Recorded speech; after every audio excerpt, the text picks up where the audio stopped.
I'll go for a draw. Come on, Mickey. Hold it. Van Velde, Carlsen. We'll look at the openings, then we'll make a prediction. How about that? So we've got here a Grunfeld, believe it or not, played by the world champion. Now, of course, the Grunfeld featured in his world championship match against Vichy Anand, where he played it probably for the first time in either a very long time or ever in a world championship match. It just goes to show how solid and sound this opening is.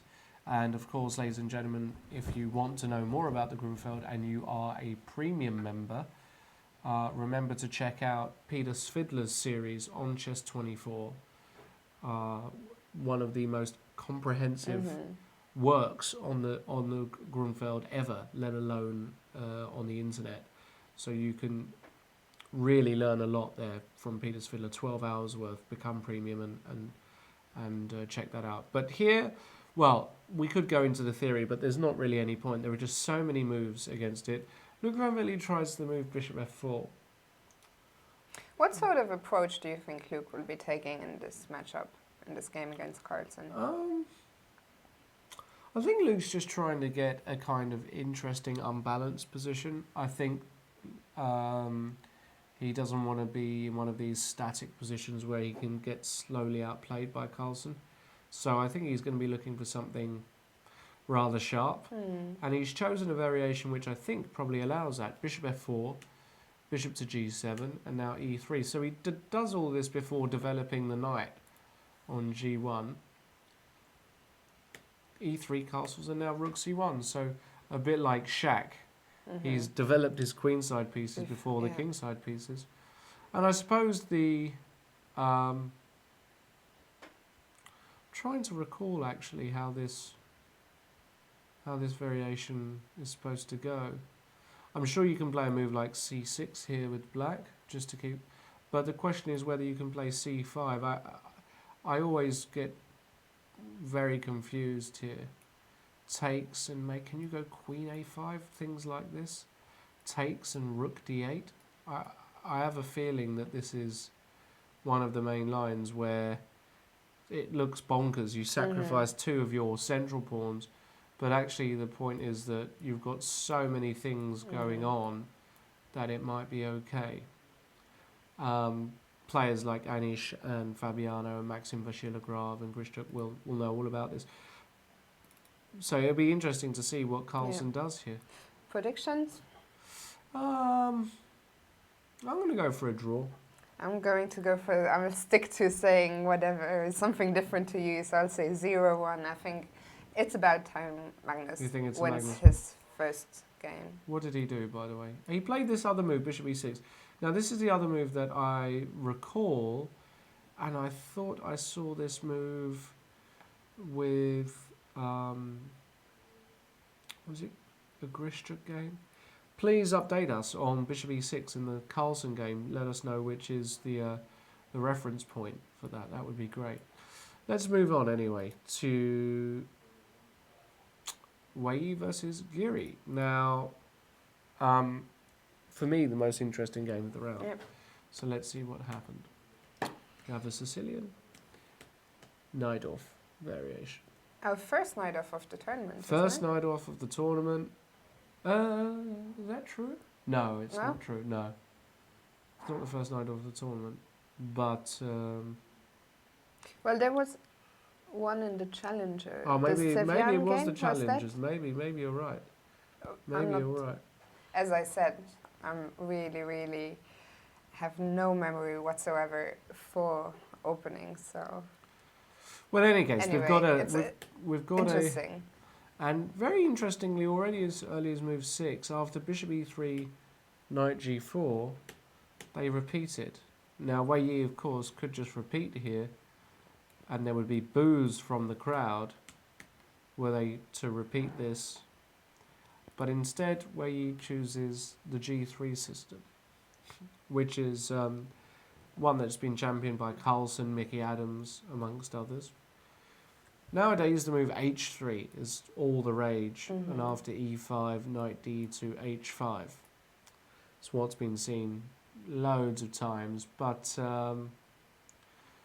Here, Wei Yi plays g3. By the way, Anish, he played in Qatar, he played only Najdorf, didn't he? Yeah, he played loads of he Najdorf. started in London. Basically, he was waiting to play the Najdorf. He's been known as an classical E5 player, but he's been waiting to play the Najdorf. In London, he said he's been studied so much of it, and now he's actually playing it. So, do you think he's training for the candidates, or do you think he's hiding his E5 prep for the candidates? Good question. I mean, this whole question of preparation and hiding stuff, I think a lot of it is just psychological, and I think a lot of it is just trying to show that, oh, my opponent, be fearful of what I have. The truth is that most of these guys have analysed so much already. True. There are so few ideas left, really, that you're going to get over the board. So I don't know if they're hiding something. I mean, what I think everybody does have is perhaps a nice little surprise weapon, but not some sort of revolutionary line, you know? In any case, let's see what happened. G3, E5, and knight B3. Notice how after G3, E5, the knight doesn't come to E2, because unlike the H3 line, the knight hasn't got an exit square on G3. So the knight comes to B3, bishop E7, bishop G2, castles, and bishop E6. All very standard stuff. A4, also very standard. Stopping any B5 push, knight B, D7. Notice how in these positions, of course, there's a big fight over this D5 square. If white can ever get a knight there unchallenged, it's normally very good for him. But also you will notice how black never develops the knight to C6 in this kind of Najdorf. And the reason is, A, because knight D5 a lot of the time is just very annoying. You can never really take it. Yeah. And also the knight on D7 does a good job of covering F6, so if white ever wanted to exchange bishop for knight to increase his control over D5, black can always take back. And of course, the other reason is that the C-file now is fully open. So after rook E1, queen C7, black does utilise the C-file.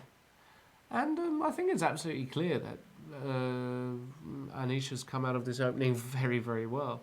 I don't know exactly the main lines of this G3 Najdorf, but, you know, absolutely fine position for Anish so far. Your prediction? I'm going to go for a draw. Yeah, me too. Okay. I'm with you on this. We're going to go for a draw, okay. Navara, so, all right, so we do have a Rogozin, mainline Rogozin with bishop takes f6, of course. Here, bishop h4. Norwegian in the chat is asking, so Mr. Trent, if there's almost nothing to analyze left, what's your job again? Well, I to be fair, well, let's be really do. Yeah, let's be clear. I'm not his coach, so let's just get that clear. I mean, for example, today I was on the phone to various embassies trying to organise passports, visas for the whole team and all that. That's my job. I don't sit down at a chessboard with Fabiano ever.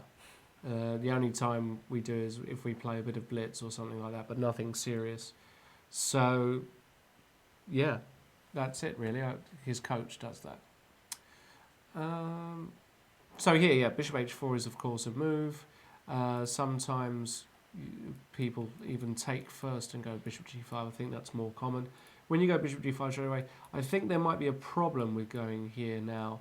I think maybe this is actually very decent for black in some lines. So that's why they take. And now this is a very trendy move, queen a4 check. Forcing the knight to come to c6, which it doesn't really want to come to. And now e3, castles, and bishop e2. So white's given up the two bishops, but his justification is that this knight is really misplaced on c6. Black now takes on c4, and white castles. The move a3 has been seen before. Takes, e5, and this kind of stuff has been seen many times. But here, David just decides to castle. By the way, we didn't mention the score here. I just had a look at our screen. 3-0 to Wesley. So it's quite a big score. It is a big score. I don't know how many whites he had there, but it's a big score. So we have this position, castles, and now bishop d7.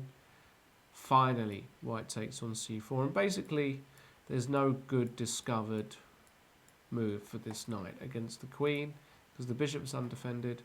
So takes, rook fd8. Now knight takes d4 is a threat. So David popped his queen back to a3, controlling this diagonal, and Wesley offered the queen exchange with queen to e7. Which, I mean, let's be honest, takes is hardly the end of the world for black. P. Drigans in the chat was wondering, Wesley so offering an early trade of queens leading to an endgame, would he have an advantage? No, I don't think this is better for black. I don't see how this can be better for black. White's got a very strong structure. He's got b-file to work with. That said,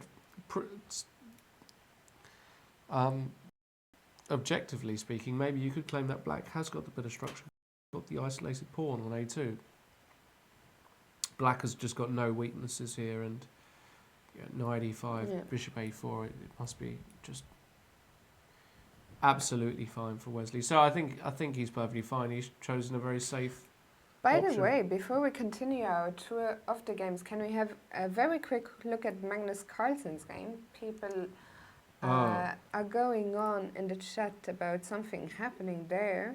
Yeah, well, we had this position after bishop e6 where Luke decided to take on d5, takes, and takes here, and queen d7.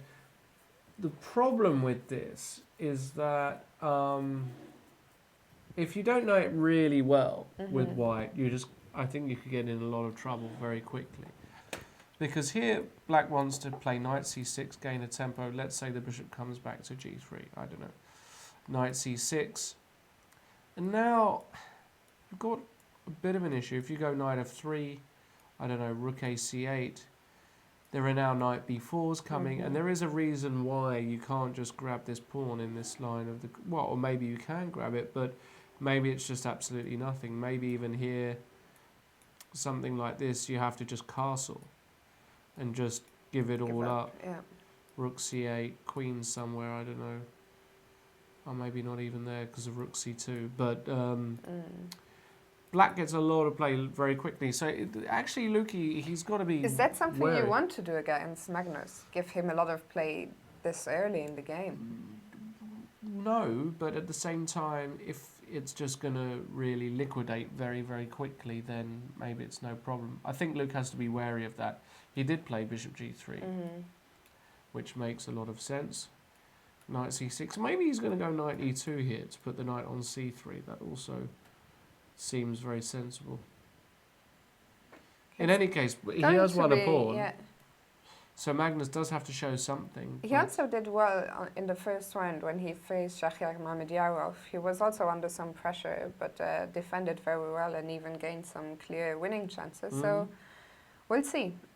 Okay, so what did we predict for David Navara against Wesley? I'm going to go for a draw, definitely. Especially given the position. I think you have to go for a draw. It's very dry. Ding Liren against Sergei Karjakin. And we have a Queen's Indian. G3 and bishop a6. Where this move really gained a lot of popularity in the past, I don't know, 15 years maybe. The old main line was, of course, just to develop the bishop on b7. But the idea of bishop a6 is that now white has played g3.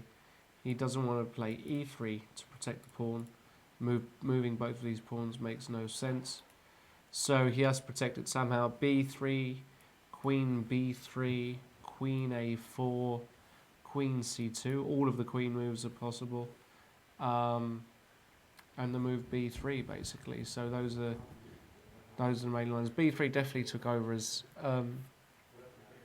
the absolute main line. After which black now does another bishop provocative move. Bishop b4 check, bishop d2, and now drops the bishop back to e7. So a lot of people are saying, well, why doesn't black just play bishop e7 straight away? The reason is because he claims that when white's bishop is on d2, it's actually misplaced because it doesn't protect the d4 pawn, it doesn't help with the d5 push, and it kind of blocks white's intentions. So bishop d2, bishop e7, knight c3, c6. This has all been seen many times. Actually, I think a lot of the time they go bishop g2 first here. And after c6, knight c3, d5, knight e5. This has been a very standard kind of line. Been analysed a lot. I know Giri's done a lot of work in it, and black seems to be okay. So knight c3 straight away. By the way, just on an aside, Nictophilia is informing us that Wesley Carlsen is following Sugiurov Navara from 2015. Yeah. So it could be interesting later on to see how for how long they follow that game. Yeah. We'll keep an eye on that. In this position, knight c3 though, aiming to get a big centre, ignoring the fact that bishop g2 is possible, c6 and e4, so he did it. But now black reacts classically with d5, just challenging in the centre. Bishop to d3, and then we had takes. I think this move is also possible. Something like this might be interesting. Very standard mechanism, takes and e5. Because takes looks horrible after queen takes d3, and knight takes e5 of course runs into queen takes d4, so definitely an option to play like this.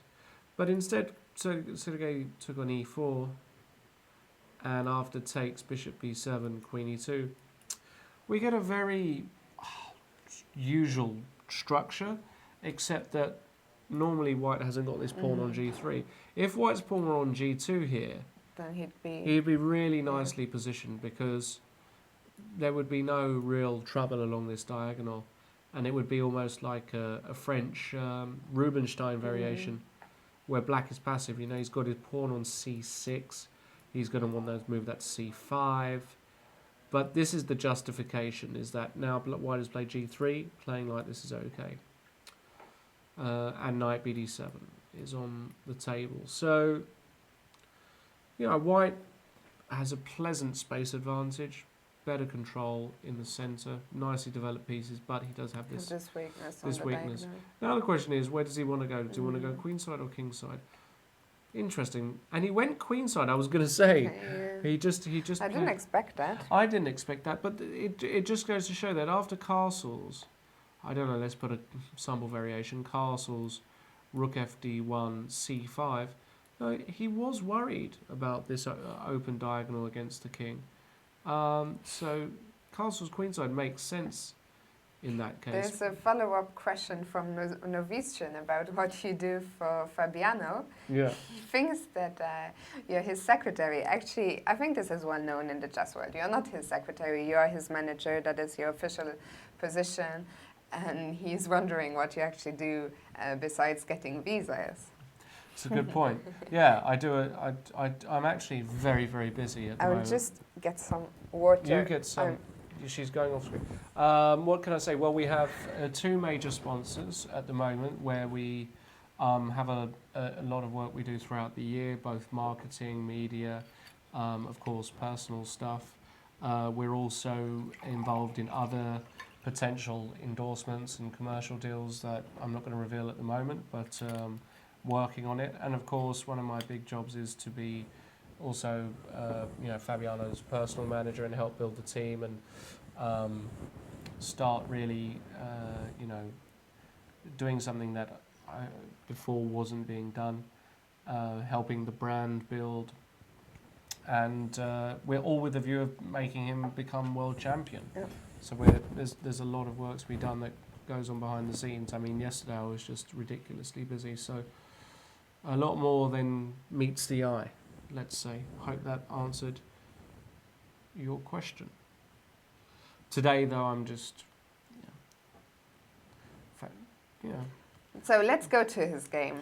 Let's go. But let's just predict. Ding Liren against Sergei Karjakin. Draw. I just can't bet anything but a draw in this game. Yeah. It's too hard. They're just too I solid. always get excited when I see people castling queenside, opposite. I reckon black, if we go back there for 1 second, I reckon black will castle kingside. Mm-hmm. Or do you think he could potentially... No, he'll castle kingside. He will castle kingside. I would be surprised if he castled queenside. Because it's difficult, because if you go queen c7, I go bishop f4. Mm-hmm. Yeah. Right, how do you castle queenside? So I don't think you can do that. So what are you predicting? I don't know. I never really... Before I saw the game, I would have predicted a draw, but I find it hard to predict a draw when they castle on opposite sides. Well, I'll go for a right win. I know Karjakin doesn't lose many games, but okay. All right. I'm feeling in a gambling mood today, so I'll go for 1-0. Now, this is where you do the talking, ladies and gentlemen. I try and limit my commentating on Fabiano's game because simply I just... And it's a Petrov. It's a Petrov, I can tell you that much. I can tell you it's a main line Petrov with knight c3. This is really the way everybody's playing against Petrov nowadays.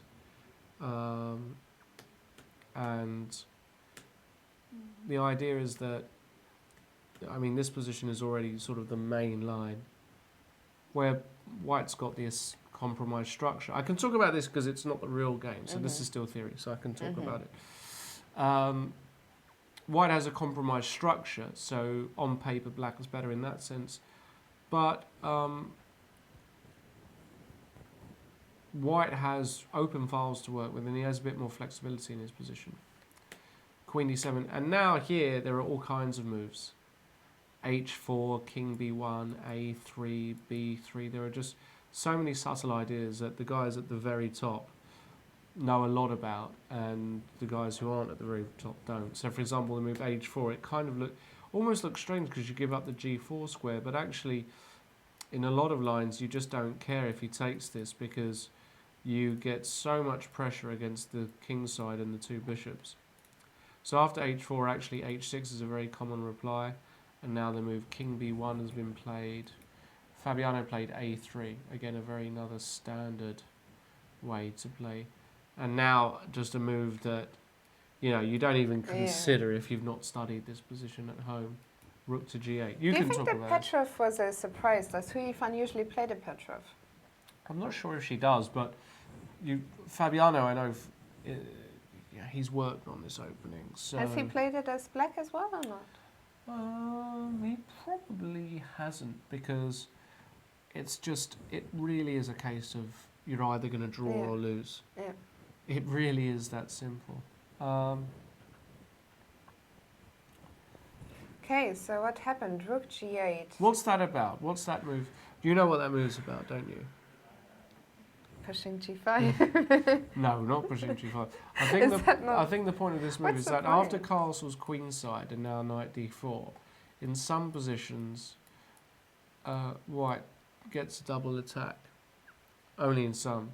Because here c5, this would actually be rather embarrassing. So it is just to defend the pawn, actually. It is just a bit loose. In the position, the only thing that's loose is this pawn. Also, ladies and gentlemen, I should point out that castle's kingside looks dangerous. It looks okay, but it's super dangerous.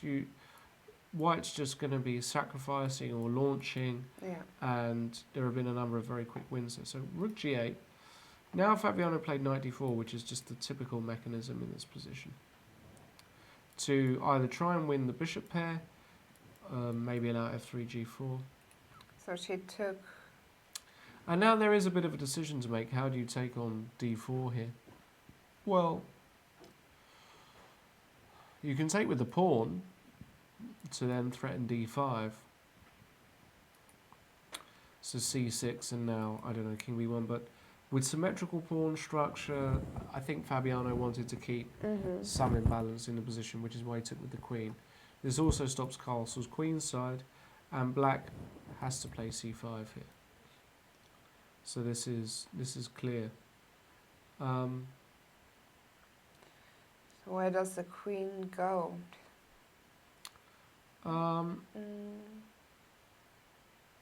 Does it just go back to d2? Could do, I suppose. Can we maybe go to f4? He did go to f4. Okay. Actually, he went to f4. This also looks very. Looks, of course, more active. Very natural, yeah. And the point is that if black now goes castle queenside, I wonder if white can just nab a pawn due to the pin. Probably can. So actually, Hou Yifan probably has to play the move d5. And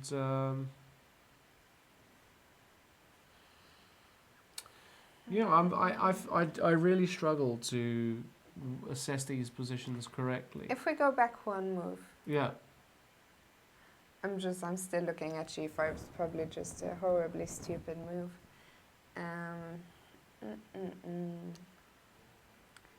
So what if I do play g5? Do I g5? Wow. What are you trying to... I'm not sure what I'm trying to do. I mean, if I took it, I mean, that's probably not the best move, but...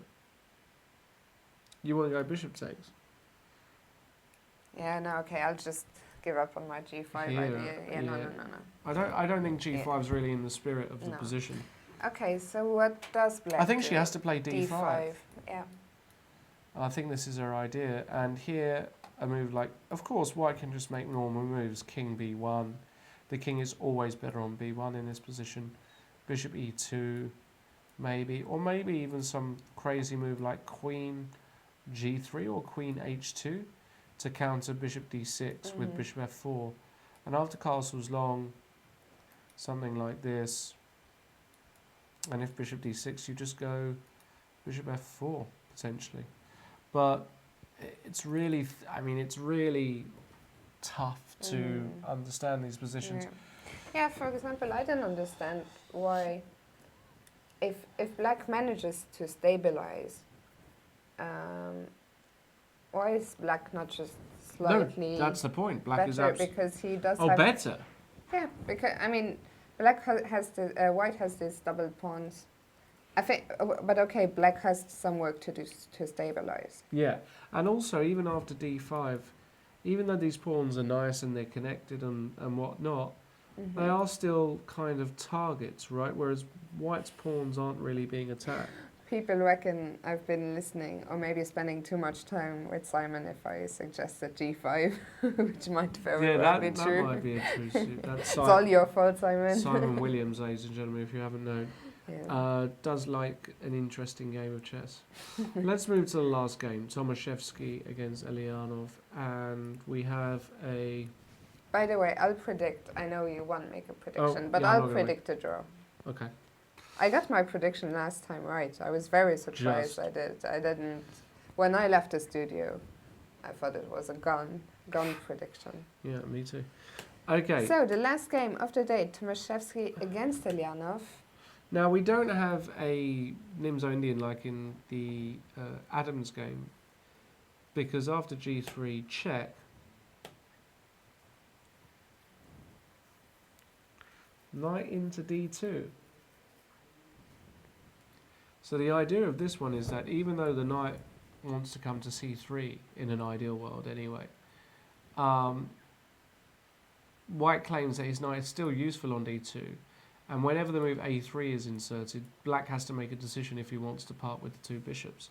And in fact, after c5 immediately, a3 was played. Takes and takes. So black has already lost the two bishops, and he's caused some dark square weaknesses in his position. So it's a very double-edged way for black to play, strategically speaking. And after c takes d4, knight f3 was played. So white didn't even waste a tempo taking that back with the queen. b6, bishop g2, bishop e7, and castles. And Eljanov decides, you know what? I'm not just going to give you one bishop. I'm going to give you two bishops. How about that? 2 for 1 deal. I can never really. You'll have to explain this to me. I just. I mean, usually we see this sort of things, one side giving up the bishops when the position is closed. But here, the bishop on f3 on g2 has this beautiful diagonal to work on. The other bishop, I don't know, will it go to b2? Will yeah, so that's exactly what happened. So clearly black only has one move here, knight c6, and white played the move b3 with the idea of somehow recapturing his pawn. Castle's bishop b2. So white's got these two beautiful bishops. But actually after rook c8, black's claim is, you know what, in order to win this pawn back, you'll have to give up you're going to have to give up one of your bishops. And once you do that, with the reduced material already, there's not much. It's actually a very interesting opening by black. So, for example, if you take this way, I wonder if black's idea is just to take with the pawn. And something like this, Eljanov's going to say, well, good luck, son. You know, if you can beat me here, even something like this, it's just a dead draw. Yeah.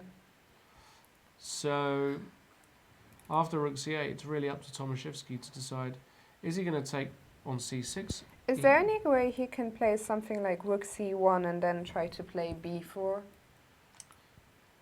Right, rook c1, right. There, yeah, of course, this is an idea. Maybe this is the way to try. Because if black ever has to commit to e5, yeah, he runs the risk of, you know, weakening all the light squares. Yeah, I think that's maybe if he plays e5, I can even consider giving up a pawn with e3, rook e1, yeah, that's e3. a good point, actually. Or even just e3 straight away. Yeah. And something like this, or even f takes, I'm not even sure, where you just open up diagonals for the bishops. Definitely thematic. Very, very interesting. By the way, there's a question in the chat from Jacqueline Hyde asking how the players are selected to play in Vaikanze, why Anand and Nakamura not here. Well, that's because they have chosen to play in Gibraltar, which is starting in under a week now. So it's a shame these two tournaments are clashing. But yeah, they will play in Gibraltar, and there's no way the players are selected. It's just the organizers' choice. They invite the players, and then the players, you don't know, they might have invited Anand and Nakamura. You never know. So they invite the players, and then it's a player's choice, really. Yeah, basically it's some of the players are invited by Vike. For example, Levon Aronian, you know, he's not playing this year. Yeah, people are wondering about Levon. Well, he won't play in Gibraltar. Yes. One of the reasons he might not play anything in January is he's just moved. I understand. He's just moved to Spain, to San Sebastian, so he might just be busy moving. Yeah, he's moving his stuff. Also, maybe he just feels like it's a good time for him to study, to get prepared. Yeah. And remember, every day he's watching these games. He is studying. He's absolutely looking at this. He'll be looking at the Gibraltar games. And before we know it, it'll be March 9th. Yeah. We're all going to be in Moscow. Hopefully I'm going to get there. The way things are going at the moment, I'm not sure about that.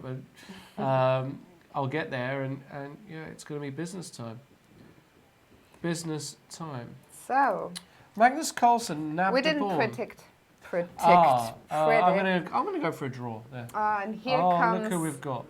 You Okay, can't even. we You're going to could- have to really kneel down now because the What's graphic. happening? We Well- need your inside. Carlsen has just taken the Fischer pawn, the reverse Fischer pawn. I was surprised by a couple things in this game. Is this a mouse? Yeah. Oh, yeah. So they play this line e3, castles, rook c1, bishop ec, bishop e6 is a trendy line. C5 is another But idea. here right? Wojciech played c5, which is considered to be critical, and queen b3 is another move that more or less leads by forced to an equal endgame. So if Luki wanted to play it safe, he could have done that. But he decided to grab the pawn, which is not supposed to be dangerous. The cd, knight d5, knight d5. But here, as far as I know, and I once looked at this, black is supposed to take with the queen. Oh.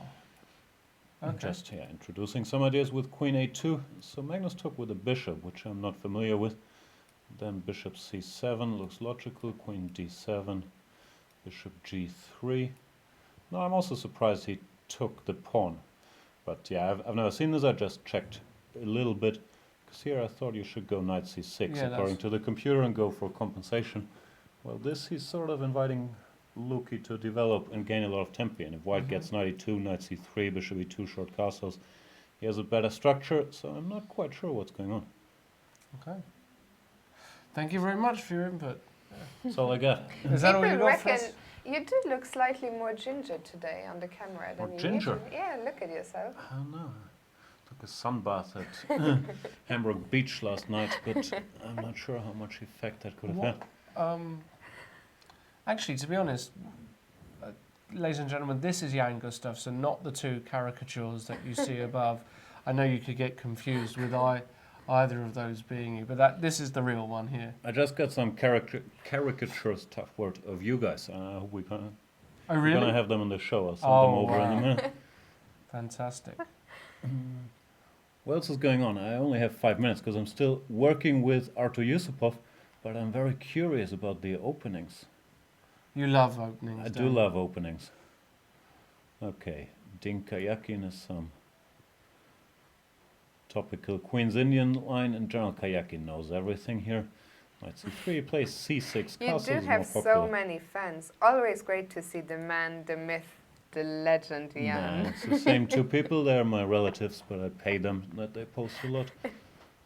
So c6, e4, d5. I've had this position once myself, and my time queen e2 was a trendy move here, while bishop d3 was supposed to be harmless because of, I believe, what happened. Takes bishop b7, and then knight bd7 and c5. So I'm curious why Ding chose this, but he went long castles, which would have never have entered my mind, but he's an aggressive guy. Oof, it's dangerous for both, a5, a4, queen c7, Yeah, I c5. don't like the idea of this a5, a4 stuff, haven't it? Very risky play by Ding Liren. Tell Yep. us about Fabiano, because Lawrence we have been talking about it a bit, but Only because it he was doesn't theory. want to go into too much Yeah. detail, so what's going on? You tell it how it is. Okay, it's this Petrov line. Everybody at the highest level, or almost everybody, plays knight c3 against it, going for this weird position, which is easier to play with white. That's the main reason the Petrov took a backseat to the Berlin and other openings over the last couple of years, because this position, white just goes bishop e3, queen d2, long castles against anything. Black has two main plans. So one is to play with short castles, which is risky, and the other is to play, as I believe happened in the game, bishop e6, then queen to d7, and hope to castle queenside. The problem for black has been that, okay, there's a lot of subtleties, but normally black can't castle queenside without making some concession. Here Fabiano played h4, which is one of the critical moves. Another move is knight g5, going after the two bishops very directly. But h4, the idea is if black castles queenside, then you go knight g5. When taking on g5, hg5 is very unpleasant for black because the h7 pawn is weak. So bottom line is black has to do something about it. She played h6, and here I thought, but once again it's old knowledge, that you're supposed to go knight to d4. I once analyzed this. Knight takes, bishop takes, and black can castle kingside, but it's very risky because there's a pawn storm coming. So I believe they played something like rook g8, and white was a little better. Fabiano, who no doubt knows the subtleties here better than me, plays a3. I believe his idea is to wait for long castles when white goes knight d4, and after knight takes, let's say queen takes, it's a double attack, so that's unpleasant. Therefore, Hou Yifan played rook g8. As I said, a3 I've never seen. I guess they both still know this, protecting this pawn to prepare long castles. Now white has to do something. Takes, queen takes. Black once again is not in time to castle, so she has to go c5, which is a concession. Looks nice and active, c5, d5, but these pawns can become vulnerable. So yeah, now you can't castle because c5 is dropping, d5, queen g3, too complicated for me, long castle. She finally managed to develop, I don't know if, yeah, this queen g3, these subtleties were okay. This can sometimes be a weakness, but black solved the main problem to get the king out of here without huge concessions. So, yeah, game just begins, but I believe Hou Yifan survived the opening. Definitely so. And bishop e2 has been Bishop played. e2 played, yeah, that's not checkmate. The good news is it's very difficult to lose these positions with white unless you have a terrible day at the office. Yeah, white is always very solid with these 4 pawns in front of his king. Nothing too bad can happen to him. I like this. This is the reversed exchange Spanish structure that you... Not really. No? In exchange Spanish, white has this 4 against 3 majority on the king side, while here you don't have that. Both sides have 4 that's pawns true. on the queen side, so black can't build a passed pawn. Therefore, That's white true. takes very little risk in these structures. That's also true. Okay. Okay, give me one more. Arthur is already shooting me angry looks because we have to get to work, and I know he wants to go to a musical later on, so Wow. time is precious. Okay, what about this one? Mamajarov Adams. Okay, it's this knight f3 line where b6 is the move that has sort of put it out of business. Out of business is strong. People still play it, as we can see, but white players have been struggling here to find anything after. In the old lines of the bishop g5, black is fine. e3 we've seen earlier in this tournament. I believe that was Fabiano's game against Mickey Adams. And yeah, queen c2, queen b3 are also sort of dead, so they try this extremely modest move. Bishop d2, short castles, and rook c1 I haven't seen. People have played g3 here, but it's also kind of nothing. This cup of coffee is sort of hot. If I keep holding it, bad things might happen. So rook c1, c5 is typical. You could play other moves, d5, bishop b7, whatever. And white's idea is, yeah, also in the g3 lines to take on c5, and after the bishop recaptures, to play this structure, which is a little more pleasant for white if he manages to get all the moves in he wants to make. Bishop g2, short castles, bishop f4, queen c2, rook fd1. So black should use his small lead in development to simplify, and I believe that's what Mickey did, yeah, knight e4. The other standard plan is knight a6, bishop e7, knight c5, but that's sort of slow. So knight e4 is typical. Surprised Mamedyarov didn't take, but that's maybe my love of bishops speaking. I believe there were some games here, some Carlsen, Karjakin or something, very, very similar. Queen e7. Queen e7, the problem is after a3 you have to go a5 to stop b4, rook d1 ideas, which is a bit of a concession, but maybe not too bad. I slightly prefer white. I always slightly prefer white in these structures. There's a weakness on b5. You can exchange the light square bishops, and you can try to put pressure on the d file and the queen side. So I believe this has gone pretty well for Shak. Coming in very quickly, predictions. Mamajarov Adams. I tweeted my predictions with all these funny okay. pictures. I forgot all of them. I think I predicted a draw, but now that I see the position, I like Mamet's chances here. Okay. Okay, I'm back to work. Have fun, guys. See you All later, right. hopefully.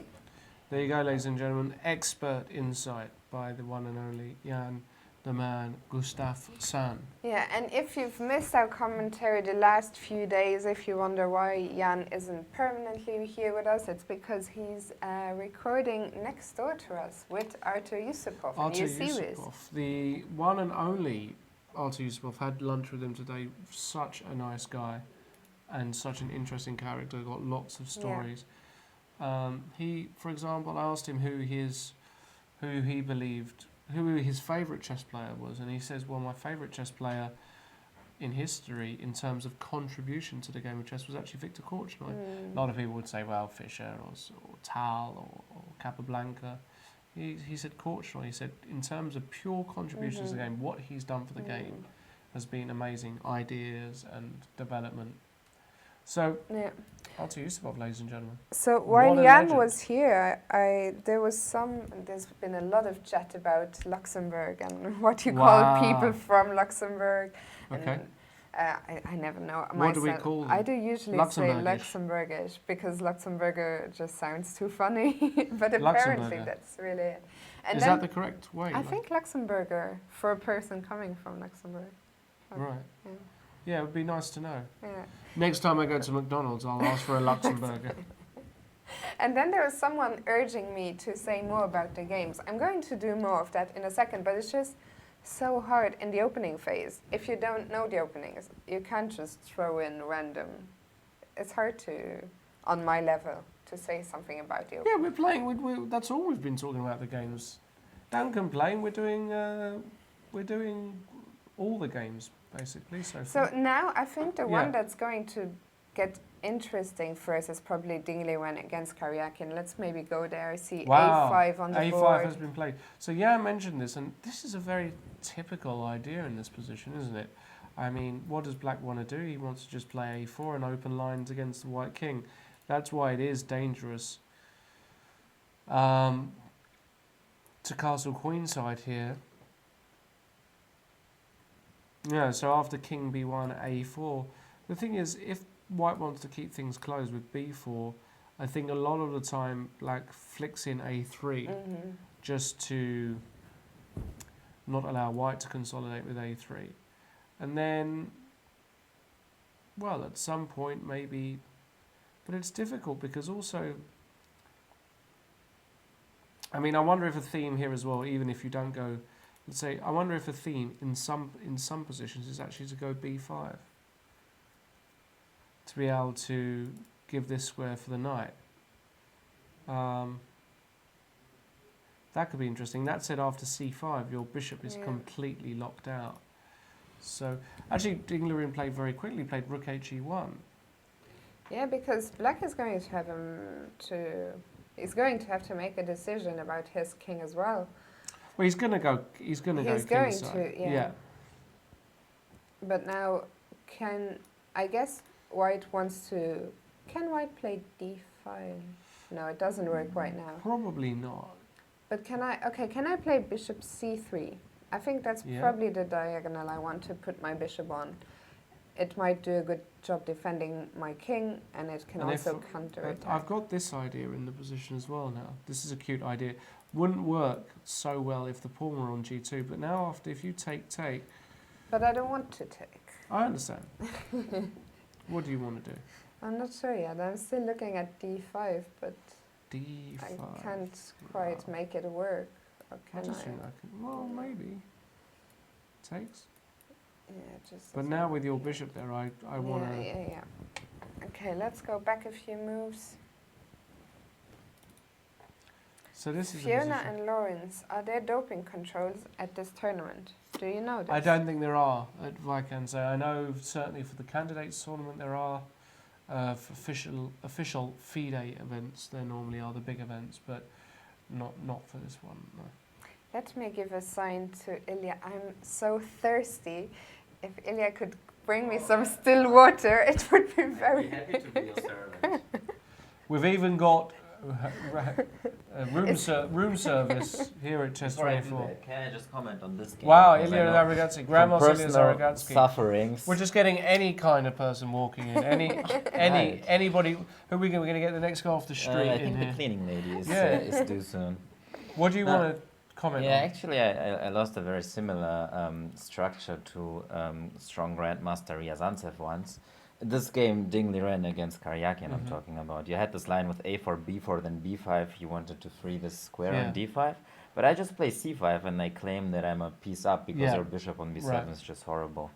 And this B5 idea, it's quite common in this Karjakin line, this fashionable Queen A5, check bishop D2, bishop B4, provoking C3, bishop E7, provoking C4, then removing the queen to C7, and later on with opposite castles, then playing B5.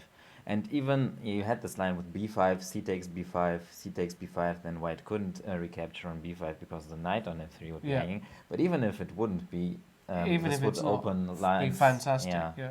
So I actually like Black's position quite much here, and there's I think White has got a very strange kind of. You do have with G3, yeah. G3 and B3 inserted, and both moves don't help him actually at all. No, you do have some space advantage. Sure. But your attacking plans are quite slow here, and you have some weaknesses on the queen side and some ideas for Black to play with. But of course, Black does has his problem piece on B7. So it's going to be interesting to see which of these factors outweigh. Right, now I'm going to make myself really useful and get you some water. Would you like some sparkling water? No, still water, Still please. water. But I could do anything with a whole... else, maybe an ice cream or something. No, but I need a whole... I've already gone through a whole bottle, so I will need a bottle. Thank okay, you very will much, do. Ilya. Hi everyone, and see you soon. So Thanks, Ilya, Ilya. for those who don't know Ilya, he's actually the CEO of Chess24, and he's also a grandmaster, and he's also a former Mr. European Club Cup. Did you know that? I thought you were going to say former Mr. Universe. He didn't win any modelling competitions. Got a lot of fans Yeah. though, really. A lot of, I mean, every day he gets maybe 50 or 60 letters from women. That's a joke, ladies and gentlemen. So yeah, today is the day of the open doors. If you're in Hamburg, if you want to come Yeah, stand drop by. behind us and talk about the Which is games. something that I will do again. So here's your glass of water. Thank you very much. Here's a bottle of Magnus water. And I What will else? actually pour you the Magnus. drink. Oh, Because I'm thank so you.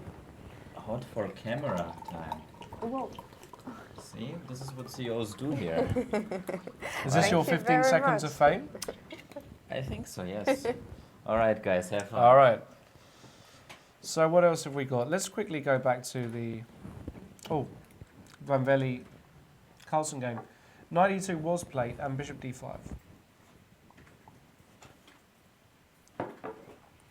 So now Luke has to decide where he's going to put the knight. Is he going to put it on F4 or F4 or on C3?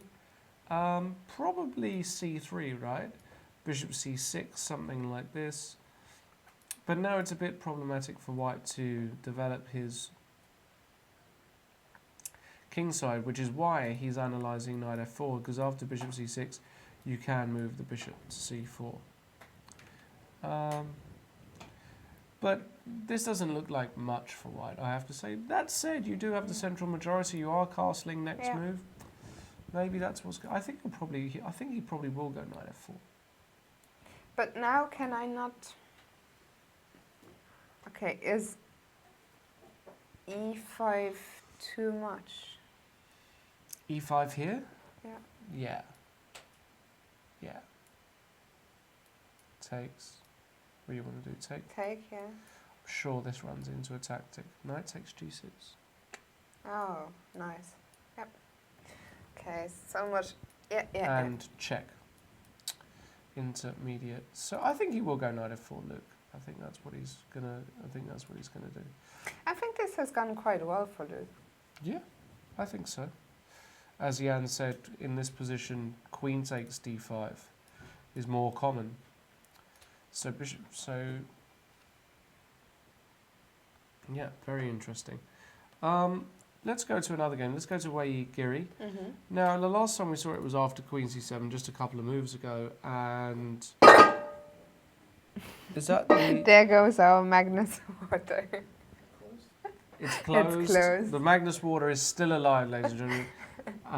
Fiona would have, you would have freaked out. I've gone through 3 bottles already. You've gone for 3 bottles of Magnus. Yeah. Oh.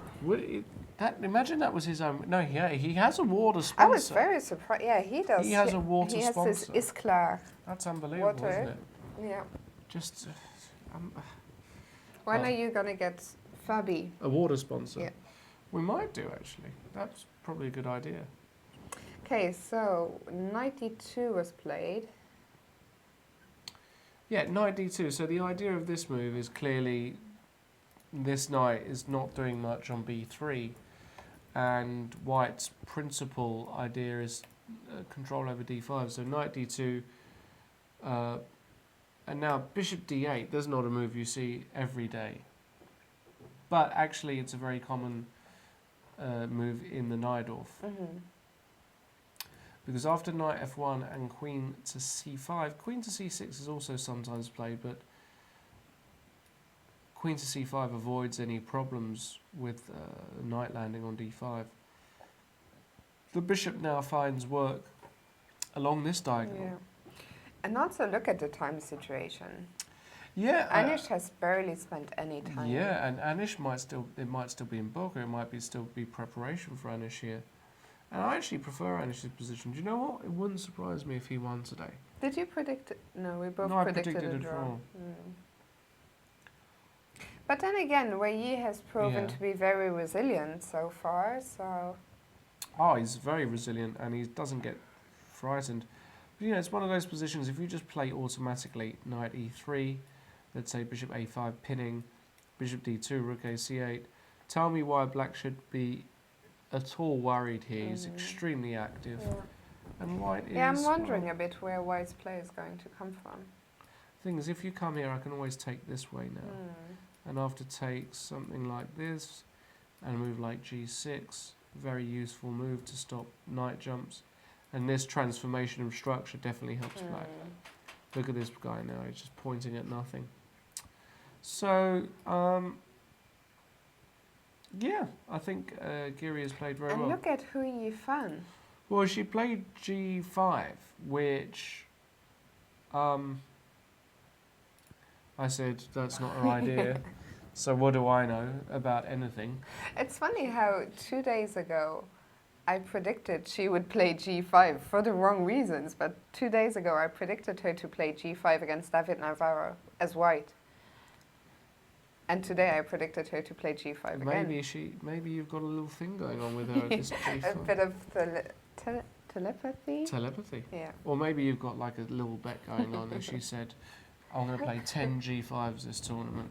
And We you all ain't had gonna a little bet, Hou Yifan, Simon Williams and myself. Yeah, I can't ever see that trio working out. I can't ever see you guys going down the pub together. How you Anyway, feel? so Yeah. g5 she went.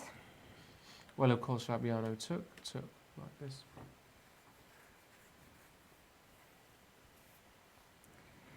I think her idea is actually she just wants to go all out. f5. Yeah. Yeah. So let's say if king b1, She's not afraid, this young woman. not at all, f5. But it does run into f4, but somehow it's getting a bit...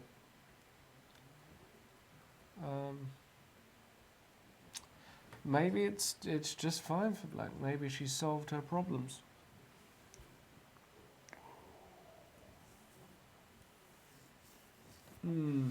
Tricky, huh? Yeah. Mickey's position got interesting all of a sudden.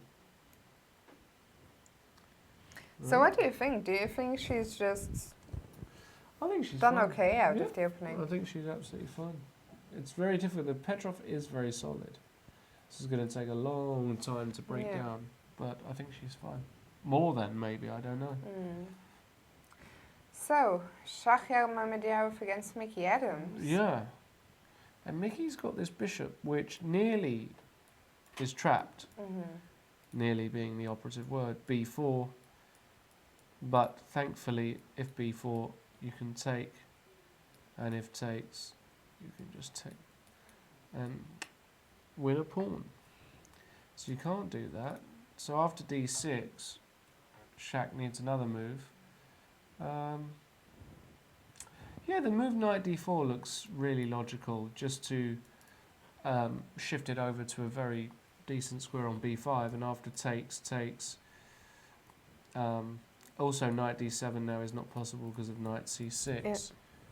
So takes, probably you're going to give a check, maybe f3, and knight c6, and knight b5. Something like this, wouldn't surprise me to see this. Queen maybe back to e7. And black is just holding everything together, isn't he? I don't think this is major concern. That said, white can just be sensible, play e4, and maybe there's some ideas of rook c3, rook d3. I like white. Yeah, I prefer white as well. I prefer white, but yeah. And in Navara, Wesley, Navara- so the queens have come off. Yeah, Navara Wesley So is, well, it's a bit dull, isn't it, at the Yeah. moment? There's not too much going on. It looks very equal to me. It's the sort of position where I would struggle to say anything intelligent. Not that I usually have Well, I many think intelligent things white, to black say. has got a decision to make whether white has got a decision and black. If white does nothing, let's say he plays a move like h3, whether black wants to play a5 and cement this pawn. He probably does, because you know, any bishop b5, you can just take it, and this transformation I don't think is at all good for white. No. And rook takes b5, well, again, black is just super solid. So it wouldn't surprise me in this position if white was thinking about a5. But I suppose...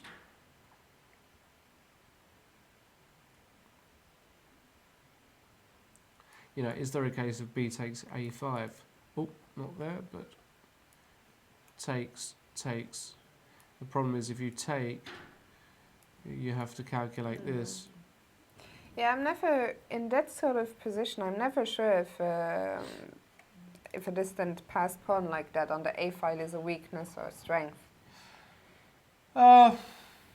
Depends on whether you lose it or not, I guess. Depends. It really does depend on the position sometimes.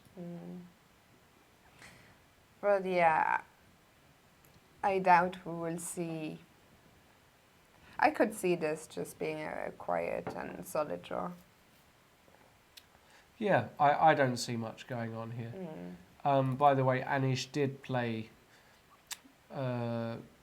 bishop a5, bishop d2, and now I expect rook a to c8. So Anish in good shape.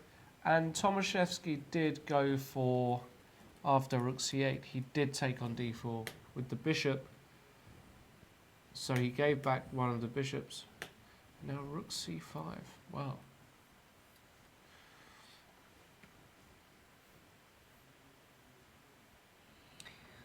What's that about? If he goes b4, what's the idea? Does he want to swing? Where could he even swing the rook to? Maybe the idea is... Oh, this actually is what happened. Sorry. Rook c5, b4 happened, and rook c7. So he actually provoked b4. Oh, I see the idea. That's really interesting, actually, because here, white would normally get on with rook fd1. But the idea of provoking b4 is that now c4 is weak. So if white ever wants to win a pawn after, let's say, e4, d6, rook fd1, actually here, you're not threatening to win a pawn because this guy is always on free. So it's actually provoking expansion on the queen side in a Maroczy structure, which you don't really see. But also, white didn't have to play b4, did he? He decided to do that? If we go back to rook c5. What do you want to do here?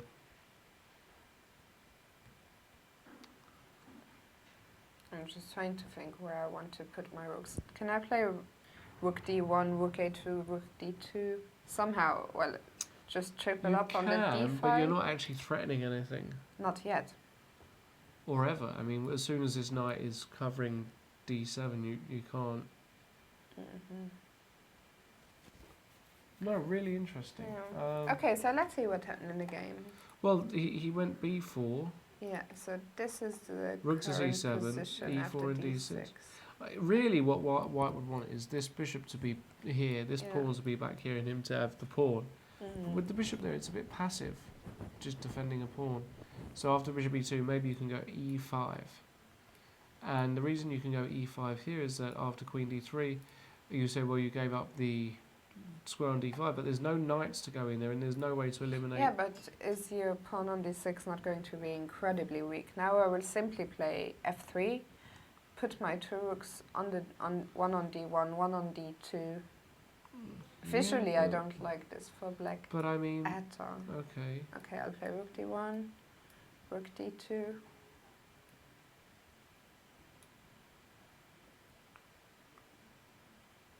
I don't know.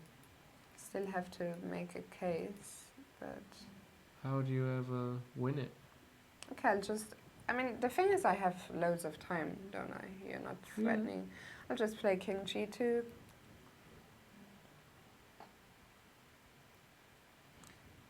No, it's one of those positions where I'm not sure how much you have here. I'm not sure. It feels balanced. I don't know. Maybe I can try some point for a c5 break, but I'll have to prepare that really well. Yeah. I mean, play f3, queen c3, something like that. Yeah, we'll see. We'll see. And Karjakin did go b5, ladies and gentlemen. So, very, very interesting move there by Karjakin. So, What I suggest is we're an hour and 20 into the round, are we already? We've gone really far. I think we should take a very quick breather. It's a good time. The opening stage is now pretty much over in all the games. All 7 games, of course, still ongoing. Not so much action on the board yet, or some crazy games, but that isn't to say that something can't develop. I think some games are looking promising, but they will I take think a little more yeah, while. There is nothing immediate. You're not going to come back in 5 minutes and For me, Liren versus Sergei Karjakin, Karjakin, yeah. Luke Van Velde versus Magnus Exactly. Carlsen could blow up very soon. The others are a bit more steady, but in any case, we'll be back for all of the action in just a few minutes. Don't go anywhere.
Hi guys, welcome back to my show on strategy. You know that this is the series where you can learn about plans, ideas, patterns that you can apply in the meta game.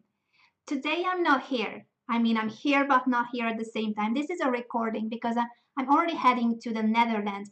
I'm going to participate in the Tata Steel tournament. Of course, not the big event. If you have seen my name on the list, tell me, because I think I'm not participating in the Masters group, neither the Challengers. But there will be a 9-round event where Sopiko and I will participate. So please cheer for us. The tournament will begin on Friday. Cheer for us. The winner will get into the challengers for next year. So the high stakes. For me, this is a training tournament because you know that in 2016 the Olympiad will be held and I'm playing for Hungary. I'm in the Hungarian Olympic team. So I need very strong tournaments to train. This is one of these tournaments that I have chosen as a training tournament for the Olympiad. So I hope that I'm gonna play well. And as for the show and the lesson of today, nothing will change. You will still have to think whenever I stop. You can still write your answers in the chat and I will read that later. So please keep on talking nicely about me. I hope you like the show. I hope that you will have fun as usual. And for those who are not watching this live, the same thing whenever we stop, please think about the position. This is my only rule besides having a good time here, is that you should think whenever we stop for a moment, whenever I ask you a question, try to figure out the solution yourself, and then we discuss it together so you will understand much more from the position. Even if you don't guess the move, even if you don't get any move right, I'm still proud of you for trying, and believe me, it will help you learn much more than just sitting, watching, and not thinking. You need to make an effort, and then you will learn a lot more. I think I'm saying this in every lesson, but I want to emphasize that this is my method, this is how I think learning should be. So whenever we reach a critical moment in the model games we have, please think, try to figure out what the position is about, and then you will understand much better when I reveal the solution. I wanted to say that today we have a new topic. Hooray! I think you've already had enough of the hanging phones. We had 3 sessions. I hate that word. We've had 3 sessions. Wow, sessions. We've had 3 sessions on the hanging pawns topic. We've learned how to play with and against the hanging pawns. If you haven't seen those videos, you can still watch it on YouTube or on our show's page. So please check that, because Hanging pawns are very similar to our today's topic, which is the isolated pawn. And when I say isolated pawn, I mean that guy in yellow. Oh, like me, I haven't realized that I have chosen the same color for the pawn as my dress. Anyway, the isolated pawn is our new topic. Isolated queen's pawn, to be more exact, but we will just say shortly the isolated pawn. And that means this central D pawn, whether for white or for black, but this is gonna be a pawn on its own. There are no pawns neither on the c5 nor on the e5, so this pawn is completely alone. There's no support. Only the pieces will defend it.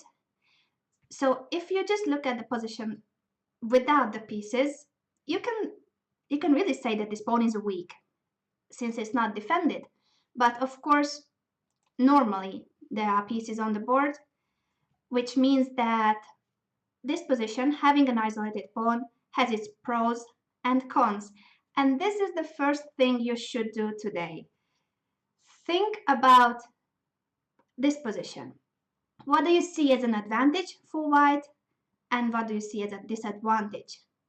And then we will discuss what's the advantage for black in this position and the disadvantage. Well, these things are of course connected, so what's good for white is bad for black, and the other way around. But I give you a moment to think about this position. I don't want any moves. All I want you is to think about the general characteristics of this middle game position.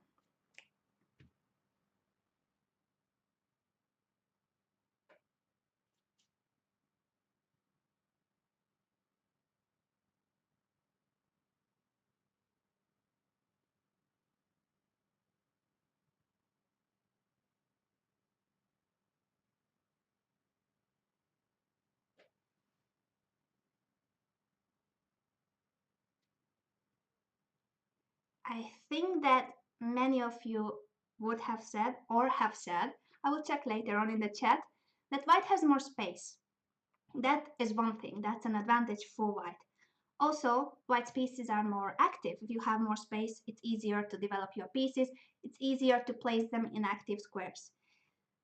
Then, white normally has the initiative as well and good attacking chances. You have more space, more active pieces, more initiative, that's very normal. So what white wants is the same thing as with the hanging pawns. White wants to attack. White wants to attack black's king, basically. So white wants to use the initiative and his better control of the center, his space advantage, his more active pieces, to launch an attack against black's king. What does black want? Well, just like with the hanging pawns, black in this case, but it could be the other way around. So when you're playing against the isolated pawn, you want to trade pieces, just like with the hanging pawns. We have a healthy pawn structure with black. And if we could exchange pieces, end up in an endgame, then this pawn, this d4 pawn, would be really weak. So black wants to exchange pieces in order to make this isolated pawn a weakness. This is a structural weakness. So black is playing for the static factors in the position and white is playing for the dynamic factors in the position. That's why it's once again a very exciting battle between strategy and dynamic play, positional and tactical play. You'll see that for white, the first videos will cover the plans for white. So today we are playing with the white pieces. We're gonna attack a lot.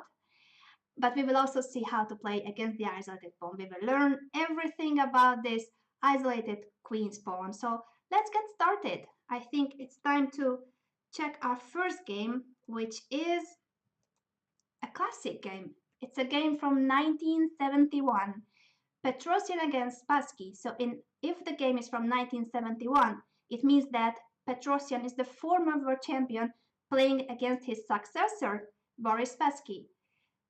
This game will favor Petrosian, I can already tell you. And as usual, we will just run through the opening. It's a Queen's Gambit accepted until the moment we reach the isolated pawn. There you go, isolated pawn on d4. Here, I would love to ask you what is white threatening, but I think that my drawing is too obvious because I colored quite many pieces in green, and also there's this arrow pointing at the d5 square. So I think you get it that I'm hinting at the move d5, and that is white's threat. So let's see an example. Let's see a move where black ignores this threat. Let's say b6, for instance, because it's very normal for black to develop the c8 bishop on b7. A fianchetto bishop is what he's aiming for, so b6, bishop e7 is a very natural developing move here, but it's a bad move because it doesn't prevent d5. And of course, we're gonna play d5. This is no question. The question is, what do we achieve by playing d5? For instance, e takes d5. Now we should capture with something on d5, and normally it's gonna be the knight, but you will see that in some cases it might be a different piece. So after knight takes d5, please have a look at this position and tell me what has changed after the exchange of these pawns. Remember that we had a white pawn on d4 and a black pawn on e6, and now the position is this. Without the d4 pawn, without the e6 pawn, what happened to the pawn structure and what happened to the position? I'll let you think for a moment. In the meantime, I'm going to have some tea, as usual, from my beloved Chess24 mug.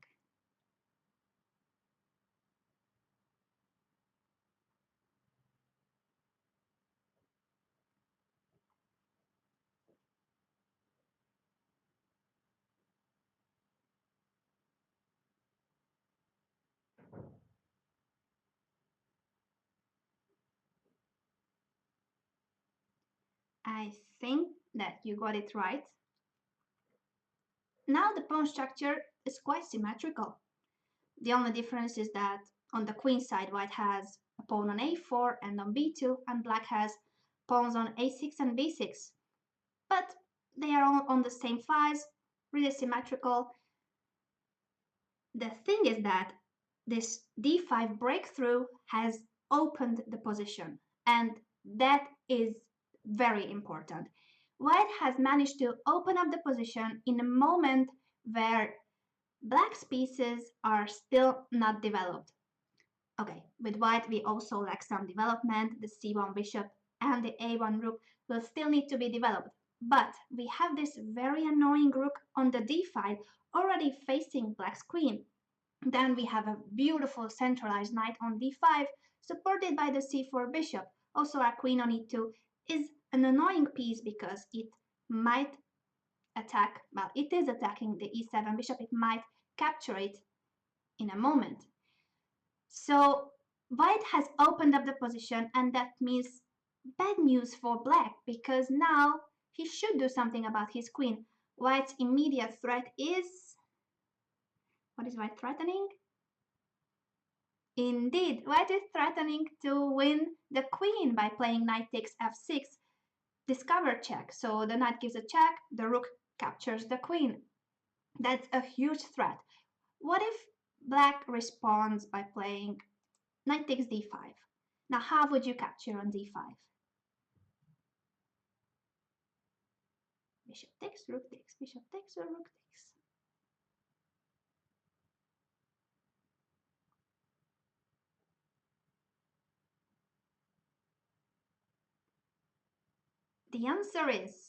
The correct answer is bishop takes, because sometimes the threat is more important than the execution. So for instance, if we play just rook takes d5, we do attack the black queen, but the black queen will move away, either queen c7 or queen e8.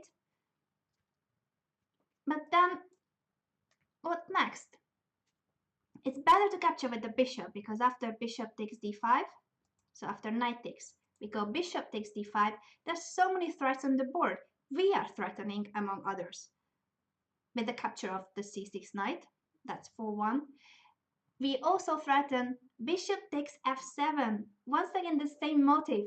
The bishop gives a check and the rook will capture the queen. It's a discovered attack, so the queen will be hanging, the queen will be lost after bishop takes f7 check. How can black prevent everything? Well, he should move the queen. But after queen c7, we can simply go bishop takes c6. And now, as I told you, how annoying this e2 queen is. The e7 bishop will be hanging. The black queen on c7 is overloaded. It cannot capture on c6 and defend the e7 bishop at the same time.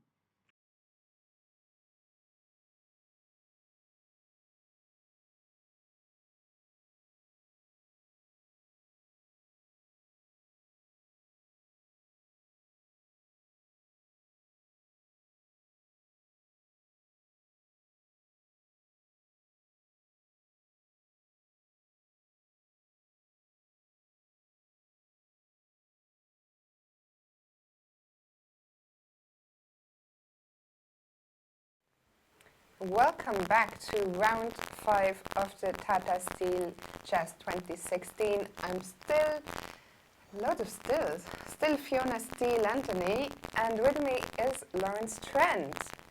Welcome back. Glad to be back. It is a day full of exciting chess.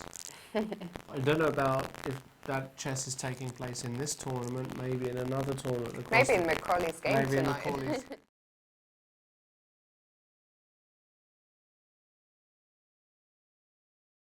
F4, or does it come to c3? Oh, I quite like knight f4, because after knight f4, bishop c6, bishop c4, I felt like white could castle and maybe always threaten a push in the centre. That said, black has always got a way out, so maybe it wasn't much, and in fact maybe just bishop b5 straight away, and something like this, and Magnus probably thought, how can I be doing too badly here? You know, I mentioned earlier that Hou Yifan is a very fearless player, but so is Luc van Veli. It's so great to have him in the tournament. Was it you who told me he's been playing there for 24 years? Yeah, his first tournament, I believe, was in 92 in the A group. So that's amazing. Very impressive record. And you know, I like to see him going all out, not just in the games against. I mean, he's going all out today against Magnus Carlsen. Yeah, sure. So let's go to the position on the board where he's just played h4. Yeah, so instead of knight f4, he went with knight c3. Yeah. That was the other way. You were slightly surprised. Slightly surprised, but I didn't see his reply, because after bishop c6, I just thought, well, how are you developing your king side? You'll have to go f3, but it's not really the move you want to play. Weakens this structure. e5s are always in the position, and just in general, it's not the move you'd like to play if you can get away with it. So his idea now becomes a bit more clear. The move h4, which it's an interesting move. He wants to potentially just open the h file. I don't know how easy it is to checkmate Magnus Carlsen. Not many people do it, but certainly an idea up his sleeve.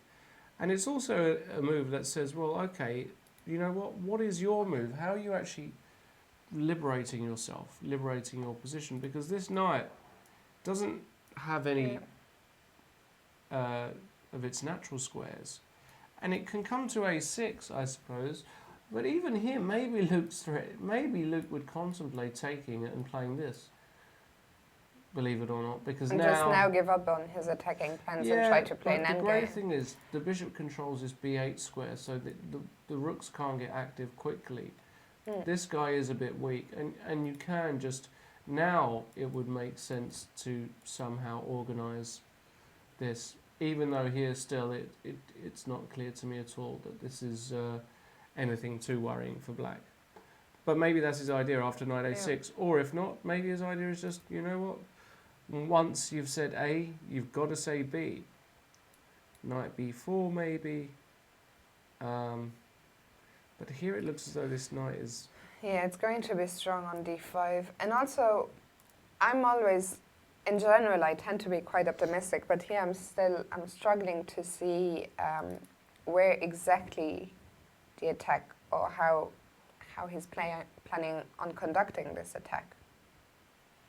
Because black seems to be rather solid on the king side there for the moment. Yeah, it's not clear to me at all what's happening here.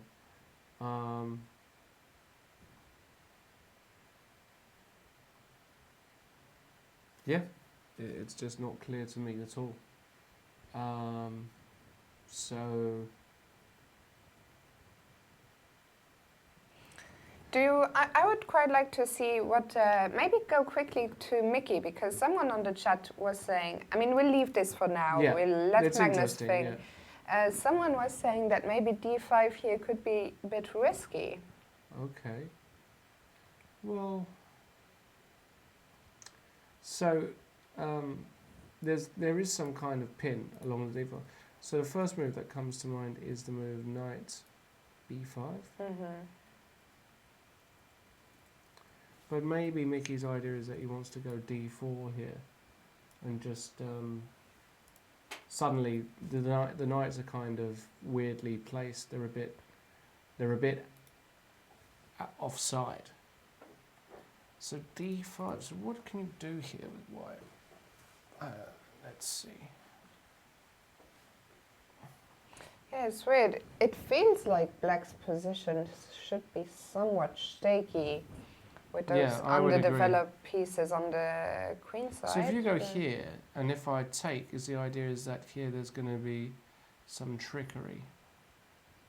Knight takes e6. Yeah. That's the point. And after rook takes d1, you might even be able to just take, because takes, take everything off, check, and queen takes h7, and basically you're getting mated here with black. No, this is just game over. Black's pieces are completely underdeveloped. So maybe a move like queen c2, just not allowing this pawn takes pawn. And here, the thing is, if you take here, I can take, and if you go knight c6, maybe I can come back. Maybe I can even do this here, actually, hitting this pawn. And if you go here, takes, then I've got a double attack on your knight, and that's probably winning. So queen c2 looks like it could be a really cute little move, just sidestepping the d file and setting up some threats as well, some traps. Yeah, and some also threats. if this takes, I don't think you can go queen takes, because you just walk into, knight b3, Yeah. and everything's coming. So, White's idea is that he gets a position like this, where it's still this might not be anything tragic for black, but at least there is It's a weakness. a slight edge, yeah. Yeah, definitely a slight edge. I still like this. I'm still confident for my prediction here.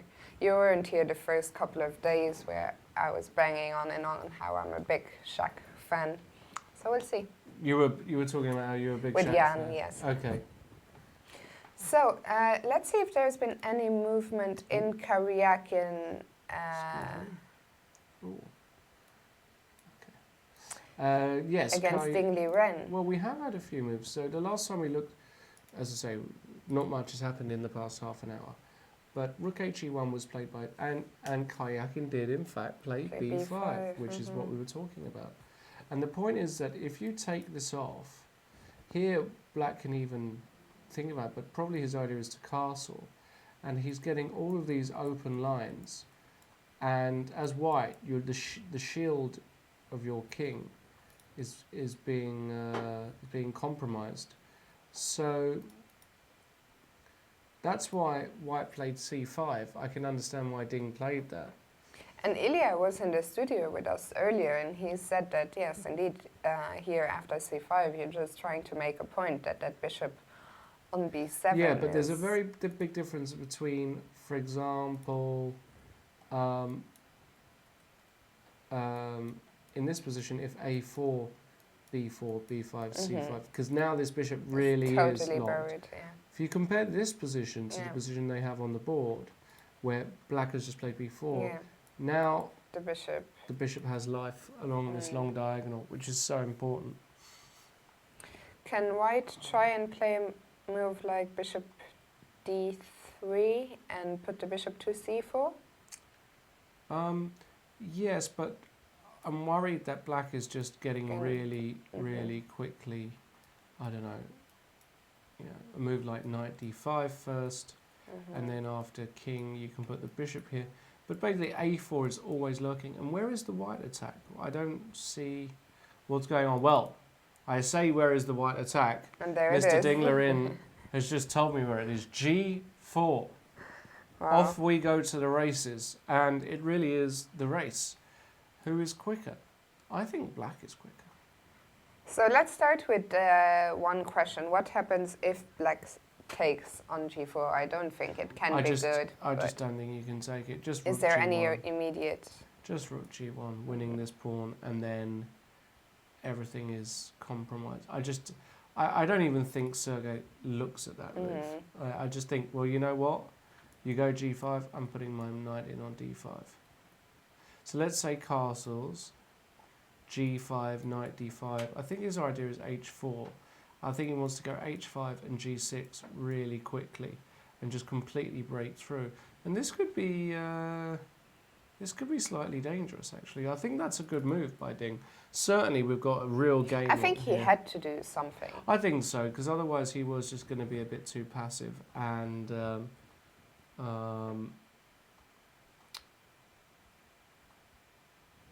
yeah, I mean, I'm liking my prediction here. you like your prediction. People in the What chat did you were predict? saying, I predicted 1-0. Really? Yeah, you predicted a draw. People in the chat were reckoning I was maybe getting excited a bit too easily, but when I see something like that, I mean, white has castle on queenside, he's now played g4. I like it. Even if it's just for me here as a commentator, it's a lot more fun. I want him to just smash him apart. Yeah. I mean, I would like to see a win from either of these guys because they are, it would make the tournament very interesting, and we need a really interesting game for today. Also, we mentioned both of them, if I'm not mistaken. Yeah, both of them are on +1, so a win for either of them would be huge. Massive. Could even be leading the tournament. So, g4. So now, if you're black, how do you deal with this? So the first question You is, don't really want to castle either. well, that's the thing. I mean, if you castle, the first move you see is, right, he's going to play g5, and after knight d5, you're going to go h4. You're going to get this position, and then you basically have to start working out who's quicker. And maybe you try a4, but maybe here white can even just take it. Yeah. And where is your counterplay? Yeah. So, I mean, the position is very difficult to assess, I think. I think this was an excellent move, though, by Ding. Excellent move. I think Karjakin is going to take some time now Yeah, I would to agree. figure things out. Because he'll realise castles is tricky, so maybe he'll go knight d5 straight away. And after knight e5, now ideas like knight takes f7 are in the air. For example, let's say, I don't know, let me find a useless move. Rook a7. No, but that's not actually useless. Oh, That's the because problem. it's Actually useful. That's the move I wanted to play. I can't find a useless move here for Rook black. a6. Rook A, but that's just a bad move. I want to. Let's. How funny! It's in a position where I can't find a move where it's. I'm trying to demonstrate what. Let's try a4 or something. My question now is whether this exists in the position. Sometimes it does, sometimes it doesn't. So take on e6. And now, I don't know, check. Maybe it's just a draw because here I wanted to go here, but it's probably just a draw because here and maybe there's nothing more. But basically that's something you have to worry Something in the about. air. Yeah. So knight d5. No, also this move is very thematic. Just Yeah, I guess black will be happy to exchange controlling some some dark pieces. spots. But even here, f4, it's going to get very sharp very, very quickly, which is good for us. Yeah, so Right. Magnus Carlsen played rook d8 after h4, so he also didn't like the idea of bringing this knight around. and found another move. So the question is Luke just going to carry on? Well, he might do. He might do, or is he? As you said, if you say A. Why not? I think most probably he will go play H5. By the way, let's go to your boy Caruana. Okay. Things are happening there.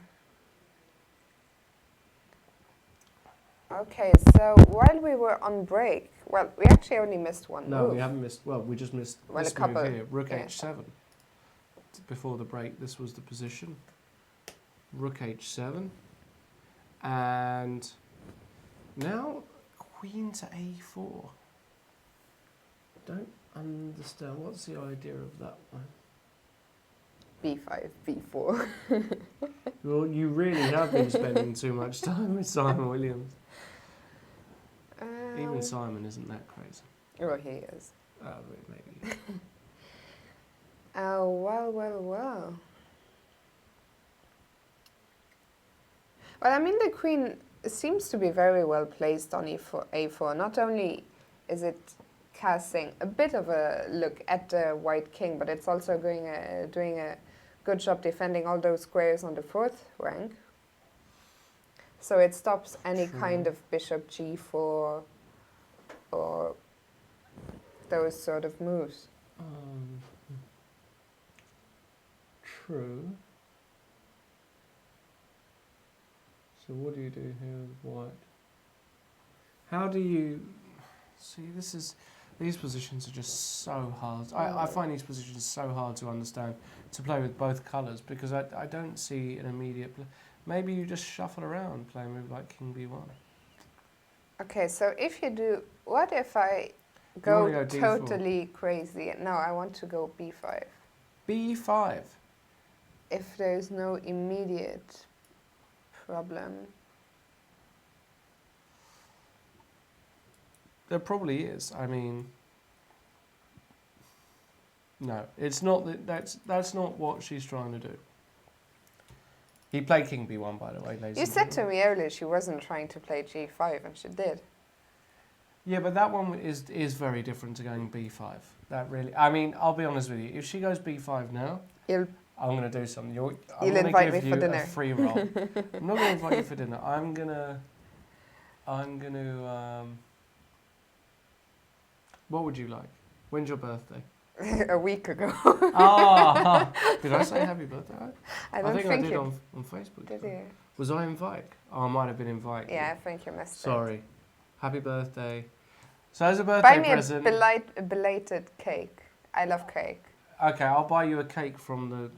If she plays B5 here, you're going to get a cake, any cake you like, from the. Do you know any Bakery. good bakeries in Hamburg? There's one just. I don't know if it's good. There's one close to the building here. She's not going to go B5. Maybe not immediately. How many moves do you give me? Depends on the position, though. I'll tell you, if she goes B5 in the next 3 moves, you Okay. get a cake. Okay. How about that? All right, cake time. Don't do it. Please don't do it. She's not going to do it. We'll see. Well, Maybe she will. what else could she do? Let's try and find some more sensible moves. Maybe if she does it, she might do it. Don't do it. I don't know. It's one of those positions you just don't do anything, right? You go here or something. Or here? Does that make sense? Oh no, I drop a pawn. Can't do that.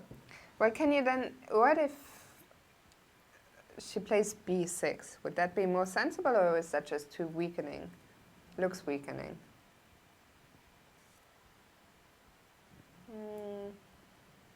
Oh, did I drop something? No, but there's like this interesting idea in the position, right? So the queen is trapped here, and now bishop g4. The idea is that with all of these moves, Fiona, that you're making, you are completely weakening Yeah. your queen side. I'm not demonstrating great positional knowledge, am I? Or positional understanding. No, you're not. But then again, neither am I, so makes 2 of us. Why did you bet with the left hand? It's I bad didn't. luck. I should. You don't. Yeah. Oh, you guys. It looks left. You see us in It the looks left. Remember, this reverse? is actually my right hand, Yeah. ladies and gentlemen. Yeah, It looks left on the screen. exactly. So whoever said that, it's not true. This position is actually very difficult for black because white wants to. I think what white wants to do is he wants to exchange one pair of bishops, and in an ideal world, the light square. So let's say black just dropped back here, just as an example. Bishop g4, and suddenly, when this bishop leaves, f7 becomes weak, meaning this rank is excellent for the rook. Okay, so you mentioned d4. Can we try and make d4 work We somehow? can try and make it work. d4, takes, bishop c1. And again, the question you've got to ask yourself is, have you benefited? This bishop does a great job of just protecting along here against any sacrifices. This pawn is now very, very weak. And black has just got pawns littered all over the place. White has just got no problems. So I think Fabiano is starting to understand this position a lot more. I think Hou Yifan, she's slightly struggling here. Slightly. She has to find some good moves, but Let's see if she can find b5. maybe she'll just go rook d7 followed by rook d8 to go And d4, d4. like that. Maybe that's an idea, but if she doesn't do that, she could be in trouble.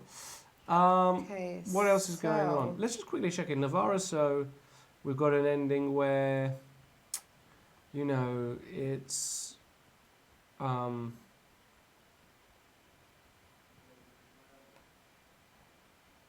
it's not much is going on. What can I tell you? It's an ending, equal material. Black has got some problems in as much as his bishop and pawn are here. They look a bit funny. But maybe he's just going to go like this. I think white's better. I think David's going to push for a bit, but I still feel like Wesley's going to draw. Wei Giri was the game that we thought was going to be the, you know, one of the highlights of the round. But and you were liking black's position last time. yeah, we the checked last in. time we saw it was here, rook a8, as I said, and I just thought black was fine. And Wei decided, you know what, it's time to exchange some pieces. Knight e2, takes, and knight g4. Makes a lot of sense, getting rid of this good knight. Because after takes, white's been left with the worst knight, if I can put it like that. This knight, it can come back to c3, but then it's only really blocking here. So rook ac1 was played, and now b5 by Anish. Trying to gain space, and b4 by Wei Yi. I still like black. Why? Can you just... I think because after, let's say, a move like this, I worry about a knight landing on c4.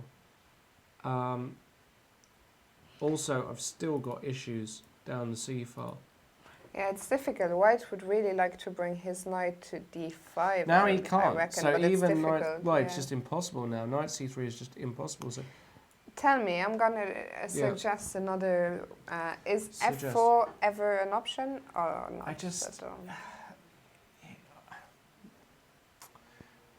I mean, I would just be inclined to say no. It's just not in the spirit of the position. I mean, let's say, for example, b4 here, takes, and now f4. It's just so loose. Every time you make these, I mean, there's no attack at all. What is the follow-up? Well, What did you want to do with it? if you don't retreat your bishop, I was going to try and play f5.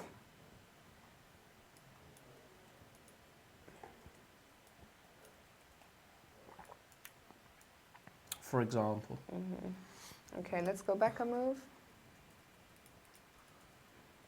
Yeah, I like this. The knight's coming. We're weak. There's checks. Knight e3. Nah. Yeah, You want to don't steer away like from this f4. either. It's just too ambitious.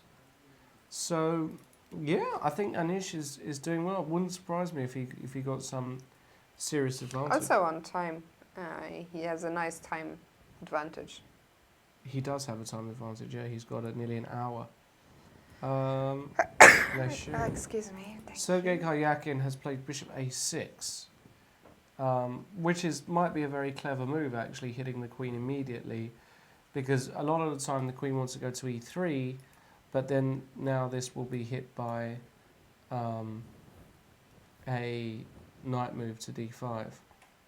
There's a question in the chat from Strobane asking who is Carlsen second. It's Mr. Peter Heine Nielsen.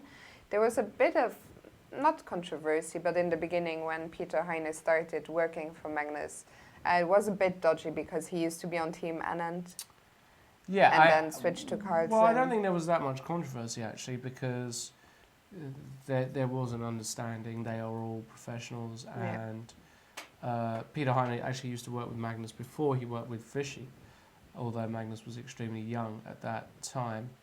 And I've seen Peter Heine a lot recently in Vike. I saw him in London, and you know. I think everywhere else. Magnus Carlsen has a lot of other seconds and people who work for him, but Peter Heine is usually the one. If someone, for example, in Qatar, he was just with his family. It was a bit of a holiday, but most, I was going to say serious tournament. That's not to say that Qatar wasn't serious, of course. But most the absolute top tournaments. Yeah, it's the same with Fabiano, who has Rustam and Peter's there, and they're there as to give advice, to look over things, to provide some ideas. I think it's also important for these players. You know, I don't know about Fabiano and Rustam, but Magnus and Peter Heine, whenever I see them, they seem to have a great relationship. They seem to be great friends, have a lot of fun, a lot of common interests. For example, sports. Whenever Magnus is playing football or whatever, basketball, Peter Heine will be there playing as well. So I think it's great to have someone who's not just doesn't just know his chess openings, but also you have a great I totally rapport agree. I with mean, them. if you've got a good rapport with your team and your head coach, and you know, you don't just talk about chess, you talk about movies, you talk about life. You just have somebody you can almost take your because there's so much chess. Sometimes you just need to completely zone out, talk about normal stuff. So Peter Heine definitely does that with Magnus, as does Rustam and perhaps various others who work with these guys. So if you still wonder about Carlsen, of course there are other. Well, we were just looking at the game of Ding Liren. Magnus has worked with Ding Liren in the past, and other more permanent members of his teams perhaps are John Ludwig Hammer, famously, Laurent Fressinet. Who else am I missing? Anyone obvious? Mickey Adams. Mickey Adams has worked. I mean, there's with, been a whole host of people. Magnus also had a training camp, which I thought was very interesting, with Levon Aronian before the Singfield Cup. Yeah, I mean, why not? They both benefit from it, of course. Well, Levon went on to win the tournament. He went on to win the tournament, so yeah. Any more people in the chat want to have a question? Yeah, do you not want to talk about the games anymore? You've had enough. No, I've not had enough. Far from it. But oh look. Oh. Two strong grandmasters have just walked past the door. Luke Van Velde played Queen B3, by the way, in his game against Magnus, which is. By the way, CP Kuited is saying Peter Heine is his manager. That's not true. Peter Heine is his coach. Espen Agderstein Correct. is the manager of Magnus Carlsen. Espen, who is the brother of Simon. Is he the brother? Yeah. Espen, who is the brother of Simon Agderstein, who was famously Magnus's first coach. Yeah, and I see Espen a lot as well. We talk a lot at tournaments to obviously discuss the latest in what's happening, and I'm much more involved now in the slightly more secretive side of top level chess and what's going on, but no big things happening as far as I understand at the moment. Let's get back to the game though, because Queen B3 was played, and I like this move by Luke because the Queen sits very nicely there, and if ever Knight A6, now Knight B4 can't be played, the Queen's out the way of any E5 ideas with the Queen filling, and he's threatening just to go here and maybe cause some chaos. I quite like it. Yeah, I think Magnus is going to go A5 here because he threatens A4, And also the knight can come to a6 and b4 like this. Yeah. That said, he does give away b5, but it's not as if white can play a4 here. So, I'm not entirely sure what's happening. In Mamedyarov Adams, we had, after d5, we were looking at the move queen c2. Shaq played knight b3, which looks like a very decent try. Mickey retreated the bishop to f8, which looks okay. And now queen to d4. But I'm not sure about that one by Shaq. Maybe it's good, though. Maybe it's good. By the way, there was a question, you're wondering if there are more questions in the chat. A question from Julian Fernandez. Tell us stuff about the studio. Is the background green? Who just fixed the mic? Do you get free cookies? All the important questions. All the important questions. Indeed, the background is green. We've got a green screen. Also, we're in a different studio. This is a very improvised studio. I think it's still great. I love it in here. Yeah. We're sitting on this nice high table with our high bar chairs. Yeah, the background is green. The main studio is being used. There you go. There you see the green background. That is actually, yeah, that's the real background, ladies and gentlemen. And yeah, because the main studio is being used by Jan and Arthur Gustafsson. Arthur Gustafsson. Jan Yusupov. Jan Yusupov. Actually got a bit of a ring to it. Jan Yusupov. So yeah, could be a movie star. The guys are in the main studio. There's a painful question coming in. Lawrence and Fiona, did you ever play chess over the board against each other? We did. Not in a real game. Not a real game, no, but a painful. Yeah, we won't talk about that. We won't talk about that. We won't talk about that. Yeah. So there you go. Yeah. We do have free drinks. We don't have cookies, but during the breaks, I tend to get a slice of Nutella bread. Well, you could call it a Nutella break, but yeah. What is that last move by Magnus Carlsen? That is completely unexpected. Queen F5. I don't. I mean, I think his idea is that, maybe it's twofold. Firstly, in some future he gets a knight here, but perhaps the idea is just that he wants to get the knight to d7 and f6. But what do you do against h5? Surely that's the move Luke's going to play.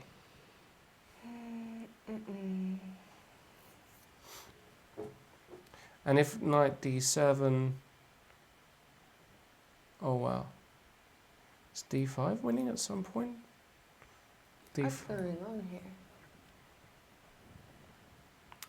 Yeah, I don't believe this for a moment. Queen f5.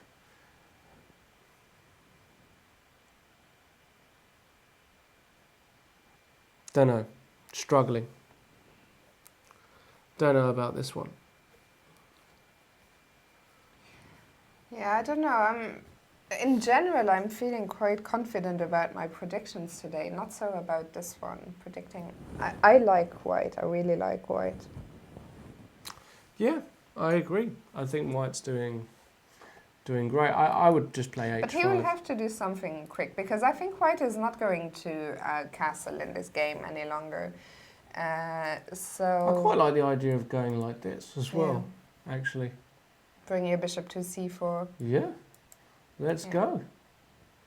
Come on, Luke, play h5. Make it super exciting for us. What are they saying? They wonder if I won the game after giving you rook odds. Yeah. He played h5 immediately. Well done, Luke. Yeah, for all of you who don't know, Magnus Carlsen did beat me with rook odds. But it was one of the strangest scenarios in the world. It was just so weird. Because I'd previously beaten Maxime and Fabiano with a perfect score, like 18 games. And I just thought, well, okay, it's just ridiculous. It was about 2 a.m. We had a few drinks. And he just tricked me and flagged me. And he's a tricky guy.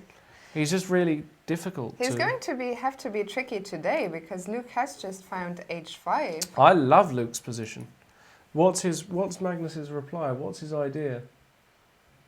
I don't know. I don't understand any of this. It feels like he's just a few moves. Where is he going? I don't know.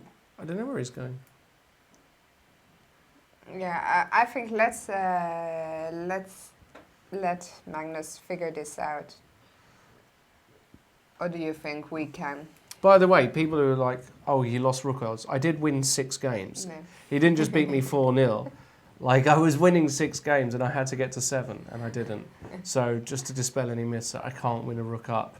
That really would be the end of anything.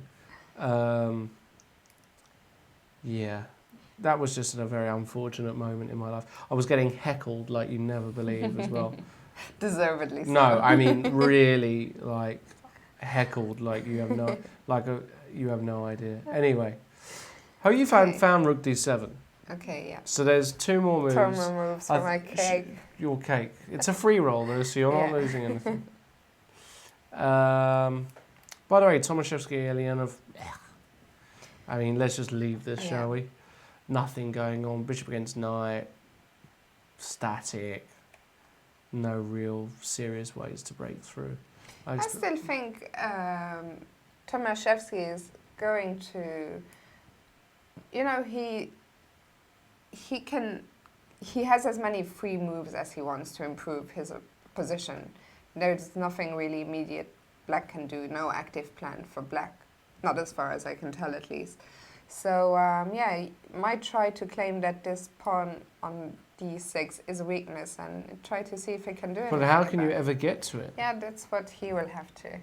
But you don't have the pieces to get to it, right? It's on a dark square, you have a light square bishop, and every time you want to get it with the queen, the other rook comes in. I just think black's okay here. I think Eljanov's fine.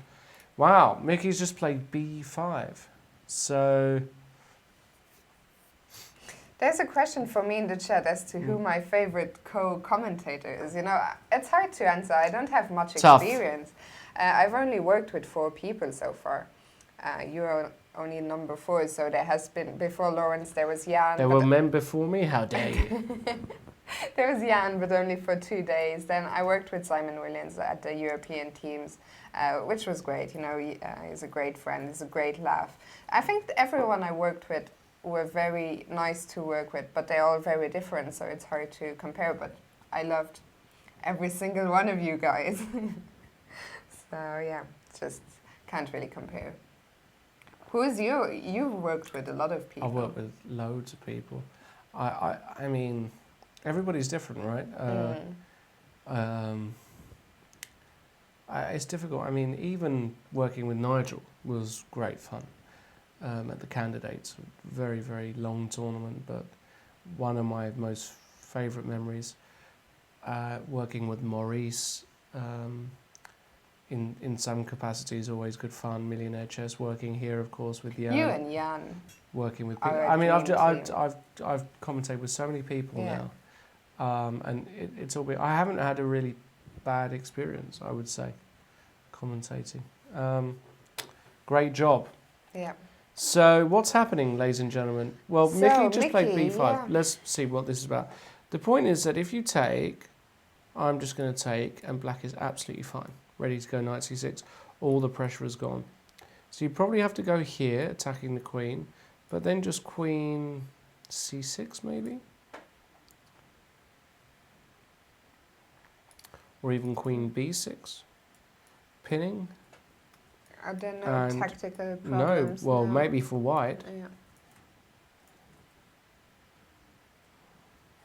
No, it looks as though b5 is an excellent move by Mickey, actually. Looks like it's a good freeing kind of move.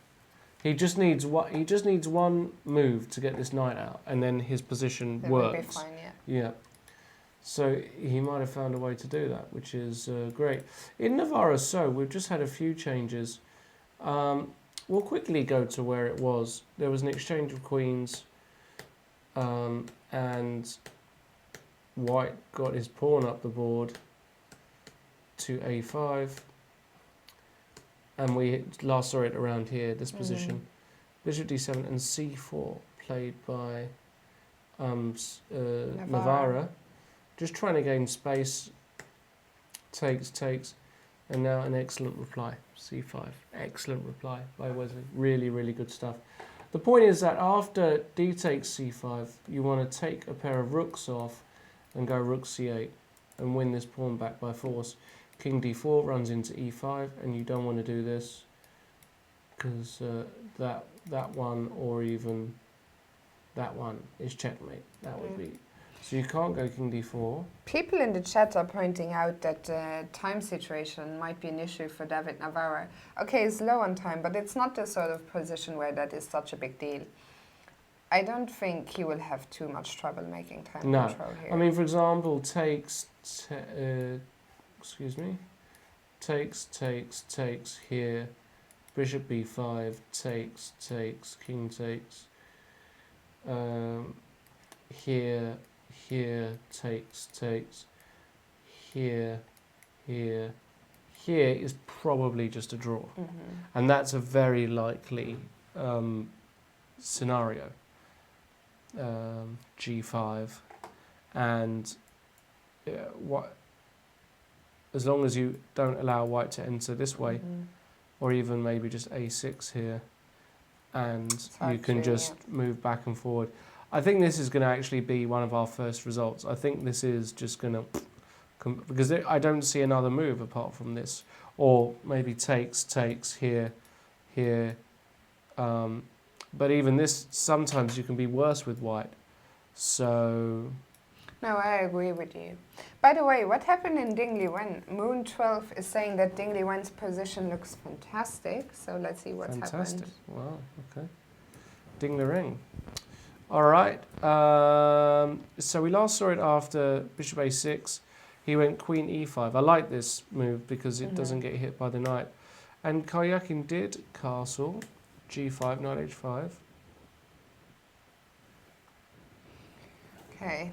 Well, white can win a pawn here with queen e4. Attacking h7 and c6. And if g6 takes. And it actually, winning this pawn now kind of feels okay because the C file is blocked. Although saying that, yeah. I wonder, can white go for more, or not for more, but I mean, can he go for the attack? If we go back one move after g6, is there anything better white can do? Problem is there are no anything pawn else? breaks now. I mean, it's very difficult to envisage. I mean, knight e5 maybe. But probably this is all right. Okay, what if I simply play a move like just after g6, simply, well, I say simply, but h4, just defending. What's your idea though? Well, play knight e5 next. So here and here. Yeah. And then here. Knight g4. But you're not really. I mean, I understand what you're trying to do, but there's not. Yeah. Your knight is doing a great You job need of this controlling guy here. f4. Of course, if I could get in bishop f4, I'd be over the moon, but I can't. Maybe you want to go king b1, bishop c1, bishop b2. Seriously, Yeah. like this. Something like this. With bishop b2 and knight g4 might be a play. And he did it. He just said, you know what, thank you Just very took the much, pawn. Sergei. I'll have a pawn. And it's your turn to show me what compensation. This knight now is a bit offside. How does it... Also, I mean, white can just come back on the next move with his queen and He's just won a continue pawn. his attack and be a pawn up. Ding has got an extra Yeah. pawn. So now we're in a very, very interesting position. And rook a7 has been played. Ah, this is Karjakin's idea. He wants to go bishop b7. And if I come back, bishop b7 probably, and if you go with the queen, apart from taking, maybe he wants to put a bishop here. And then push a4. Yeah, and then push a4. Oof, totally double-edged position. No idea what's going to happen, honestly, in that one. Carlsen, though, look, he played e6. I have no idea what's going on in that Carlsen game. I think Carlsen is in really bad shape. Instinctively, this feels like Van Velde must have Imagine what a shock it would be if Van Velle beat Magnus. We saw the score between He's the never two. beaten He's never Magnus. beaten him Is in that the true? classic. I thought it was 6-2. Or was it 6-2? Maybe our fans can check to see if Van Velle has beaten Carlsen before. Maybe it was 6-2. Got a feeling Probably it was when 6-2. Carlsen was, because Carlsen, well, he hasn't played as in Vikings as long as Luke, because he was barely born when Luke played there the first time. But he has been playing there for a fair few years now, so it's very possible actually that Luke beat him in one of Magnus' early years. It's possible, but then again, Magnus was in the C group. He won that with like 10 out of 13. And by the time he was in the B group or A Yeah. group, he was already 26-70. So I'm not sure Luke has beaten him, but in this position, Yeah, so 6-2 we are told. be interesting to see if there was a decisive game there. Though. No, but that is only decisive games. The score It we is see- decisive yeah, yeah. games. So welcome to Warp Zone. Thank you for this. And if you could also tell us when Van Velle beat Magnus, that would be great. You or anyone else in the chat would be great. Yeah, but I think Luke, he's not going to get a chance like this every day. I mean, he doesn't really even get to play Magnus very often. So it'll be interesting what he makes of this chance. The question of what is actually going on. So I would love to play rook to c5. That's my dream. Mm-hmm. So I'm going to go knight b5. Threatening rook into c5 and knight c7. You have to do that. And now I've got knight d6. This just looks super dangerous for Magnus. I mean, I can also Now we go also have here. ideas with bishop d3. Yeah, I was just... Where'd you put the queen? I mean, if you put it here, you run into takes, here, then back, you can drop back. This is weird. This just looks really bad for Yeah. Magnus. Looks really, really tricky. I have to say I'm a huge fan of Luke's position. Yeah, so am I. Luke. Yeah. And What are the people saying? someone was... Van Velle beat Magnus in 2006 and 2007. Wow. Okay, so Magnus So would have 10 been years ago. Magnus was 15. Yeah. I mean, he was. Could have been in Vikings. Yeah. No, it would. I'm absolutely sure it would. 2006 in Schagen. Where was Schagen? Schagen? No idea. And 2007 in Biel. And by the way, in the Navara So game, we've got exactly the What position. you were saying. So I expect. I think this will be a draw. I expect shortly. exactly the line we saw. Actually, I expect this to be on the board. Mm. Not so much going on there. What's happening in February? I don't think I'm gonna get a cake, am I? No, you're not getting a cake. One more today. move. Yeah. One more shot. And if he goes queen d3, I know I want no cake because Schagen is near Alkmaar in the Netherlands, we're being told. right, beautiful. Luke took on g6 already, by the way, which feels completely fine. And I think now he's just going to go here. This is just such a logical move to gesprungen, gesprungt. In here, put the rook up, allow to play bishop d3. I mean, it all makes so much sense. So let's see. Oh, Navara played rook b8. Okay, so he's indicating he wants to...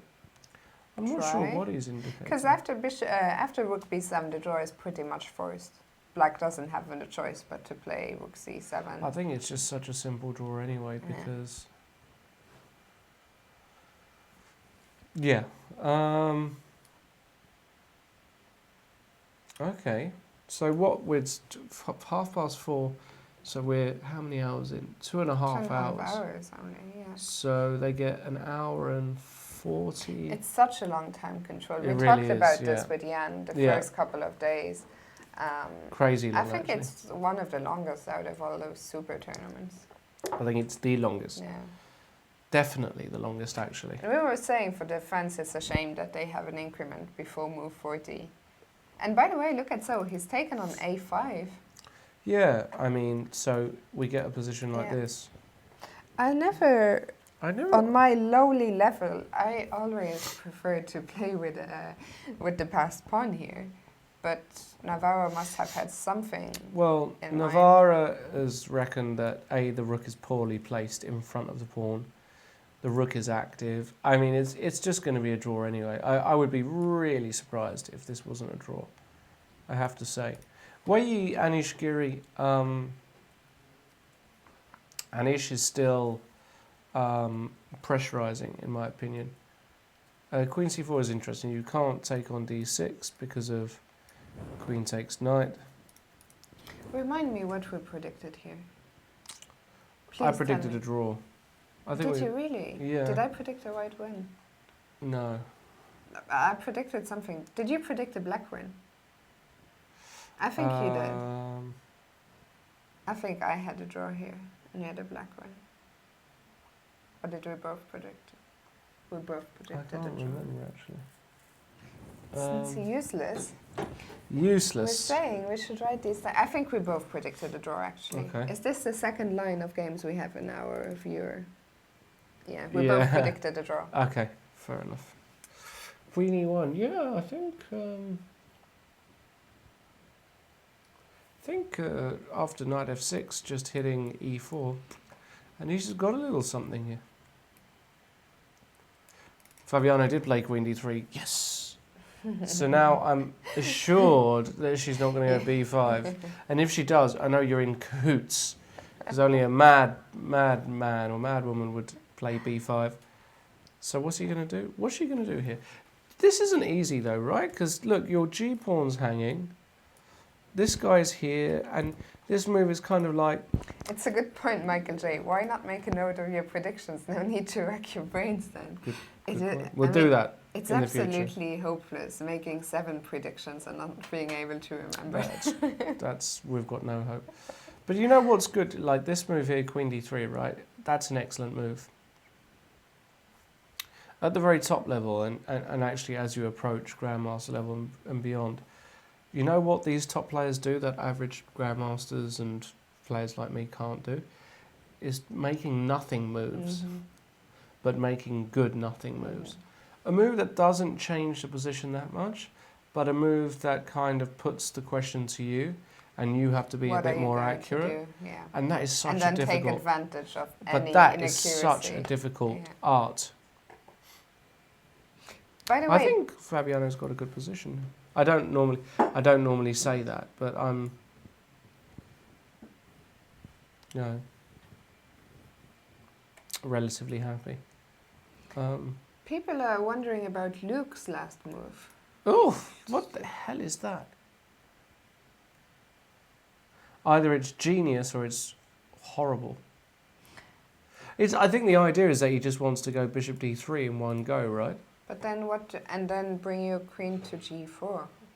Yeah, so let's say If you knight can. a6, bishop d3, and if queen a5, queen g4. Right, and then suddenly, oh my Word. giddy gosh. We're coming in. Okay, so what does black Queen do? d1, huh. It looks weird at first sight, but I like this idea of bringing my queen over to the king side, if I can. So if I play a normal move like knight d7, bishop d3, and you put your queen on g5, is that possible? It's also possible. Yeah. Maybe knight e4. What if I? No, I can't go bishop f4 because my pawn is hanging. Yeah, this guy is also a problem in the position, right?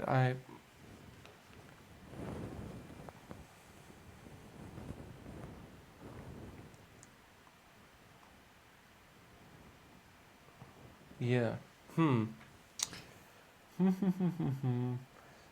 he has played knight d7. Yeah, so he plays knight d7. Now I expect just bishop d3. Queen G5. Not easy. Not yeah, easy. I was just wondering if I can bring my rook to H4. What about King F1? Yeah, King F1. I like King F1 as well. But I'm not actually threatening to move the bishop because And what if I play rook H4? in the current position. No, after bishop D3. I suppose. I was wondering if, but I don't really threaten. Well, anything. yeah, I'm gonna probably just take it and hold on. Yeah. Okay, I like King F1 actually. You do? Yeah. I'm not sure I like it. Okay. So if I go here, Why is Lawrence so sad today? It's not the first time I read this in the chat.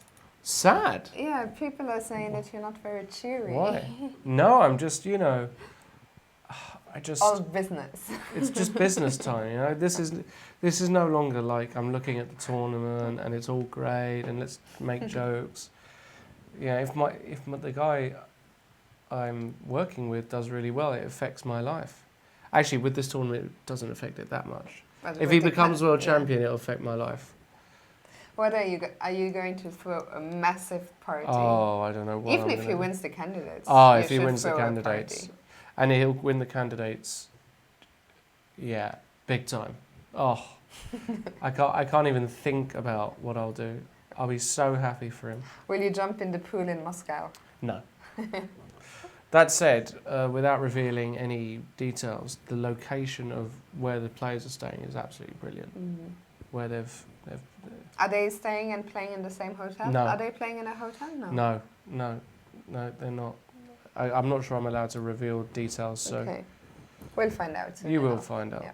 very soon. All right, we'll see what he does. But as the other day really hurt when he didn't win that one against Anish. That hurt me I so. didn't even. So I'm not sad. Yeah. I'm not sad, ladies. I'm really not sad. I'm just a bit more on edge than usual. You know, I left the studio a bit earlier the other day, so I missed the end of your commentary with Jan, and I couldn't even watch it because I went to have dinner and I didn't have internet. But when I came home, I just saw this tweet where you were like, absolutely. Yeah, he just played this Destroy. move in the ending, and I just thought, don't play that move, and you played it.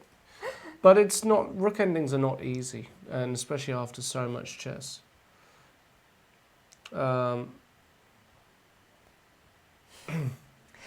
Well, Julian is reckoning you might rather be playing. If you missed the beginning of our show, Lawrence and I are off to Birmingham together tomorrow to play for different teams, but we're both playing some chess in the English League this weekend. So it will be good. I mean, I love commentating, but it will be good to be back at the board. Yeah. I'm kind of semi-retired. I haven't. The last time I played was disgusting, as people will know. Your game It against was Peter Fiddler. Swidler. I'm semi-retired apart from the team competitions that I promised to play in. But actually, this weekend I'm not going to be playing Fiddler or any. So I might have a chance of actually playing some normal chess and winning. We'll see. We will see, ladies and gentlemen. Okay, so let's have a look at Navara. So a lot has happened there, yeah, and we're it's going just- to have a just- handshake Yeah. very Boiling. shortly. We're going to have a.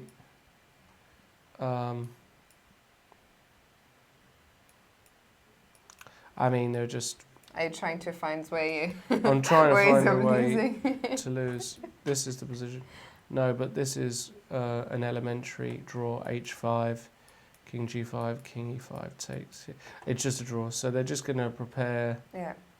themselves for a draw.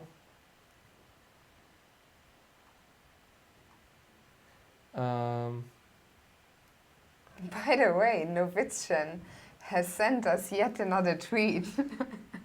We mentioned earlier we would go down the bar if Hou Yifan, seeing as she's liked pushing her G-pawn.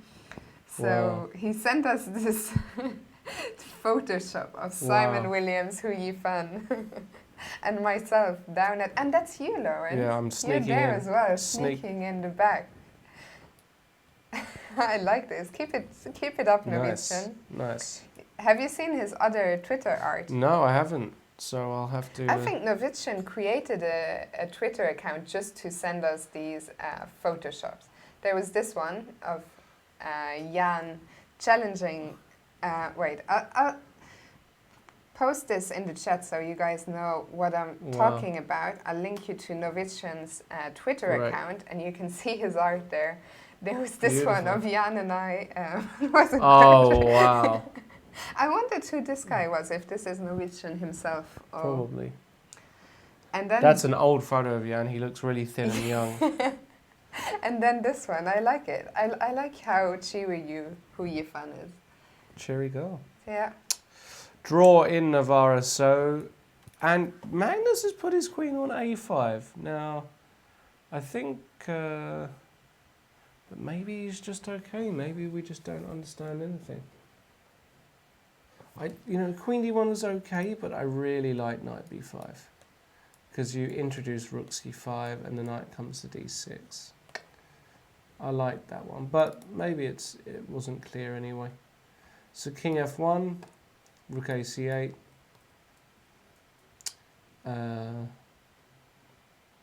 How is white gonna rook a1 maybe? Mulusin is asking if we reckon it's going to be all draws again. I don't think so. I think we still have a lot of potential here for action. What do you think?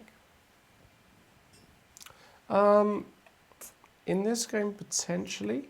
In Wei Giri, we've had a few more moves. So he played queen e1, knight f6. This is a move I thought Giri would play. He took and rook d3. And yeah, black's better. Very simply, the pawn majority is felt more because this pawn does a good job of holding up these two pawns. And black is very well coordinated. And yeah, Giri has just played excellently so far. By the way, Jonathan Pincher is wondering where we are playing in Birmingham and if you can come and watch. You can indeed. I don't know where we're playing. We're playing at the Holiday Inn Hotel Birmingham Airport. So we're playing just Is it by the airport? Just by the airport, which is great news for us. You can come and watch. There are never usually many spectators, but you're very welcome. We're playing Saturday at 2 p.m. and Sunday at 11 a.m. So I always do so feel bad free to come in the morning. So what's going on in Fabiano's game? Nothing. She's still thinking. Queen d3. She's spent a fair while on this move. Yeah. You can check to see how long, but it's been some time. Let me have a look. Yeah, in the UK, that is. There is a Birmingham in the US, right? Yeah. But we are in the UK, of course. So she has so far. I'm getting tired. Where do I even see that? Move time 12 minutes. Yeah, not that long actually. I thought it was long. It felt like longer, but it's not. How about we go for another, because we're in a moment, there's about half an hour each. How about we go for another quick and then break? Come back for the and then time we come back for the time scramble, control, or scramble, or wherever it may be. She has just made a move. She did just play bishop f4. Let's quickly go there. That might actually be a good move, which is unfortunate. Yeah, I think if she manages to simplify and to stabilize, she is going. I'm not claiming she is going to be better, but I think she will be fine. Yeah, that looks like a good move actually. All right, we'll see.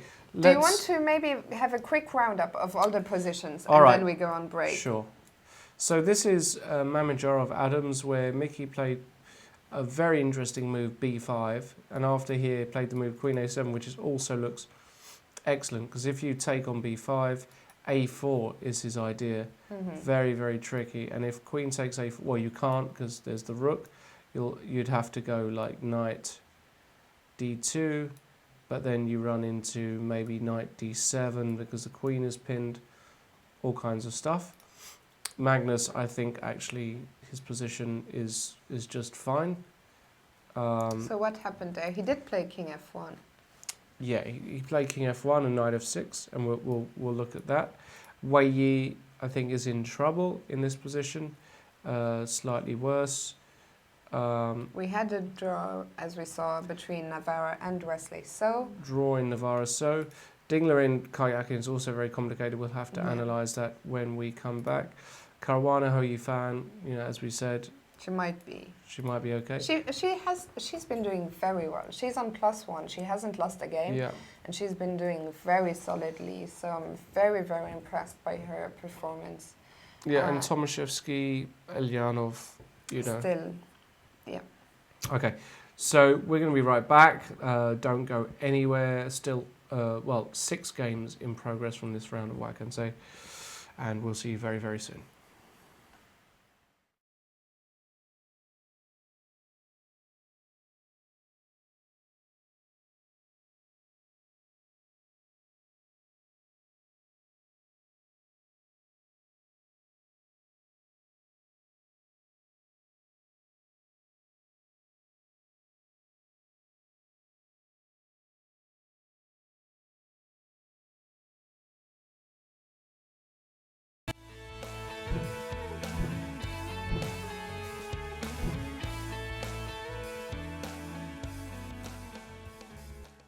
Hi guys, welcome back to my show on strategy. You know that this is the series where you can learn about plans, ideas, patterns that you can apply in the meta game. Today I'm not here. I mean, I'm here but not here at the same time. This is a recording because I'm already heading to the Netherlands.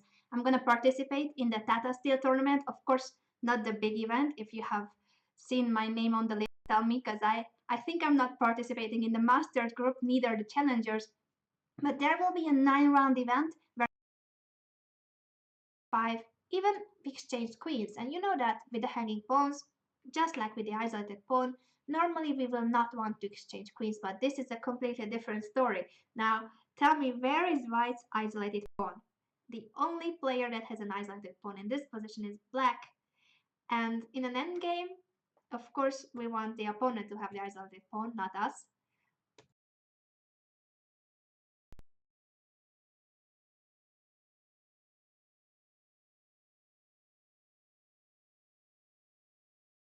b8, and now this position, well, bishop c6, white is winning an exchange after rook takes b6. That's what happened in the game. I will quickly go through these last moves, but it's already not that much of an interest. This is something that I also wanted to show you. I almost forgot that after winning the exchange, Petrosian gave back the exchange because it's more important to have this powerful b7 passed pawn than an exchange. So he lets black capture the rook, but he will win the game because of this b7 pawn. This is the final position. Black cannot move his pieces because if he moves away with the knight, then rook c7 and rook c8 will win the game. Very nice game by Petrosian. Of course, the Petrosian Spassky games are famous. They're World Championship match, and in many other games Spassky won. He won the title from Petrosian, but in this game Petrosian won. And what I want you to remember from this game is this d5 breakthrough. So we wanted to have this knight on e5. In many games you will see this. And later, the moment where he played d5 here, it was okay to come back with the bishop to e3. That's a normal move, but it was even stronger to push d5. Even though we cannot recapture after e takes d5, he did have to go back with the bishop. But what he achieved is that now there's no pawn on d5. Imagine in another position there would be his pawn on d5, so this bishop would be blocked by that pawn. He played d5 to open up the position, and later he will win back the pawn. Now he's threatening a5, and also in other lines he can capture the pawn on d5. So on the long run, black cannot keep this pawn up, thanks to white's very active pieces. But let's go for a new game, because we not only have this Petrosian Spassky game for today, but also Korchnoi Georgiou. That's another classic game. I think Korchnoi needs no introduction, but maybe you haven't heard of Georgiou. He was also a very strong player at the time. He was Romania's first grandmaster, so it's not an easy opponent for Korchnoi, but he did manage to win this game. He was, of course, a better player. And the Slav defense, we will not talk about the opening as usual, but we want to have an isolated pawn on the board, and that is what happens here. So isolated pawn, this is very different from what we have seen in the previous game, because here black's bishop is on g7, so this is a fianchetto system against the isolated pawn, and you could think that it's perhaps better because this pawn will be hanging thanks to this bishop. Also, these pawns protect quite well black's king, but still there will be pros for having this isolated pawn, and Korchnoi will show us what are those advantages. After knight b6, he went bishop b3. Of course, you want to keep your bishop on this diagonal. Now, it wouldn't make sense to go bishop d3 because this is not the same case. We cannot attack on this diagonal with the pawn on g6. You don't want to play bishop d3 and at some point the bishop queen battery on that diagonal. Pointless. Forget about it. When the pawn structure is different, we have to play different. Now, what we can have is this diagonal because the pawn on f7 might be our target. And that's why we have to have a bishop on that diagonal and pay attention to that pawn. After bishop g4, of course, black wants to trade pieces and he wants to exchange this f3 knight because that's a knight that defends the d4 pawn. But after rook d1, is bishop f3 a good move? Is it a move that wins a pawn? I think you can answer very quickly that no, because after bishop f3, queen f3, this d2 bishop is protected, so we can go queen takes b7, and all that black has achieved was opening up the position for white's bishops. When you have the pair of bishops, or when you have bishops in general against knights, you want to open up the position because the bishops love open positions. So this is not a position that black would want to play so much. Therefore, e6 is a better move here for black. But after bishop g5, you will see that there can be some problems. With this pin, so far the knight is protected, but who knows, maybe in the future we can attack that knight with another piece. And this is what happens here. After h3, black is forced to capture on f3 because whether bishop f5 or bishop h5, he will lose the bishop. So he cannot retreat with the bishop, he has to take on f3. Now we have the pair of bishops, but what's even more important is that now this f6 knight is hanging. And you know that the d5 square is important for black. When playing against the isolated pawn, this is a really good square. This is where the knight can have an outpost. So here knight fd5 would have been a good move. And this is a complicated position. I wouldn't say that white is better. It's complicated. It has pros and cons for both sides. But after knight b d5, it is a slightly inaccurate move. And soon you will see why. White simply played rook fe1. You see that here the rooks are placed in a different way. Of course, one rook is always on the d file, and here the other rook is on the e file. You will soon see why. After rook fe1, this was the last piece we needed to develop, so now all the white pieces are out. If knight c3, simply b takes c3, we have our hanging pawns, and in a very good situation because the f6 knight is hanging, we're gonna go c4 d5 very quickly. So black shouldn't capture on c3. He played rook a c8, and here I need you to think. I need you to think, why was it so bad? Well, it wasn't like a losing move, but it wasn't the best to go to d5 with this knight, because now white can find a way to push d5.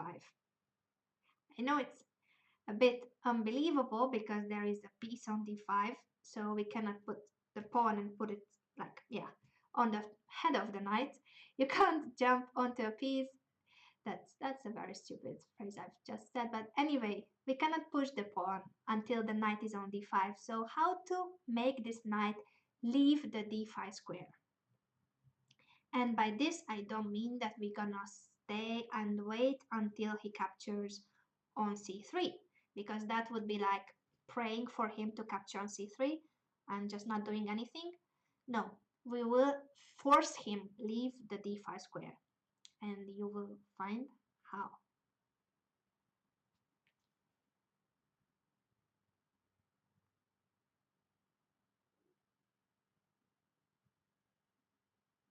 I think you know it. I think you see how to make this d5 knight leave that square, and the move is bishop takes f6. When we have the pair of bishops, we normally don't think about giving up the bishop, but this case is, well, first of all, here having the pair of bishops is not like a huge thing. The d5 square is much more important. So first, you shouldn't mind about giving up the bishop, and second, it's very concrete. Now, it's not possible to take on f6 with the bishop because after knight takes d5, the f6 bishop is hanging, so white has won a piece. And if he cannot capture with the bishop, that means that he has to leave the d5 square with the knight. And now we're gonna play very good. We're gonna play d5. That's what we wanted. The rook's on the semi-open files, soon open files. The minor pieces are also supporting this d5 breakthrough and the queen on f3. All the white pieces are active and we want to open the position. So after e takes d5, I need you to tell me how to recapture on d5 with which piece.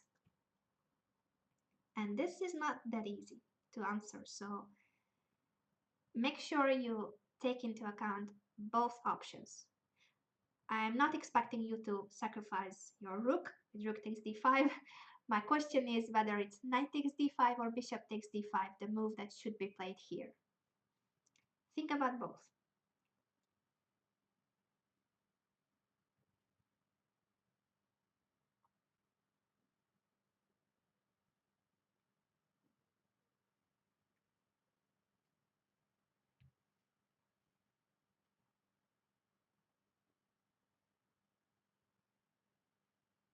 And wondering who votes for which move. Later I will check it in the chat.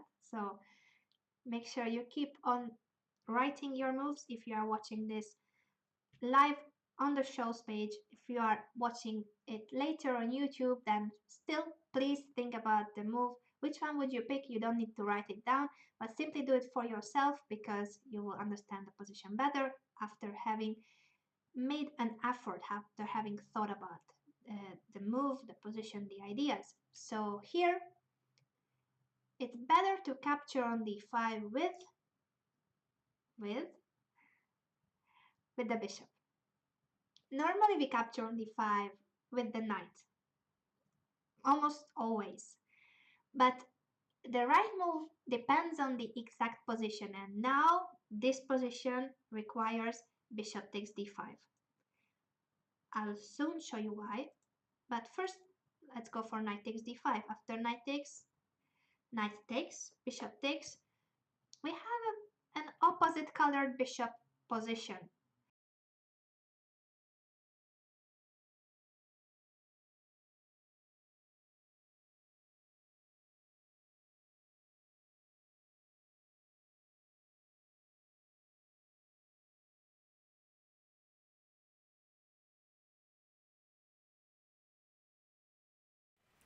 And welcome back, round 5 of the Tata Steel Chess Tournament 2016. Indeed. I'm Fiona Steil-Antoni, and with me here is Lawrence Trent. That's true. Welcome. That's very true. Welcome back, ladies and gentlemen. This is the third section, third part of today's coverage. We are coming to a crucial moment in the round, excuse me, where within the next hour or so, we're going to be getting down to the time scrambles, or at least maybe there won't be any today, at least move 40, where normally it's around move 40 where the dust seems to settle and we have a clearer idea as to what's going on. So at one point, I'm going to tell you about this new feature we have, but I think before I do that, let's have a quick, again, run through all of the games, update on everything that's happened while we were away, and then I'll tell you about this new nice feature we have. Okay, well, First things first, let's just point out that David Navara versus Wesley So is a draw. So 2 kings left, not much to play for there. You could play on with white, but I never found it. No. It no. helped me, really. So only 1 draw so far. In other news, Wei Yi against Anish Giri. The last time we looked at it was around here, and after knight takes a4, I thought Anish had something here, a little something. Maybe a good idea was to play the move bishop d5 to relocate the bishop on this long diagonal and just play f6 and just keep a bit of pressure. But instead, Anish maybe made a mistake with the move knight f6, because after rook e3, suddenly white was reorganizing his position, his pieces. Bishop d5 came, and now just a mass exchange. And basically what happened was rook fe8, knight to f4, takes, black won the pawn back, so material's now equal. And white decided to exchange more pieces off the board. And we've got this position, g6, c3, but really nothing to happen. I expect Anish is just going to take on c3 now. What's the point of, unless I lose somehow, I don't think I do. No.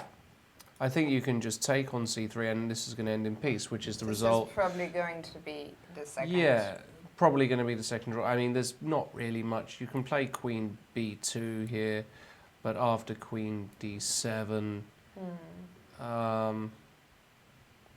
there's not really much. there's not much going on. I mean, it's equal material, queens and rooks. Kings are both safe. Also, if this ends in a draw, it means we will have predicted the first 2 results of the day correctly. Indeed.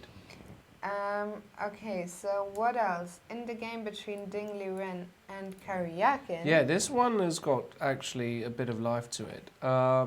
The last time we saw it was here after queen takes c6. So basically, white previously made this move queen e4, attacking h7 and c6.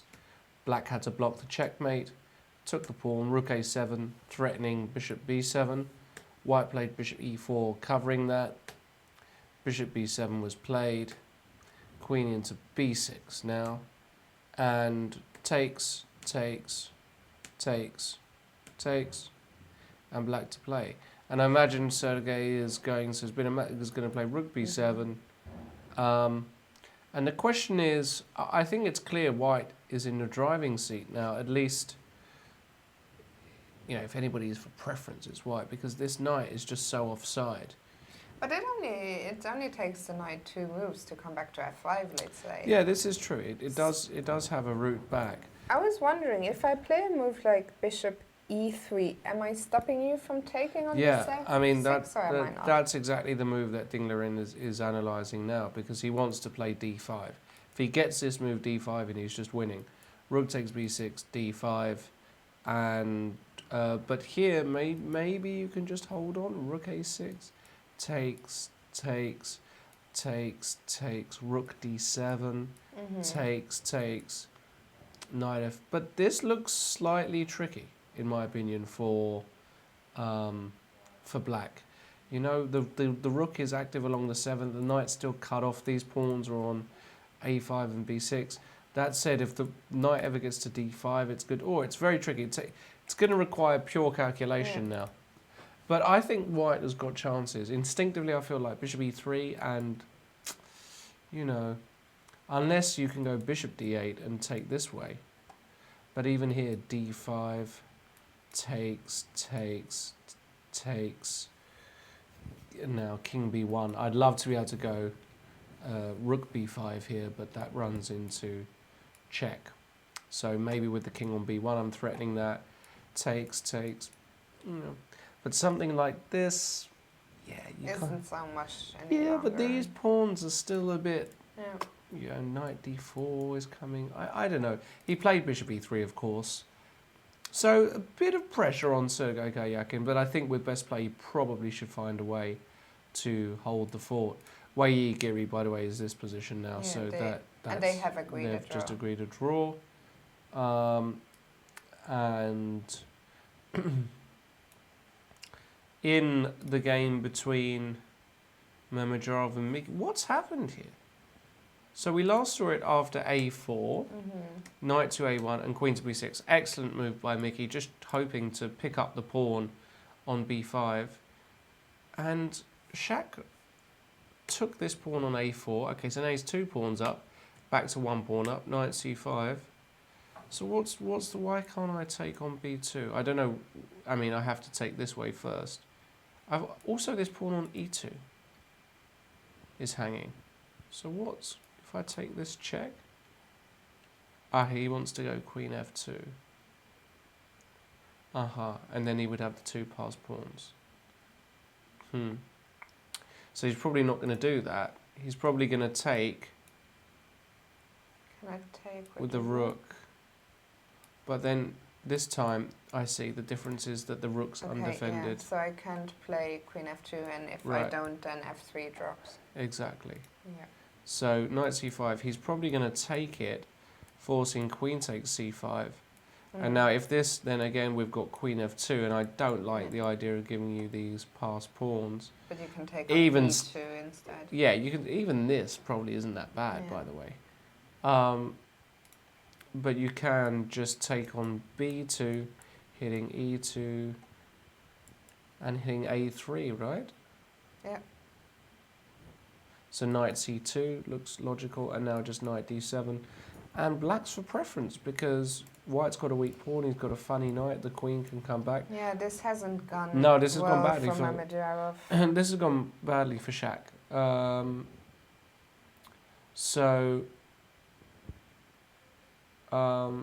We had a move already. Karjakin played. Yeah, so wow, they're playing really quickly, which is kind of surprising. So after bishop e3, there was a check, and then he took. Okay, d5, and now rook d6. So his idea actually is that he wants to pin, but black is also pinned here. So a simple move like rook d2, and you can't take on d5 because e7's hanging. And again, we could get something like this, but the rook comes to d7. Well, I don't know, but for me, this looks unpleasant, this ending. Very unpleasant, I think, for black. This looks just horrible for black. You're cut off on the 7th rank, you have this weak pawn on e6. You have a knight that still needs to get activated. It's going to take some time, so yeah. Let's go back to Van Velde versus Carlsen. Let's just update the games we haven't looked at yet. Yeah, so Van Velde versus Carlsen. We didn't look at We that, didn't look at this one. So, actually, let's rewind. We last saw it around here after knight d7, and we said, well, looks as though Carlsen is out of the woods. Bishop d3, queen a5, king f1, we saw this, knight f6. And now, very normal move, bishop into e5, just patrolling, looking at some exchanges. Rook a c8, queen to d2, and now knight g4. Takes, f3, kicking the knight, and now a super amazingly... What? What has just happened? Yeah, people are going on about What this. the hell is that? Wow. What a move. Okay, so let's have a look. That is an amazing move. Okay, so he's just hanging a piece on g4, so what happens if we If he takes, the idea is he wants to take on d4. Wow, this has happened. Holy smokes. I think Luke's going to go down. Because this is on, and this guy is powerful. And Luke is down to 7 minutes as well. No, Lucas. I mean, he wasn't really losing the thread, but he might still be okay, but it's just playing that position with 7 minutes on the clock against Magnus Carlsen. Wow. It's not... Whoops. What a move, queen g5, Magnus Carlsen. Great idea. So takes. And this is on the board. So Luke has to think. So, okay, what's the threat? This is probably just a threat, winning, actually. And taking on taking on Taking g4. on g4 also looks really bad. So we have to somehow protect the queen, protect the bishop. So the only move looks like either rook d1 or rook c2. Rook also there's all kinds of ideas like takes, Taking, yeah. bishop b5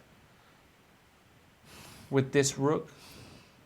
Luckily, the wait. I mean, look, the good news is I think rook c2 is the only move. Because takes, bishop b5 just doesn't work now. With the rook on c1 it works, but not now. Yeah. Wow. So let's go back a few moves. So rook c2, okay. Now I'm threatening a rook. So you have to take probably. Yeah. Takes, and now stop. And now knight e4 because your rook is pinned. And if check, I can just block, and then that's... And if check, I go here, and... What's going on? I don't know what's going on, but you've got a lot of pieces hanging, and I'm still a piece up. It's probably pretty good for white. I mean, Luke has to make... How many moves does he have to make? A lot. 15 moves? I think More? Magnus's queen g5 is both an excellent objective and practical Yeah. decision, because...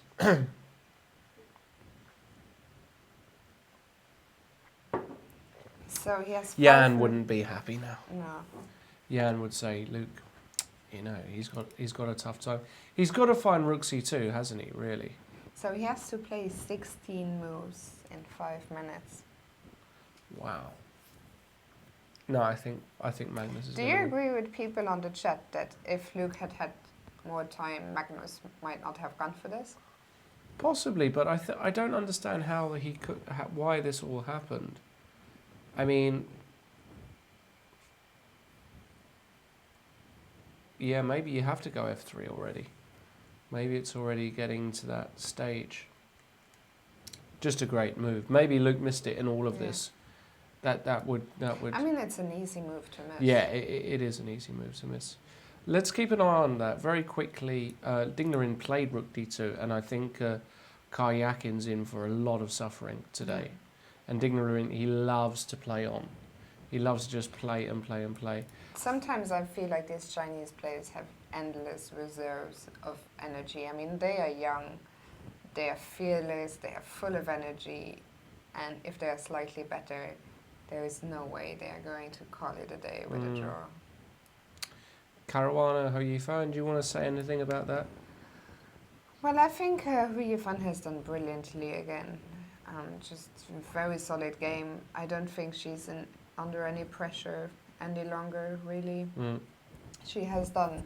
I said earlier, if she manages to simplify and stabilize, and she seems to have done both those things, I think we're headed for a draw here. Yep.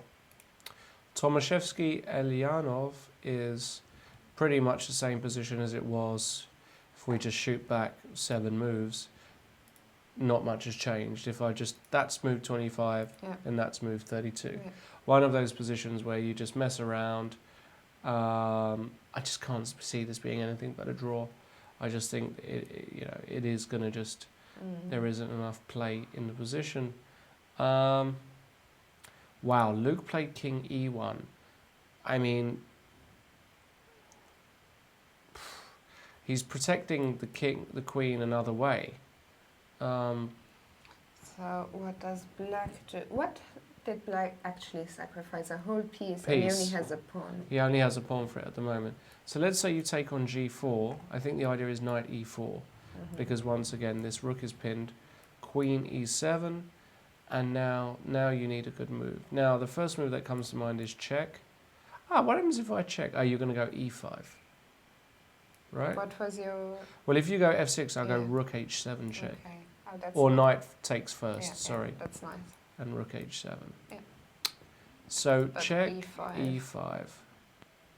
And now, I mean, it's really hard to say.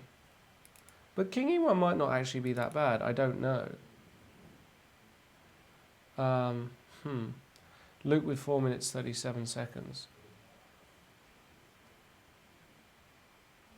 You know, a few moves ago I predicted a black win, and a few moves ago I wasn't liking it at all. But now, I mean, I still have no objective reasons for backing my claim. I'm happy about my prediction, but I think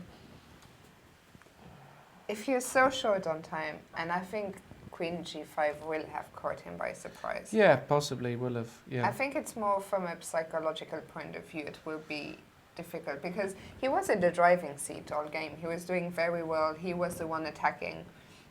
And suddenly, in the space of just a few moves, you suddenly find yourself being under attack. And it's just difficult to switch, from attacking to defending mode, especially when you're so short on time. So I think it will be difficult for Luke. And now Mickey's got the choice of taking here. And then what's this guy doing, You can take on e6, takes, something like this. But it's tricky. Magnus has played Queen e5, keeping some pins. I think Luke's going to lose. That's my prediction here. Too late. It's just, he's just getting hit by move after move after move. And what do you do here? I mean, what would you do with white, honestly? Cry. Can I play? Knight Can I e2? Is there any immediate problem with Rook h3? Rook h3. No. Wow, Rook h3. And if I go here, you wanted to go e4. Was that your grand plan? Yeah, I think the rook just wasn't doing anything on h1. Rook h3. So. I would want to move the king just to hit this guy. Can I go back? Oh no, now you go here and we have this No, tactic. So what happens if I keep on going with the king?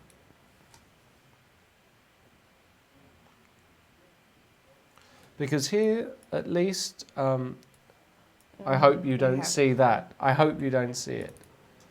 But Wow. even if I don't see it, can I run to f6? Probably not, but Maybe. Oh, he played knight e2. I think that's a horrible move. That's apparently exactly the move I was thinking. Knight e2. Well, I'm not sure it's so. Oh, horrible, maybe. though. Maybe it's okay. And now e4. This is his plan, is it? Maybe it's okay. Maybe. Don't doubt Van Velde. Apparently, knight e2 might have been one of the first computed lines, according to. Yeah, well, I mean, people, actually, that's the first move. Instinctively, as a human, you look at knight e2 because it covers g3 Yeah. and it blocks the pin. So clearly, knight e2 must be a move. But I think you probably have to follow it up with e4 here to give some luft, some space for the queen. And 2 minutes for Luke. So we should probably stay here. Yeah. While we stay here, let me tell you about this new feature. Because we don't have the very tech-savvy Jan Gustafsson in the studio with us to bring it up the screen. If you look at the right-hand side of the Chess24 main website, so that's right next to the chat, there's this new button called Support Chess24. I guess you can all see that. So that's mainly for you guys out there who are not premium users. If you are watching us here on a Bailey basis. On a Bailey basis. On a Bailey basis. Daily basis. Yeah, and if you appreciate our show, and if you maybe want to reward it, if you don't want to be a premium or whatever, if you just want to show your appreciation for the fact we run this show on a free basis, everyone can watch us for free. So you now have the option of leaving a tip for Lawrence and myself. It's not actually, it's not it. actually for us. It's for the company, because the company is providing you with this show for free for 2 weeks. You will have the great Peter Swidler here starting from tomorrow. So, yeah, there you go. Yeah, Entirely up to you, of and course. by the way, if you are premium and you just want to be extra nice and supportive, of course, any help here is appreciated. So feel free to leave a tip, as you can see by on the right side. Yep. Van Velde did play e4. Now, that's good news for Van Velde fans. The question is, how does Magnus react against this? Does he just go g5 and say, okay, what are you going to do now? Now I'm threatening... You know, there's all this chat going on in the chat about Carlsen being rude with his play. I don't think that's the case at all. Oh, wow, he just took on g2. Now, he just took on g2. Wow. Wow. Is that a mistake? Has he missed queen h6? Holy smokes. Hold your horses. Oh, my God. Did he just miss queen h6? What the hell? Okay, so You have to go have king to f6. go. Stop. Pause. Queen here, check. And if you block with the queen here, oh my God, it almost looks, I want to go e5, check. e5 check, winning. King e7, queen b4 check. What? My Mate. word. Oh my God, he didn't play g5, Magnus Carlsen. Surely Luke has to play queen He h6 has check. to. I mean, what else are you going to do here? How Just play A it. minute and a half. Well, king g8, let's just analyze this. Well, king g8 loses, yeah? Queen h7, king f8, check. And the And rook you just- hangs. yeah. Yeah? That's easy. Right. Stop. So, Imagine how nervous Luke is right now. well, he shouldn't be, because that's just a Yeah, move. but he's a minute. And then check is just like another check. That's a nice thing about those lines. Almost Wait, all the moves- g5. This is what he's analyzing. Aha. This is the move he's analyzing. So what happens if we keep... No, hold on. Queen h3. Where does the rook go? The rook just trapped. The rook is just trapped. And we can't take on e4 because the bishop is pinned. Well, I don't know what he's thinking about, but he has to go queen h6 check. Surely. He's down to 30 seconds. I mean, you've just got to do it, Luke. Just do it. Oh my word. Just do it. Don't think. Just do it. Just play with your hand. You know, sometimes you've got to let... Yeah. In boxing, they say you've got to let your hands go. Sometimes you just got to... Just let your hands 15 go. and he played he it. has, Well, he I think has it's the played only it. move, actually, Yeah. in fairness. So check. How long has he got? 40 seconds. He's got to find queen h4 check. I don't think a move like, a move like rook f1, king e7, and the king runs away. That doesn't make sense. Queen h4 check really is the only kind of sensible move here. He only has 30 seconds. Well, it's just a check, so he should be able to play it. But he's got to make 10 moves. Oh my God. Luke really has got no time. Nah, he's just bungled it. I mean, that's horrible. I mean, he's completely messed it up. That's just... I mean, I don't understand. I mean, queen Luke h4... could be having But such maybe, a... I mean, he might have just not seen after g5, queen h3. He might not have seen that. That's just game over. I mean, he was just completely winning. Queen h... Ooh. Rook c3 is a bad move. Check. So what did he miss? Here, check is just awesomely good. Here, I mean, you have to analyze stuff, right? Yeah, I mean, that's a I mean, st- yeah, it's even always this, even easy this for position, us, yeah. even this position looks a bit scary, right? But actually, of course, okay, I can't blame Luke being so short of time. So what's happening now after rook c3? I don't know. It really depends on Magnus's move, but I guess Magnus is going to win now, somehow. And he has played rook d8. Rook He's d8. playing incredibly fast. No, Magnus is just going to win. Yeah, Magnus is going to win. But This is the second big chance Luke misses. Lukey boy was winning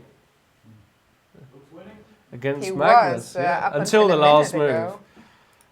Look at this. That's Luke. Jan Gustafsson is here. Just queen h4 check when you've got 30 seconds left on your clock. Give a check. No? The point is queen g5 runs into e5 check. It's not so hard. And if you take, that's shachmat. Right? And if you go here, and Shot mat. lots of mutt. But he's in big time trouble, yeah? He missed it? Yeah. And now he sees queen h3. And here also, if you go g5, queen h3. Just Oof, that's hard to spot. that's a hard one, right? To this backward move. So what happened in the game? Well, he played rook c3, rook d8, and queen h3. I have a feeling this is... You could easily lose this with white in time trouble. I think he's Pieces going to are so lose. Uncoordinated. This is tricky. Yeah, he's not even that much material up now. No, he's 3 pawns for the piece. Yeah. No. I don't like his chances. No, I don't like his chances either. I think he's going down. Which is a shame, but that's what makes a great player. That you just keep it. Apart from that, it's all rather, you know... Any results already? 2 draws. Wei Giri, Navara, So. Mickey seems to be doing...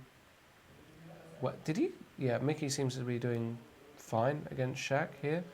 Pawn down, but compensation? Yeah, he could have even won the pawn back, but his bishop's just so good here that... and this knight is... By the way, we had a couple Well, of moves. Let's Rook see. f1, let's see. Yeah, he's losing the thread now, I think. I mean, you just put your king safe anywhere, and you can't even play a good move here with white. So very hard to coordinate the pieces. Like the computer, I'm sure is going to do fine with white, but over the board, this is a mess. No, I'd say it's 90% that Carlsen wins this. Wouldn't you? Yeah, I don't know what number, but Luke is in time trouble. It's very hard to play. It's going to be difficult. In other news, Liren against Karjakin. Well, this looks very unpleasant for black. Weak pawn on e6, these guys. This knight's restricted. I mean, this looks horrendous, doesn't it, for black? Yeah. Yeah. Yeah. I don't So like knight d4, I mean, rook's coming to the 7th. Then against Karjakin, we're used to seeing him defend any endgame, really. What about this guy? Caruana. Equal, no? Yeah. Yeah, you get nothing. He even has to be a little careful. Not too careful, but a little Mm, careful that the pawns don't start running up. I feel... Let's not look at that position anymore. I'm getting slightly upset. Let's go back to this one, Lukey boy. 3 looks normal, but Yeah. just rook d7, and once again, white has to make a move. That's what Carlsen's good at, isn't it? Just making a move. That forces you to make a move.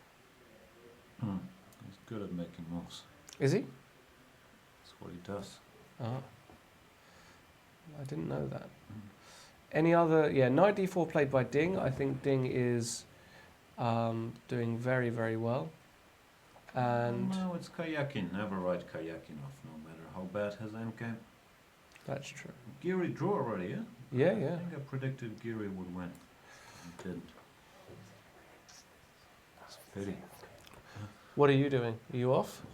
I'm done for today. I'm tired. I've been recording all day, but I'll pay you guys a visit. Give me a little break. I'll be back in 10, You go- 15 minutes. You go for a nice smoke. No, I'll go for a nice backup of my videos. Oh, wow. Sounds great. So you've heard it, ladies and gentlemen. Jan is going to be with us after a little break. Probably replacing one of us for a little while. We'll see. But okay, let's see what's going on in Luke's Well, game. He played queen f3. I expect Magnus to play rook d7, and then Luke needs to find a move here, which is really not easy at all. That said, he's kind of consolidated a bit, so maybe he'll hang on. I think he'll be happy with a draw.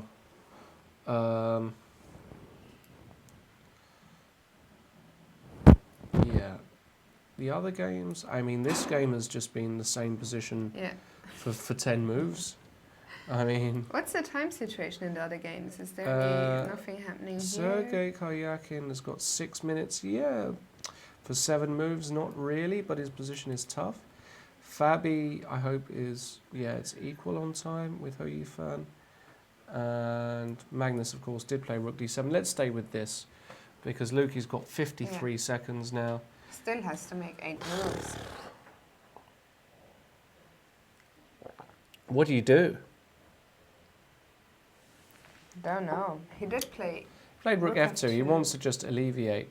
I can understand why he wants to do that. That also looks like a fairly normal move.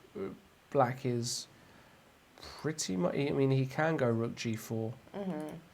He might go rook g4, but of course, if he takes, do you take with the king? Probably with the queen, right? Takes queen e5, something like this. I mean, he played rook g4. He just wants to completely keep it up. Now White's got a fantastic shot. Knight into d4. I wonder if Luke will see that, because if you take here, check, There will be mate. and here, and here, and here, and here is over. He played knight f4. I don't know if that's that could land him in huge trouble. He saw a knight jump, but it was the wrong knight jump. Knight into d4 was actually really strong, because you also threaten knight takes e6 check, queen f8, Yeah.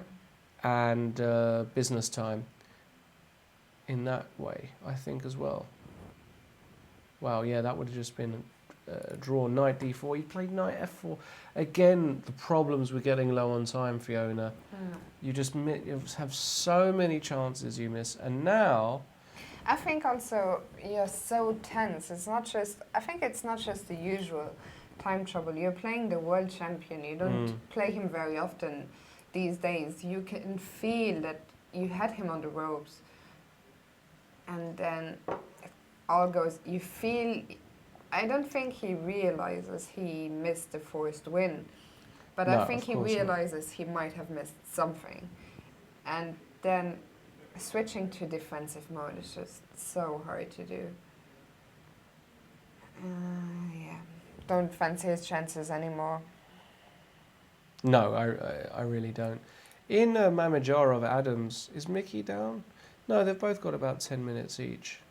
But Mickey is slowly but surely imposing. And Magnus is just going into beast mode now, isn't he? Queen Yeah. h4. Yeah, I don't think Luke's going to survive this. I'll be honest with you. I didn't think he would survive it anyway. It's just a super tricky position, and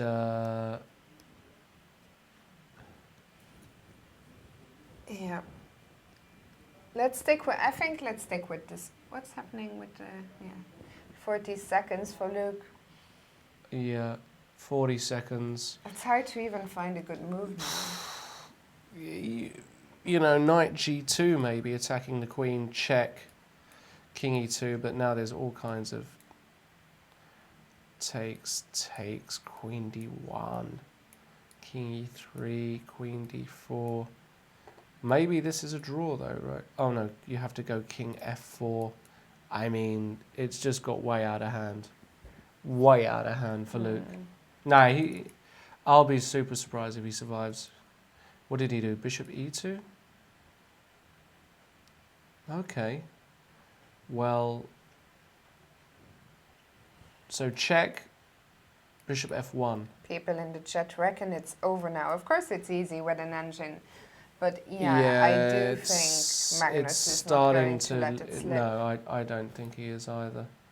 He's just amazing in these positions, Magnus.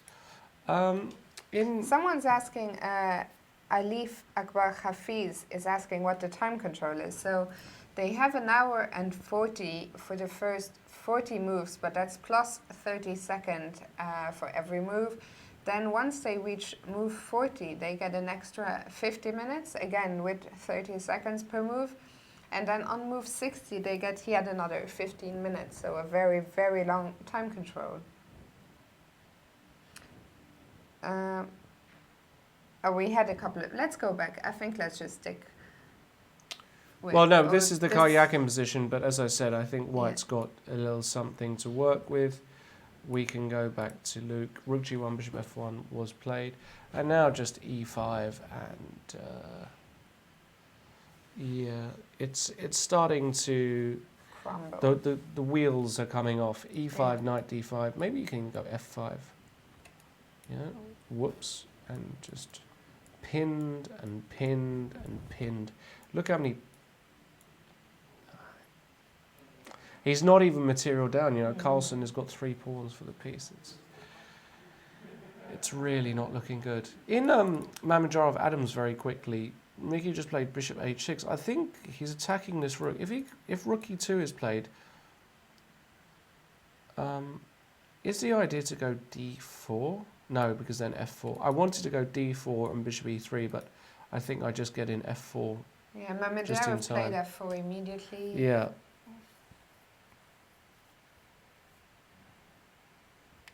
And maybe e5. Maybe Mickey's just going to play with the initiative and say, look, I've got a bishop, you've got a knight, trapped in the corner, not doing anything. Not sure. Magnus still... Fabiano played g3, and I'm not going to start panicking because that's not my style, but I don't think. let me know when I should start panicking, okay? Yeah, I think we're rather headed for a draw here. And if rook f8, threatening f4? Or maybe it's not threatening f4, maybe I just take... I don't know. Slightly nervous, but that's just who I am. Keep your tweets coming in, keep your chats coming in. We have a tweet from Claudia Munoz, and she's been watching us quite a bit those last days. So first of all, thank you for watching, Claudia. And she says she feels so bad for Luke. Well, It's a heartbreaker. it kind of is and it isn't, but it wasn't so clear. You had to find it, and But he Yeah. played a brilliant game. yeah, I mean, well, yes and no. Maybe Magnus didn't. Magnus made a mistake, but he was playing brilliantly, Magnus, Yeah. after a tricky opening. Mickey played e5, and Shaq is under the cosh. What do you Yeah. do here? Yeah, I don't. And also, Shaq's position has really gone downhill. I don't Mickey- think Schach is the kind of guy, he doesn't like to play. I think he would very much like to be black here. Yeah. To play with the initiative, but I don't think he likes defending when he's under pressure so much, so we'll see. Yeah. Yeah. So e5, Magnus thinking he's got all the time in the world, 20 minutes, and he's going to be formulating a winning try here.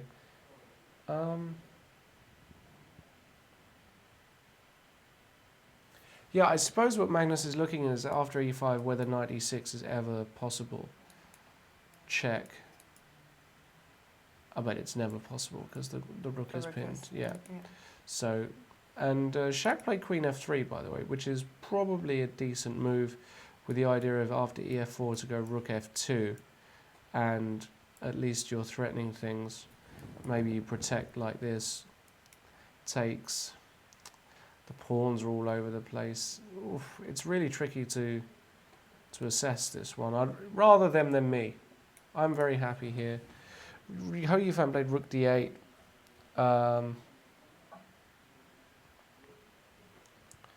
Yeah.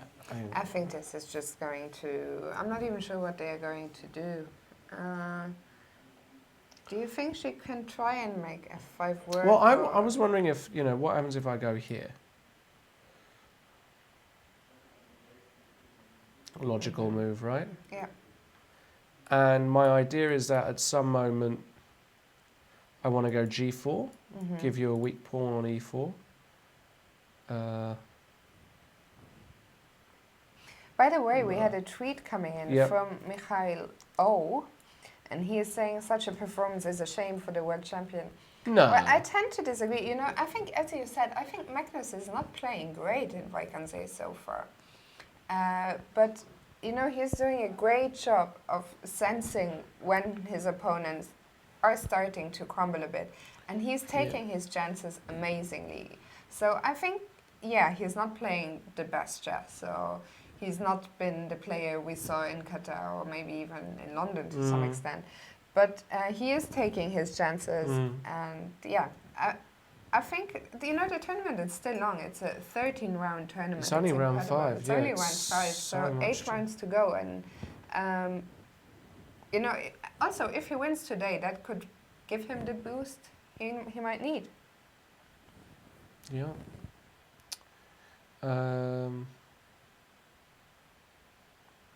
Magnus still thinking. Shaq did find Queen F3 and Rook F2, so still a very tricky position. Queen into D4 by Mickey Adams. That also looks like a very, very good move. The point being, after G takes F4, does he want to go F5 here? Is that his idea? Or Rook B7? Or he needs to cover, because now F5 is coming. What about F5? Is that a horrible move? Yeah, that's just not a good move. That's too weakening. So pawn takes F4. Maybe Rook A7. Rook here, and too close to call. I don't know. The problem White has is he is playing with this darn knight. And Okay, we do need to get the knight out as soon as possible. But if I move my queen, how do you get the knight out? You can't, because I'm kind of, Yeah. I don't know. You can take, and now this guy is unprotected, so you can't even go B4. I don't know. It's really, really complex position. Magnus yet to move. Fabiano played A4. Now what's Hou Yifan going to play? We'll see. That's not really a critical position. Let's go to Ding against Karjakin. I thought he was putting the pressure on. I might be right or I might not. Let's see what happened. Well, we had a few moves. So we saw knight D4, knight to G7, and Ding played knight into C6. Check.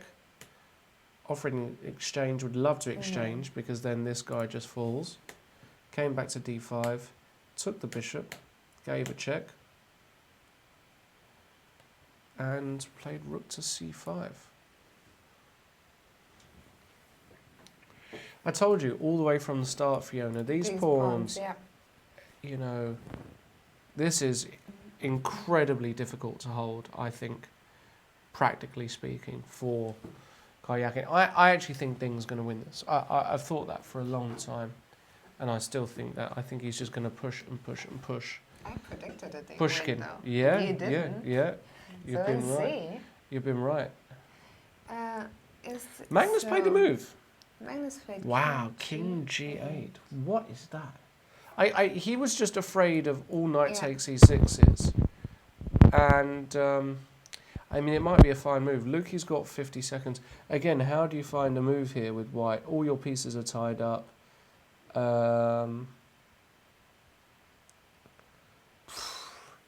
Such a tricky position. It might be an absolutely fine move. 38. I would hate to be Luke here. I can't even think of a move. What about Queen H3? Does that make any... No, that just loses immediately to this. I mean, there are just so many ways to blunder. That's the problem. So many... Yeah, I think King G8 is a great practical move by Magnus. Might be a good move, yeah. You know, you're just getting out of avoiding any sort of tactical shots. He played knight e2, and that's the end of the game, isn't it? Knight e2. I think if I can calculate, da-ding, da-ding, da-ding. Oh, how about just winning the queen? Hello. He played it obviously in 10 seconds, Yeah. and that's it. I mean, you know, Luke, he just collapsed. He didn't have enough time. And here check, and bishop takes e4, and So that's it. That he's going to resign here. There's no point playing on. Material downtime. incredible. Magnus Carlsen with his first win of the tournament, it looks like, and great victory. And Lukey just first It's a loss. shame for Luke, you Yeah, know. he just wasn't quite. Yeah, he just wasn't quite there. That's me opening the score in our predictions competition. Yeah, we you both won. got the draws right, but I think you're You thought- going to. I don't think Shahir is going to win today, though. And yeah, Van Veli did resign. What can we say? Well, great win for Magnus, but under time pressure in this position against Magnus, you've just got. Let's just No show, hope. in case you just joined us Yeah. now, let's just show how Van Veli could have won this game. Yeah, it was in this position where Van Veli, here, moved 29. He had to give a check on h4. And if king back to g7, the point is that now you've got a check on h7. And if king f6, you've got a check on f1. And the king can't really come out this far. So check the king. And if you block, let's say you block with the queen, this runs into a very nice line, e5 check.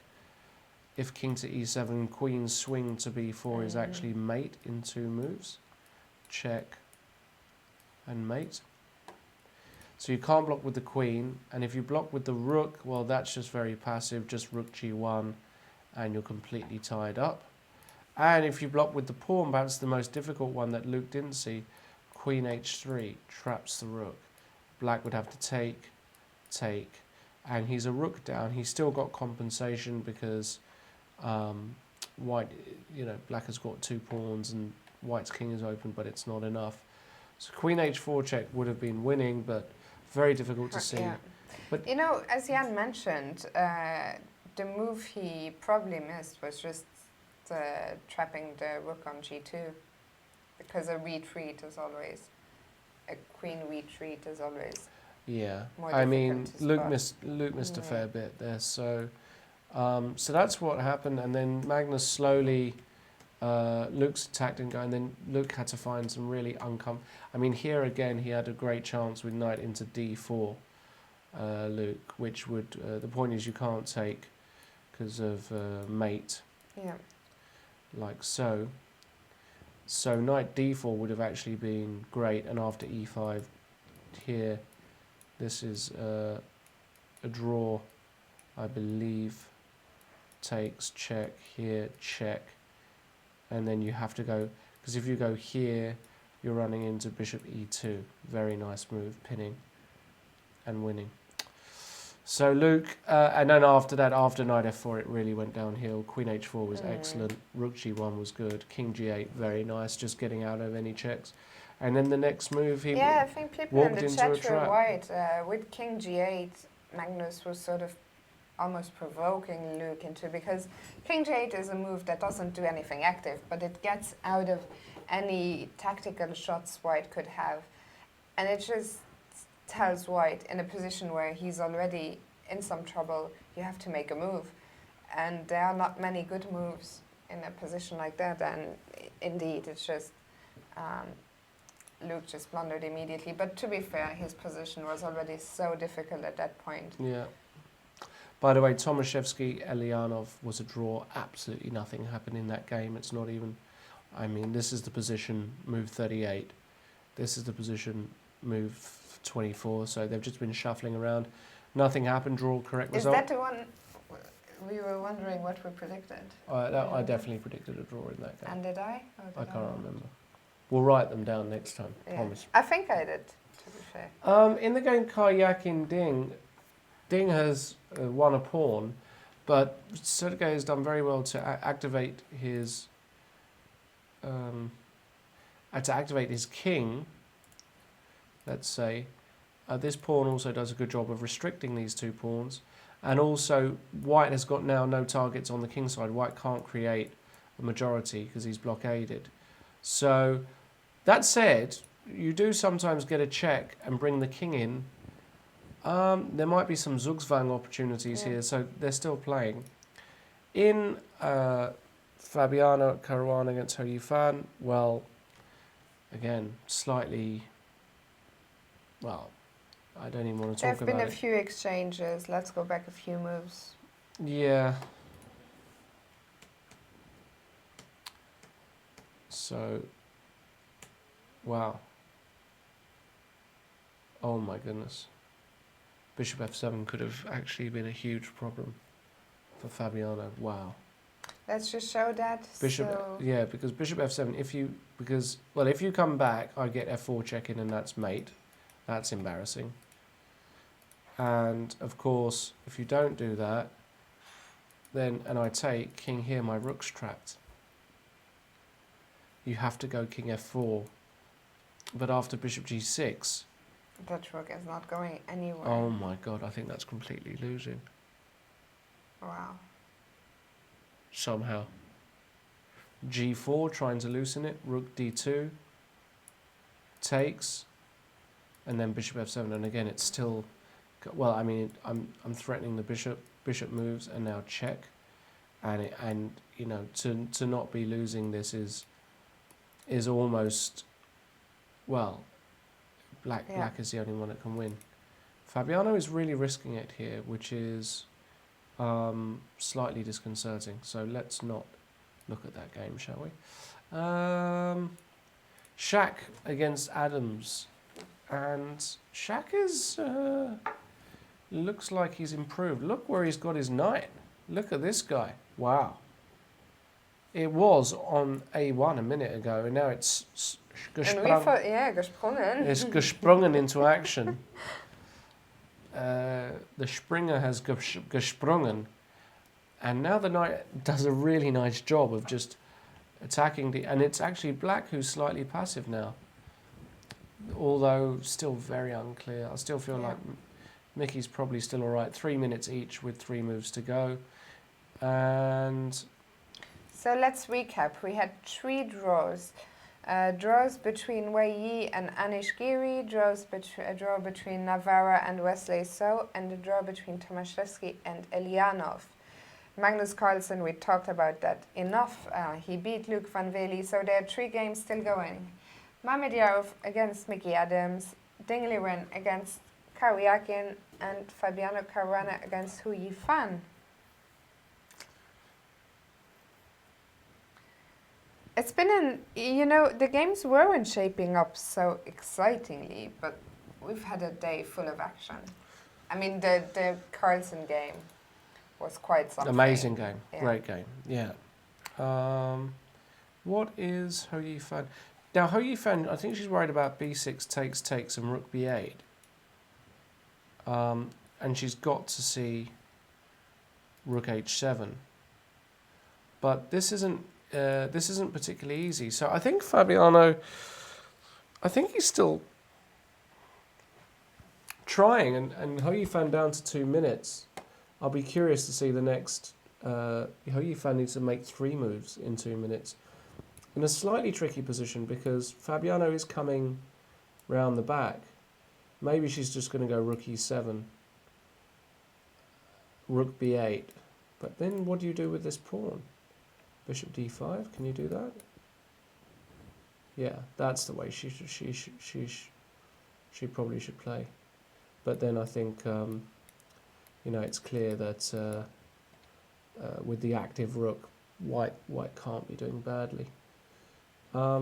In Ding versus Karjakin, I still believe that. This is going to be. Well, this is a tricky position. I mean, they've both made the time control, but I mean, clearly white is pressing. I wonder if if Schach wins, I wonder if I could get 100% prediction score. Wow, that would be amazing. Because I did predict. Wow, I'm not sure about, but I'm fairly sure I predicted a draw in Tomashevsky. So far, I'm on 4 out of 4. And I predicted a white win in Ding Liren. I predicted a draw in Caruana's game. You should have bet on it, Fiona. Do you You'd think be a I'm millionaire. allowed to? No. Just because I'm commentating? Maybe you are allowed to. Hold on, f5, rook d8 on the board. And Mickey is he's getting outplayed slightly. I mean, this knight does good, and it's not easy, huh? It's not easy. I don't know how that's going to end. I've just got no idea how that's going to end. Yeah, Hou Yifan played rook e7. That was the human move, and now rook b8 must be the move. I mean, what else do you play here with white?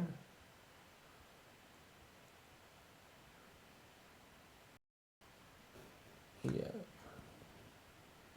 Yeah, I Piney12345 is saying in the chat, it would be great.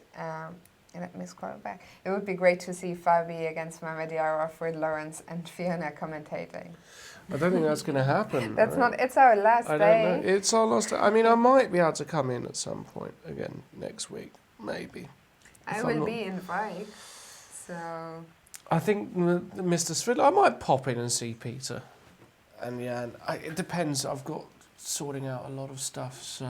So let's again remind you, tomorrow Peter Svidler is arriving, and he will be commentating on the last 8 rounds together with Jan, while we go off to play some chess, and then I go to Weichensee on Tuesday and bring you some interviews, some pictures, some insider news. There you go. Yeah. Rook c2 played by Shaq. He's playing. Looks like he's playing some good moves now. Yeah. Because he wants to. Just one more move to go until they've reached He's time going to make control. it easily. Fabiano played rook a8. Slightly weird.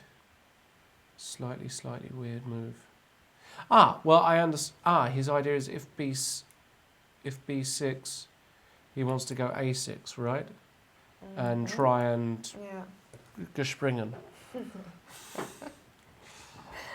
Oh, she played a6. Now, I hate that move, actually, even though it might be okay.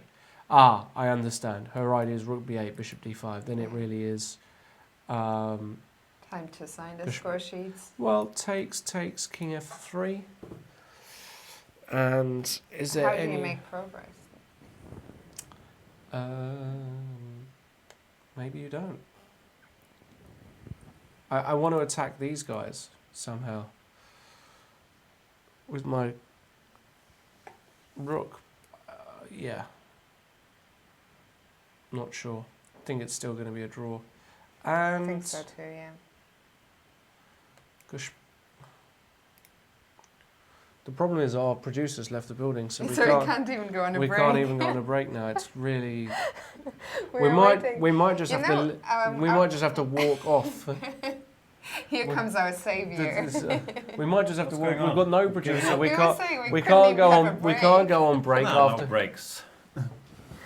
So only 3 games left. Yeah, And I'm that's still a in with break. a chance for 100% prediction Wow, score. I already have everything wrong. I need Mamedyarov. Do you have everything wrong? No, I think You I must got have. the- You I bet got on some Magnus draws. winning, Luke. No. No, I thought there was a draw. Oh my God. It was gonna be a draw. I need Mamedyarov to win, I need Liren to win, and I need a draw in Caruana, and then I will have a 100% score.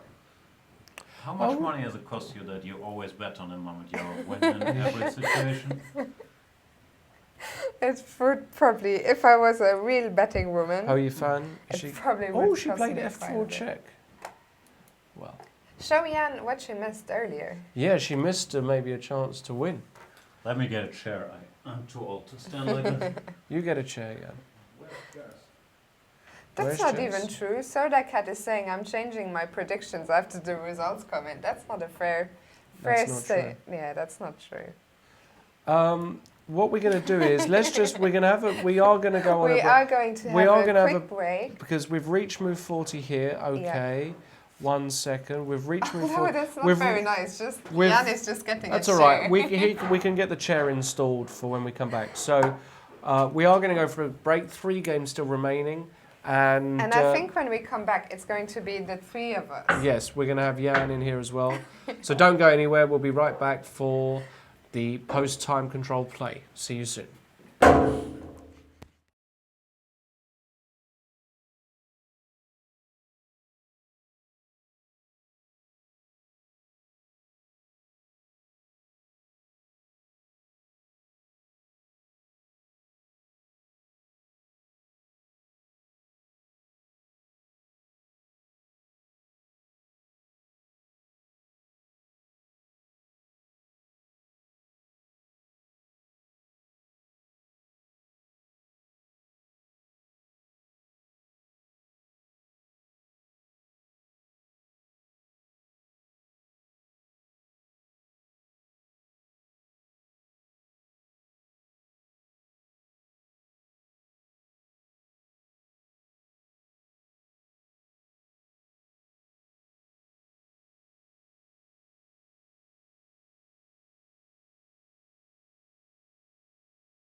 And we're back. Oh, you're off the screen, Fiona.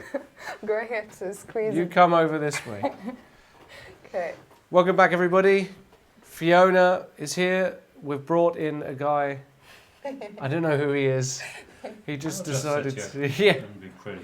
he looks like he looks like the guy in the caricature, but it's not Magnus Carlsen, ladies and gentlemen.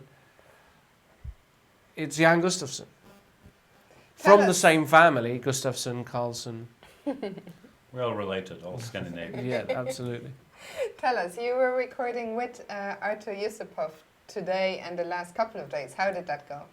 I'm tired, but I think it went well. I learned a lot of stuff about prophylactic thinking. I already forgot what it is, but it sounded like a good concept. And then we've done some more videos. It's been good. He's a great guy, and He has is a a different great guy. approach to chess. You know, he is old school. He grew up with like analyzing your own games and planning and thinking about stuff. It's a foreign world to me. Yeah. I made some dumb jokes. So Oh, that's it went good. very well. Great. Did So you get the chance to have a look at the games? Not really. I saw Luki lost. I didn't see what happened, but I've seen he's lost. yeah, well, very quickly for those of us who have just joined us, perhaps we can go over it. Without going over the whole game, I'm sure we're going to get some commentaries on this. But basically, the first critical the big moment in the game was after f3. Here, perhaps Luke was expecting knight f6, after which he can go king f2. Maybe he can even think about e4 and queen h6 check. But Magnus might have made Luke fall off his chair with the queen swing to g5. Luke already low on time, not sure he saw that. The point is that after f takes g4, rook takes d4 came, and suddenly Luke's position was looking very, very difficult to play. Practically have to find a load of only moves. Not sure if it's good or bad, but it's certainly a good practical chance here, posing fresh problems and time trouble. So Luke played king e1, which is probably okay. Queen e5, renewing rook cd8 as a threat. And now knight e2. That's the human move. You block the pin and everything. Rook takes g4 was played, and now a good move by Luke, e4. And amazingly, in this position, Magnus, who was already in the driving seat, had the momentum, should have played g5 just to cut out any queen h6s. Didn't want to allow queen c3 maybe. Yeah, he didn't want to allow queen c3, but even here, can you not take and then take on here, and you've got 3 pawns. Yeah, and it's not too bad. it's probably all right. So he took on g2, but this was a huge mistake because now Luke, after giving check, you have to go to f6 very quickly. This is elementary stuff, check, and then you win the rook. So he had to go to f6, and now Lukey just missed queen h4 check. Not an easy move. I mean, the move itself is easy, but the follow-up isn't, because Yeah, this g5, queen h3 is G5. very hard in time trouble to provoke Yeah. g5, so the rook doesn't have a square. It's hard to see. it's tough to see. And any other blocking move, this is just over. And this runs into the very pretty e5 check, which would also win by force. So he didn't do that. He played rook c3, which still doesn't throw away the game. Rook d8, the queen now came to h3, queen to g5, protecting the rook, rook f1 check, king g7, and queen f3, just hitting the f7. Magnus particularly played rook d7. And it was here where after rook f2, again a very human move, just hoping to exchange some active pieces, rook g4, Luke another chance with the move knight to d4. I wouldn't say it's a terribly difficult move to see, because clearly the rook's protecting f7, and if you take check, actually just ends the game, check, and if you go here, as we've said, rook h8, queen h8, and rook h2, and yeah, this is just game over. People in the chat wonder if you're going to provide a video analysis of that game. Come on, people, I've been recording for 9 hours straight already today. Yeah. Let me hang out with my friends. You got to hang out with your friends. Anyway, just to finish off, Luke But, played knight f4, and it was really here where Magnus just stepped up again. Queen h4. Now the problem is this rook is pinned, so none of the other variations work. He went bishop e2, passive, rook g1 check. The bishop went passive, and now a nice cute move, king g8 by Carlsen, sidestepping any checks. And predictably here, Luke had to find a really difficult move, knight g2, but he went knight e2, and whoops, rook takes f1, rook to d1, and bishop takes e4. Yeah. And the house fell down. So good win. Can't play this position in time trouble against Magnus. Or No. against anybody, but especially against Magnus. So yeah, good practical decision by Magnus. This piece sacrifice. Absolutely. So let's go to the games that are still in progress. Apparently, talking of progress, Ding Liren is Ding making le some- ring. We're going to put a ring. If you like, you know they made a song after him, Beyonce. If you like it, then you got to put le ring on it. A little far-fetched, but I like your singing. Is it far-fetched? I think so. Nobody has ever done that before. I'm confident that nobody has ever just tried to remix Beyonce's song with Ding le ring. No, I'm confident no one's ever done that or Especially will ever do live. that again. But you know what I'd like about Ding's position? He's a pawn up, start. He can try and actually Karjakin just resigned.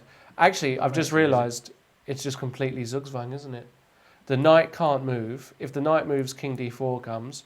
And if king b6, you just go gadget, go. Off you go, and you just create a passed pawn. And the knight is just completely stuck. And if the knight moves b4, yeah, it's just over.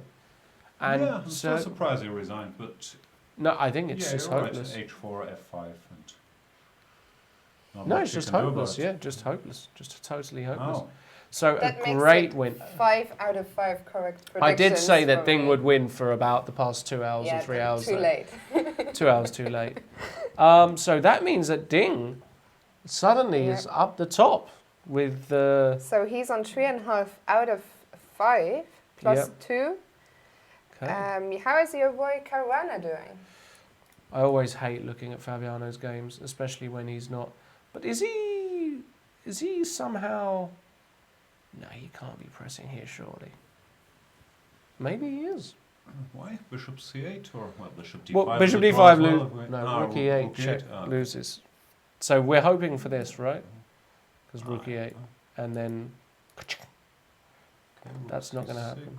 c6. Okay. Let's just go over that then. So, bishop d5 check. You have to block because if here, that check is decisive. That's simple.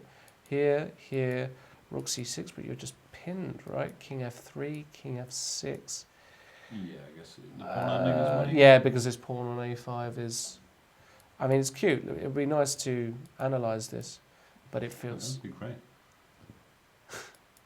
king d5 b3. That Yeah, it's feels winning. winning. So that's not going to happen anyway, because Hou Yifan, if she goes bishop c8, how the hell Yes, she should. do I make progress here? That's it. Black can't make progress either.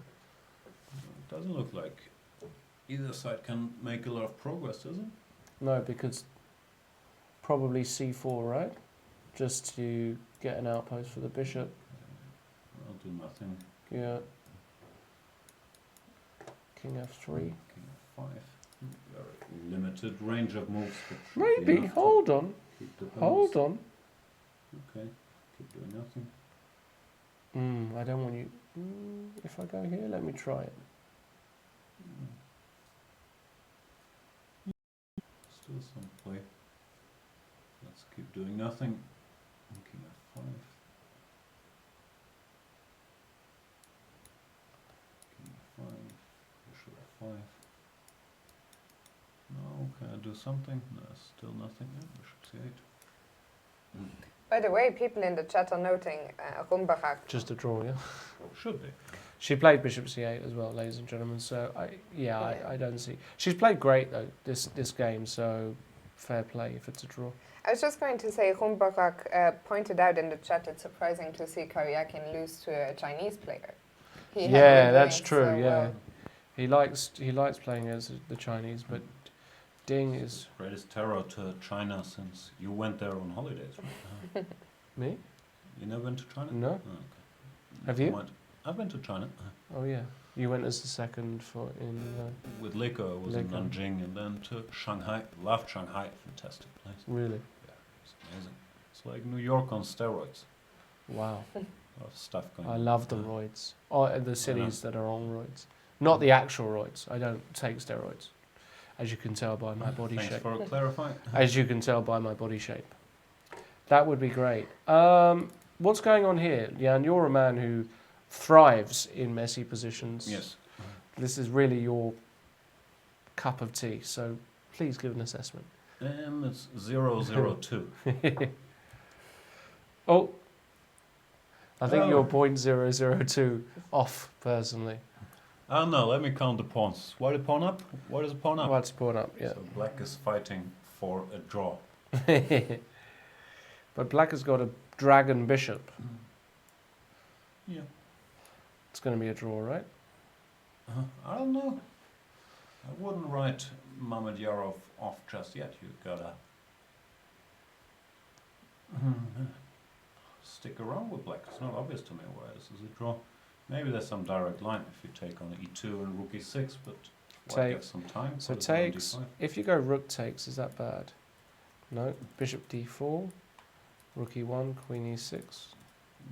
A little trick. Some activity. Well, still, I don't understand this position. I'll be honest with you. That's okay. This is just above my head. I don't really know what's going on. But these are the only games left, so we kind of have to look at it, right? Oh. Tell me what happened in the other games. I really Sure. don't follow much. This one we can do in. I'll try and do it in 5 seconds. This Cool. is the opening. D4. This is move 23, King and G2. this is move 38.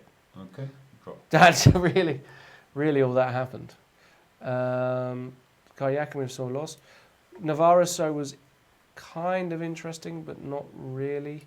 This was the position after 14 moves, It's this trendy Ragozin line, this endgame, Yeah. I've been holding that. and then it just kind of draw. Probably correct play. Wei Giri was pushing. Giri was pushing. Had a great opening. It was a Najdorf Sicilian. Then around here, it seemed like he was, slightly better for black. Knights coming in. Good pressure. H3. Because Wei Yi guy, he's very resilient, even if he finds himself slightly Yeah. worse, he doesn't panic. It was here, I think, bishop d5. Well, I don't think. Other people think. Bishop d5 was probably the best chance just to maybe relocate, be able to move this guy. Looks very pleasant, actually, Yeah, it does look great, no? White's pieces aren't really working that well. Instead, though, you went knight f6, which was probably a mistake, because after rook e3 and now bishop d5, well, Giri let all of the tension go, pieces came off, and suddenly we got into a position where he was able to liquidate. Draw. Liren played a brilliant game, in my opinion, against Sergei Karjakin. Around here, won a pawn, kept hold of the pawn, and then when he didn't have to keep hold of it, got a very pleasant position here where offside knight, weak pawns, ready to be gobbled up, weak pawn. Must be nice. Out of curiosity, Fiona, perhaps you could look up what Liren, his rating is. On his live rating? Yeah. Somewhere around 2770 something. So Liren is now on the live list up to position number 11. He's overtaken Mr. Karjakin. Yeah. And that means with another win, oh my goodness. Yeah, he's So just he's a couple points off the top 10. Has he been in the top 10 before? Yeah. He has. He's been like number 8, I think. Right? Yeah, that sounds right. My theory is everybody will have a rating of 2790 plus minus 10 points except Carlsen soon. It looks like everyone's sort of hanging out at that level. Some guys are closing in. Is like Magnus So still and losing 3 Liren. points? Because he only gets a point for beating Luke, no? Yep. He got... Oh, he he gets gets 2 2.5 points. points. But he's still losing 3 points. Mm. I don't know, I can't do math. Could be. Then Giri is losing 8 points already. Well, Down to number 5. yeah, it's always interchangeable. Now, for Artur Yusupov, he doesn't believe in the live rating system. But I actually think it's It's not just the future, it's the present. I think soon there should be a system in place where everything is based on live ratings.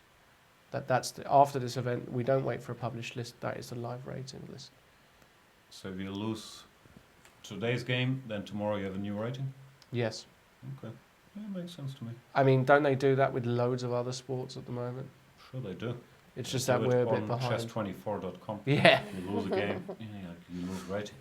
Also, if you want to play on chess24.com, you can do that. You can also become a premium member if you want to see Jan doing videos with Artur Yusupov, for example, videos on the Vienna, videos on the Queen C2 Nimzo. Did you do that? Well, I've done lots of stuff. Done lots of It's stuff. all excellent. It's all excellent, high quality. stuff. You can't watch it for free, ladies and gentlemen. We are not a, charity here, are we? As No. far as I understand. I don't know. Did you know you could tip us starting from today? I don't know, but I like tips. Give me money. Is that? You can Here tip it Jan that's not how it Gustafsson. works. Huh? You can tip Jan Gustafsson directly. He will be sending you his bank account details. No, just on the street. I ask Oh. people. I can get 50 cents. I Right. might need to. Business has been slow. It's cold in winter here. It's really cold around these parts, isn't it? It's Terrible. brutal today. It's -3. It's going to be -7 in the evening. So I'll be. I told you my hair froze on the way Your to hair this froze, studio. literally froze. Yeah, I'd forgot it hadn't become completely dry and it just froze out on the streets of Hamburg. So, So this ending, does it excite you, Jan? Not overly, no. But I believe, yeah. someone is wondering Only if white Fabiano can play can for white. sacrifice the exchange at any point. Sorry? Someone's wondering That's an if interesting Fabiano can idea. sac- Yeah, I sacrifice thought the about it, but I exchange. think it never works because you either lose the B or the A pawn. Yeah, I would Let's agree. Say, I don't know how to construct it, like a waiting. Let's do this, and now here, right? Well, you want to prepare it with B3 probably, but I still think Okay. it doesn't work. Let's do this, and of course you would go here in a real game, but let's assume this.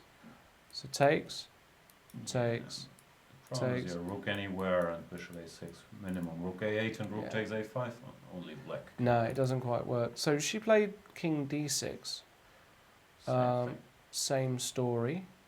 Bishop into D5 to be able to give some Luft. My favourite word, by the way. Yeah. Not really, no. What is your favorite word? Huftgold. Hüftgold. That's an important word. I'm sitting slightly awkwardly. Looks like I put on lots of Hüftgold. You have got a bit of Huftgold going for you. I'm very But they Hüftgold. called it gold because it's good to have it.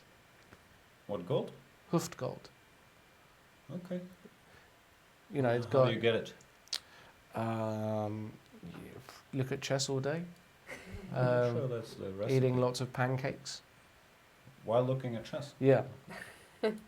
Maybe you can, for our English viewers out there, explain what Hüftgold is. Huftgold is. I'm trying to think of the English word now.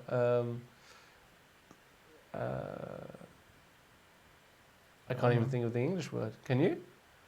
I don't know if there is a word. There is an English word. Of course there is. Take your time. No pressure. I'm completely blank of what the English term is.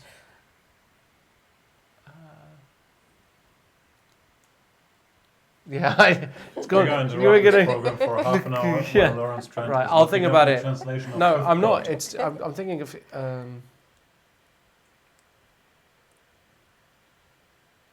Something. Yeah. Okay, I will think of I it. can lean back against the fake green. Fake green background. screen. Look at this. Talking about fake. Yeah, you are actually. If you lean back any further, you'll be in the Matrix. It's one of my favorite songs. Lean back. Lean back. Mm-hmm. Fat Joe. No. It is Fat Joe. Oh, is it Fat Yeah, Joe? Oh, impressive. wow. He has a lot of Hüftgold. He does have a lot of Huftgold. And I'm still trying to rack my brains. You talk while I try and think of Huftgold. Yeah. Okay, Beer Parts are saying don't think of a word but just describe it because he has no Love idea. handles or something like Love that. handles, yeah. Love handles or love. I can't remember if it's love handles Yeah, or. yeah. Yeah, love handles. That feels correct. Is that right? Okay. I don't know. I've never heard. Let me know, ladies and gentlemen. How many So- drinks Jan have had so far? No, I'm sober. I'm just tired. I've been in the studio all day and was most people know that normally I come to the office at like 4 p.m. But this man Artur Yusupov, he wakes up very early. So I've been here since 10 a.m. talking about chess, trying to figure out stuff. It's been a good day, but yeah, that's the reason I look wasted. It's like sleep deprivation has the same effects as alcohol. Really? Yeah. Wow. I Your didn't know. motor skills get worse, your speech gets a little blurred, slower. So if you don't want to sleep, then you can just drink instead. I'm not sure you understood the concept. Oh, okay. Beer Pretzel is saying Jan looks like he doesn't drink at all. That's an exaggeration. Well, I don't drink much. No, Jan doesn't drink much. When he goes to Koh Samui, though, that's Two-way? Thailand. I've never been to Koh Samui. I Okay. might go this year. We're There going to you go go. on a little holiday with our friend Paco before we play the Thailand Open. Anyway, I'm sure people are very excited about my non-existing private life and non-existing drinking habits. What We haven't got much else left, can we tell buddy. them? We've just got Shaq versus Adams, which is I don't know. Is Mickey bungling this a bit? I thought he was in trouble. Like the computer gives equality, but you're a pawn down. You gotta maybe this very direct line worked. But Mickey's played bishop to d4, and now I can take stuff, no? Take Okay, take. what? Oh, if I take on d5, you're taking on g6 first, right? That's not legal. But I might Oh. take on e8 first. Right, that's what I meant. I did actually mean that. So this doesn't work Because of it. because of this. So Mickey probably wants to go for some trickery, mickery. And if rook takes, check. Then you see the brilliant Oh point, my king h8, goodness. and here there's some tricks. But I'm not so convinced. Why is this so great for black? Like, even this position, we are 2 pawns up, right? King h8. Can't I avoid mate somehow? h4, queen h3 is... h4 is no good, and rook somewhere. Okay, it looks dangerous, and rook e1 check. Wow. He So, took on d5, Shaq, so... Yeah. Oh, so you Queen can take takes. with the queen. And then take the rook off and... Hold You're on, a couple pawns up, no? just 2 pawns up, no? Okay, you Takes. still Queen e4, queen e4, queen e4. e4. You gotta take and take here, yeah. Okay, but that's bad. A4? be. Nah, this is just hopeless. Put a knight on... Not hopeless, but... King is coming. Yeah? If I'm in time to go on a5, knight c6, would be winning. But here I'm not that sure. A5, king d6. A6, bishop d4. King, no? King, knight, king. Ah, but that's hopeless, no? Because knight, king, and then I bring the Oh, king. you do something like this. Here Yeah. one would have to count. And if whatever. No, this is hopeless. King g2, king f3. No, You're this not is... time for the pawn Yeah, again. this is just hopeless. Okay. So is Mickey in This trouble? is, Mickey's in huge trouble. Wow, you would have got all of your predictions right if Yeah, Shaq, that would be amazing. Shaq wins. Jan has once got out of 8 one prediction correct. I got all of them wrong today as well. Like, I'm sure I have. You are the token worst draw or two, predictor but of yeah, I'm predictor very, of- very bad at it. I'm Why? usually quite bad because I tend to predict with my heart more than with my brain. But today, yeah. Maybe that's I- the way forward. Predict with your heart. I don't have that problem or You that don't feature. have a heart. What did you predict in Fabiano's game? 1-0. Wow. Never predict 1-0 for Fabiano. You jinxed him. Okay, sorry. You horrible person. This looks horrible for Mickey, ladies and gentlemen. Just out of, if you are interested, maybe he'll just resign here. Actually. Nah, it's too No, early to resign. but what do These you rook do? G2 lines, yeah, they're not Okay, obvious, takes, but takes. Queen takes and... Maybe you have to go back. No. Nah. I mean, you might have to, but then you lose all your counterplay because there's no more. Check, and you can't do this, right? I don't know, looks like asking for trouble. Knight Oh. C6, yeah, this is winning somehow. Oh. Beautiful geometry.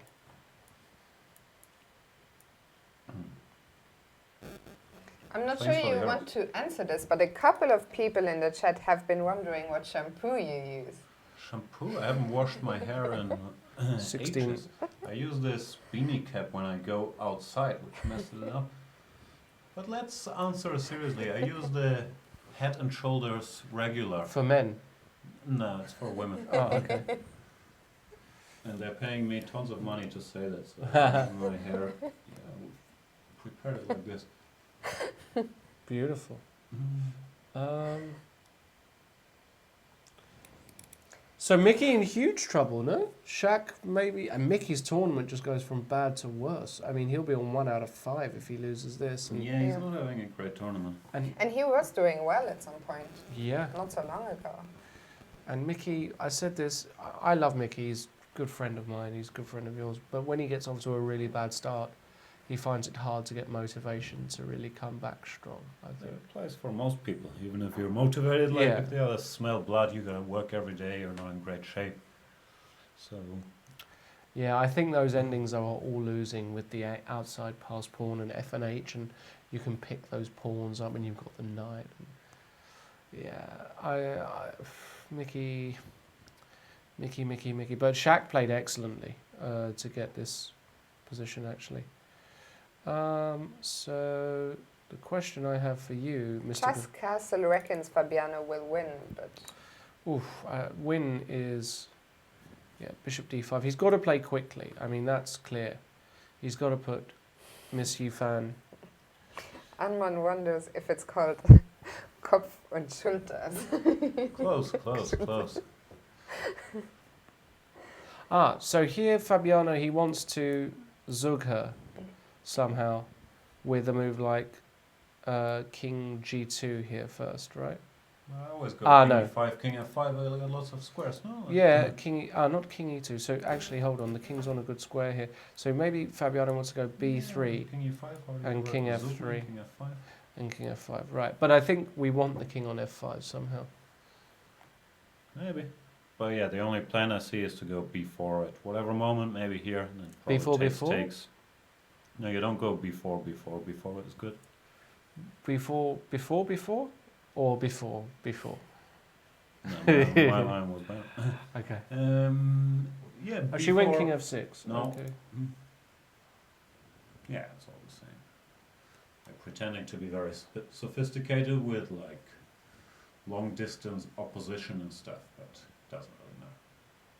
So you gotta go King F3 at whatever moment. Well, okay, King F3, King E5. Yeah, at some point. Like Can you go Rook? Does putting the Rook here do anything? no. Oh, okay. Are you sure? Yeah.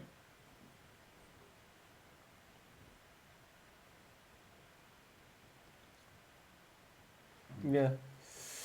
I don't see anything there. I really don't see anything. I think that's going to probably end in... Mickey played Rook D8. Wow, what a sick man. That does not bode well. That's... It's just lost 2 pawns down. Huh? I don't get that. So takes... Hold on. Takes. Yeah, whatever. Takes. Take on G6, go A4 or Knight C6. Knight C6 first. Huh? Maybe start with Knight C6 just to...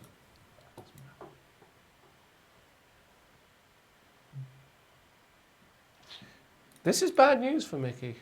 And he's the sort who will resign quite quickly. He won't.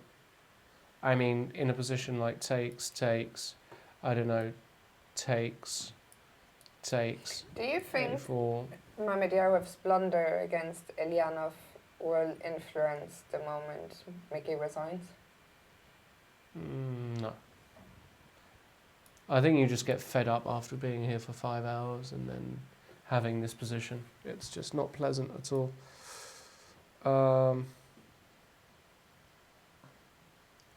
Yeah. Poor Mickey. Poor guy. He's... Oh, he went Knight C6, Shaq. Does that make a difference? No. You can always take on G6. Oh, he wants to go Knight E7 check, right? It's probably even a more Oh. accurate move order.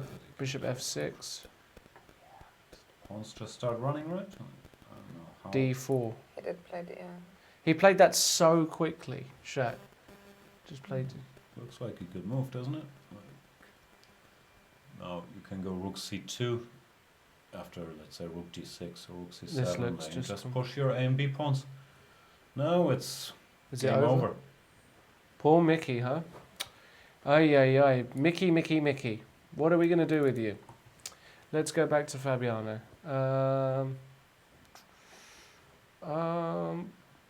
I would like to play rook f8 check. Okay.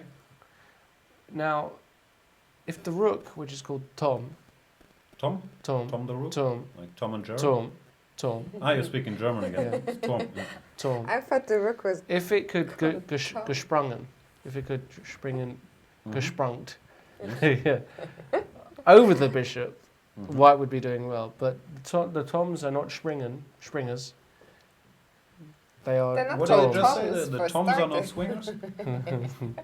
They can't springen or gesprungen or they can't do anything. Your German is excellent. Now, how many years have you been living here? Like 4, 5, 6? Only two. Good job. I wonder, Jan. There is a. Julian keeps requesting. Have you ever sung a song on the live commentary show? No, I've never even heard a song in my life, except for Fat Joe, Lean Back. But the lyrics are explicit, so I can't re-chant them to you. I really enjoyed your your Beyonce cover earlier. That was quite something. You've put a Liren on it. Yeah. I thought that was. That was good. I'm happy with that. By the way, really nice guy. I don't know if you've ever met him or spoken to him. He's very shy. Doesn't say much at all. All the but Chinese, except for Hou Yifan. Hou Yifan is Yeah. always happy to have a little chat well, going. he's a bit but- cheeky as well. He's going to be a bit of a cheeky chappy. But he doesn't really speak English, does he? Or he does speak a little, actually. Yeah. He speaks a little. I like them all. My favorite was always Wang Yue. Wang Yue. What's What? become out of him? Is I he don't a know, he coach doesn't play now, so much. or- Like in China, I think, many of the guys who are even slightly older, they also help the younger guys with coaching, but he's still a great player, Wang Yue. I remember a while back they had the super tournament in China where he crushed everyone. Wei Yi and a lot of great endgames. Okay, we have action.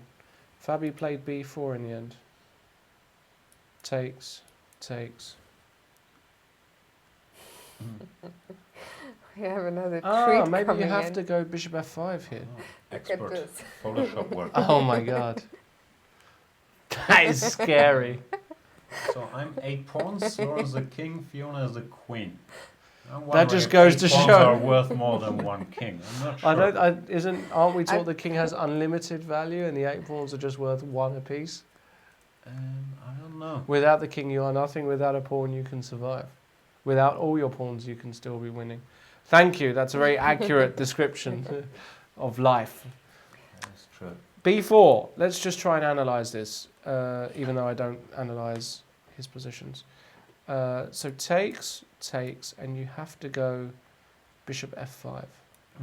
What's going on? I don't understand anything. Bishop b7, I understand, and there's rook b7. That's a little tactic. Yeah, and if rook b7?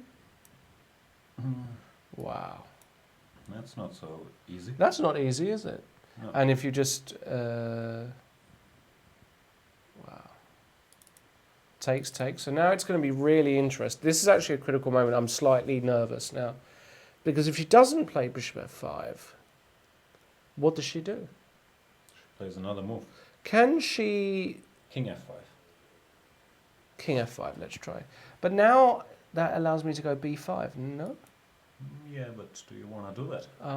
It doesn't even make a difference. You know?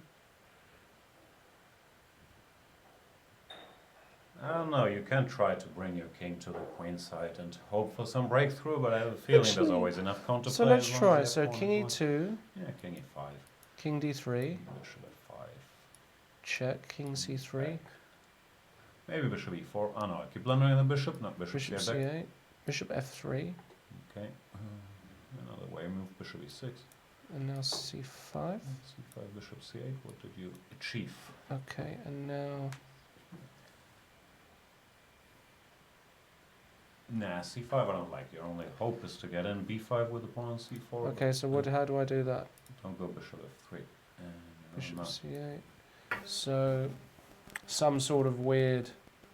But if I go here, you're coming in king d4. Yeah, I don't see it. I think it's equal. It's just a draw, right? It's just a gesprungen. King f8 by Mickey. Is he... No. No, he's gonna lose. What's the tournament situation? By the way, So- Liren is at +2, Fabiano is most likely at +2, Magnus at +1. Yeah. Wesley Wesley got- So at +1, Pavel Eljanov at +1. Will Hou Shaq be on Yifan is +1? going to be on +1 if she draws. The Shaq? And Shach will be on No. 50%. Yeah. So who's in minus? Mickey and Luki are taking a beating, yeah? Mickey and Luki, And they're the Tomashevsky. only one. No, Tomashevsky, Navara, Tomaszewski, Geary, yeah. loads of people. Loads of them. Who would have predicted? I mean, it's quite an unexpected standing after 5 rounds. Is there any way she can blunder here in this position? Wishful thinking, Lawrence. I know. I just saw a tweet, hey Lawrence, you are on Wiki. I actually looked this What up. does it mean? Oh, you have a Wikipedia Yeah, page? they Yeah. contacted me from Boston, some guy, and he said they want to The do, Wikipedia headquarters? I don't know, some guy, some Wikipedia freelancer. And there's a whole paragraph Congratulations. about your commentator. As commentator, Trent demonstrates an anecdotal style. Yeah, You don't even know that word. Yeah, but I you have an anecdotal style. I do have an anecdotal stuff. Mhm. This is, yeah, they sent me it for a draft, and you know, After listening to Trent on the pilot episode, tournament director Malcolm Pine invited him. Did that really happen? that's a true He story. listened to the full English He said breakfast. you'd be good commentating. I said thanks. Heartwarming.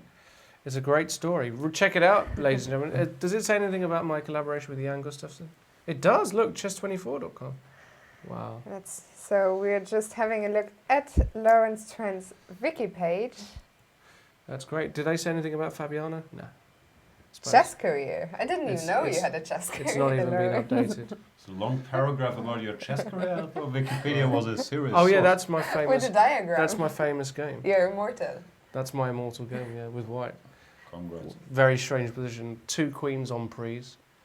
None of them are protected, and if you capture either one, it's checkmate.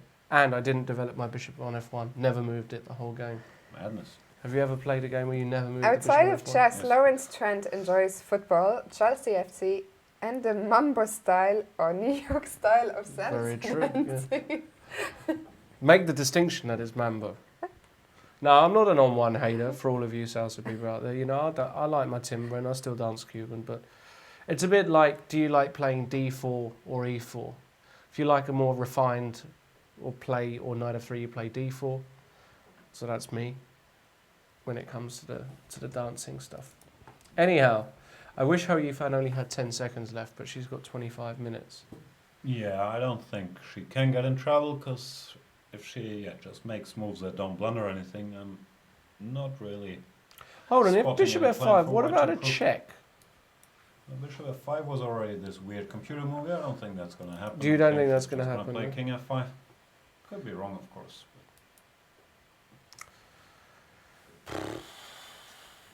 Is there any kind of... Ideally, I'd like to go king into d4 here. Okay. Once again, you're wishing the white rook moved like a knight and the white king moved like a knight. Yes. Okay. Would you like to beam the b7 pawn off the board? Yes. But Yeah, it's just not... it's not gonna happen. Mickey's is it? position is really sad. It just resigns. Maybe it's too early to resign, but it's bad. These pawns are gonna queen. Shall we see what's coming up tomorrow? Yeah. Let's do it. The What we got? Switzer is coming tomorrow. Wow. Just talked to him. He's arriving at 9:50 in the morning, so he should Wow. be really tired once he. Great. He'll once the really show enjoy starts. that. Yeah. I think So Swidler will be here to do commentary with Jan, and what will be the top clashes? Yeah, Mickey just resigned. I told you he would resign, and just because I know Mickey and it's sad. I feel for him, but you know, when you've been through 7 hours, the guy's got 3 passports. You're like, what's the point? You know, he's gonna fumble this one in 1,000, and he already fumbled one that he should never have fumbled, and that was his 1 in 1,000 game. So win for Shaq, and that means Your boy is yet again the last one to keep us here. yeah, maybe I should have a word with him about this, shall I? No, he should play a little bit. Of He's course not he gonna should win. play. He's got to play this. By the position. way, someone in the Mm. in the chat was wondering how Fabi's mambo skills were. Not a dancer, I'm afraid, our Fabiano.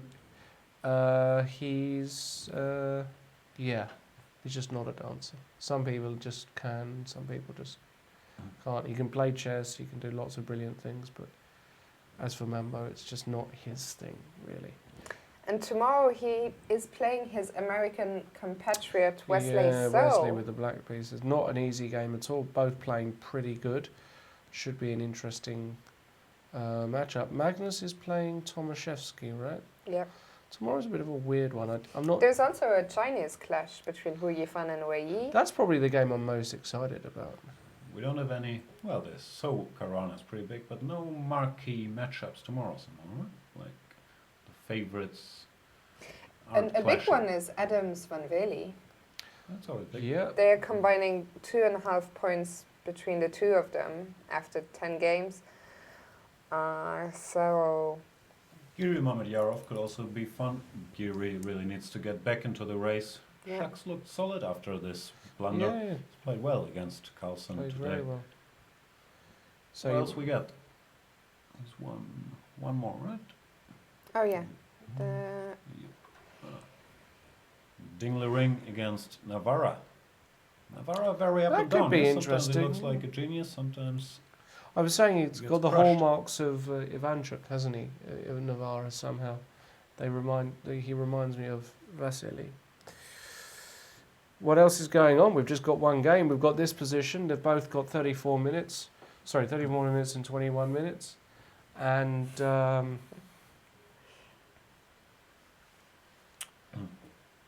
then they've got 15 minutes each extra. So what does that mean? that means this could take a while, and Fabi is gonna move around a little bit. But yeah, she's played King F5, Yeah. which was to be expected. King E2, she's gonna go back. Yeah, whatever. King D3 or King D2, Bishop F5, King C3, Bishop C8, and then he has to make up his mind. But I really don't see a way to proceed. If you move the bishop, there's always Bishop E6 targeting C4. If you don't move the bishop, it's always something. King B3, King D4. how long do you think he's going to keep trying? I'm not sure you can. The problem is I think it's one of those positions where you can't move around that much, actually. It's a limited amount of plans. If you can't move any piece here, I think it's not going to take that long. But who knows?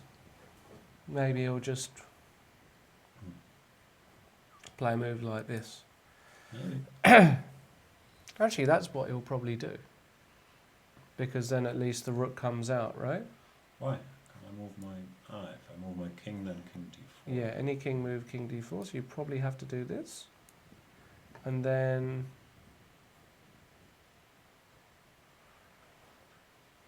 Okay, H8, Ah, you can take this a is few more interesting. turns. This, Okay, bishop c8. and then b5.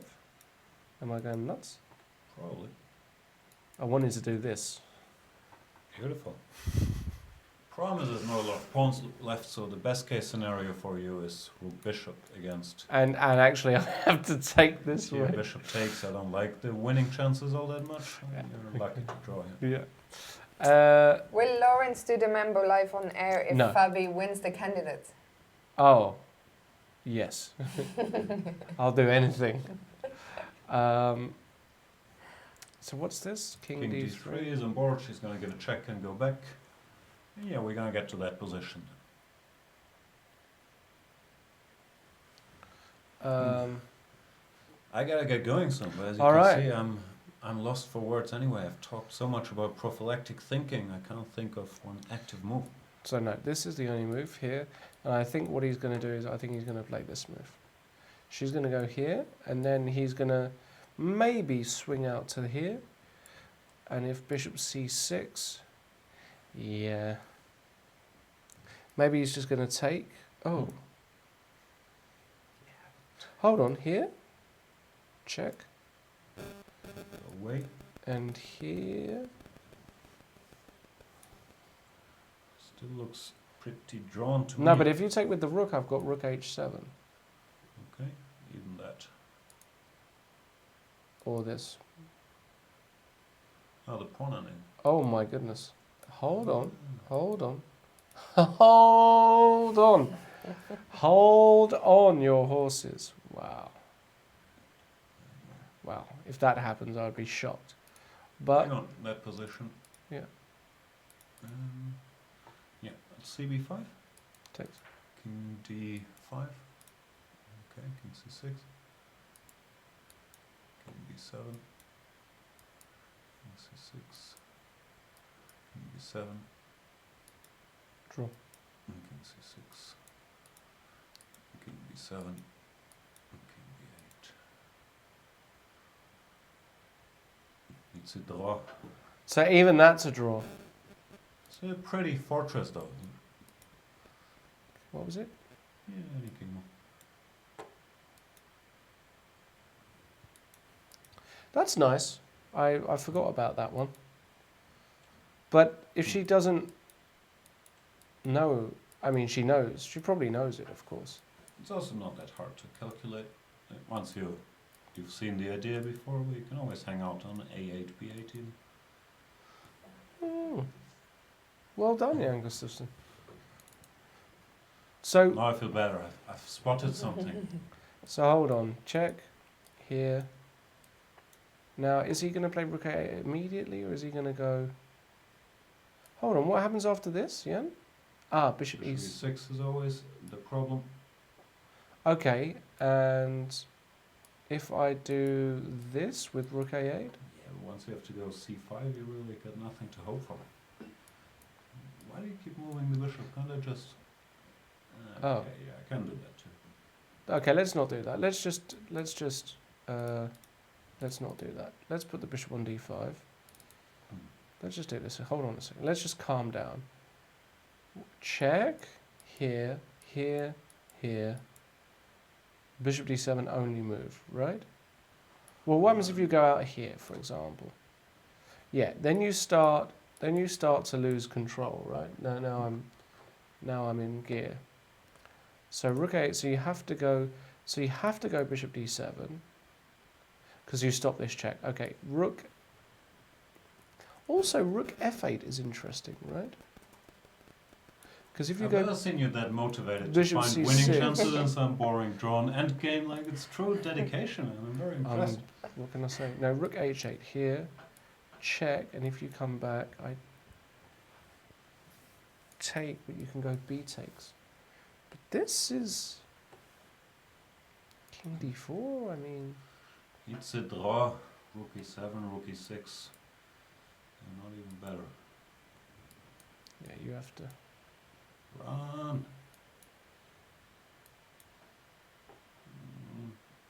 Can't calculate either. King f4, rook f7, rook f7 maybe. Yeah, go rook f7. Safer. Rook f7, yeah. Rook f7 is the way. And then I have to go down, go passive.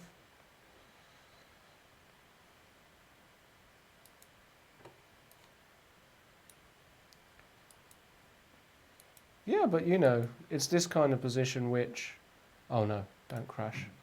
Oh man. Oh no. Broke the system by getting a queen. Oh no. Are we still live? It's all gone. There's a little loading symbol next to the F1 pawn. Odd, one would think that after these thousands of hours of commentary we've tried to queen a pawn before, but it looks like this was the first time. And this is just apparently a draw, although Who's trying to win? I don't know, with the king here I'd try and win with white, no? Not gonna be able to do it. Okay, she played the check.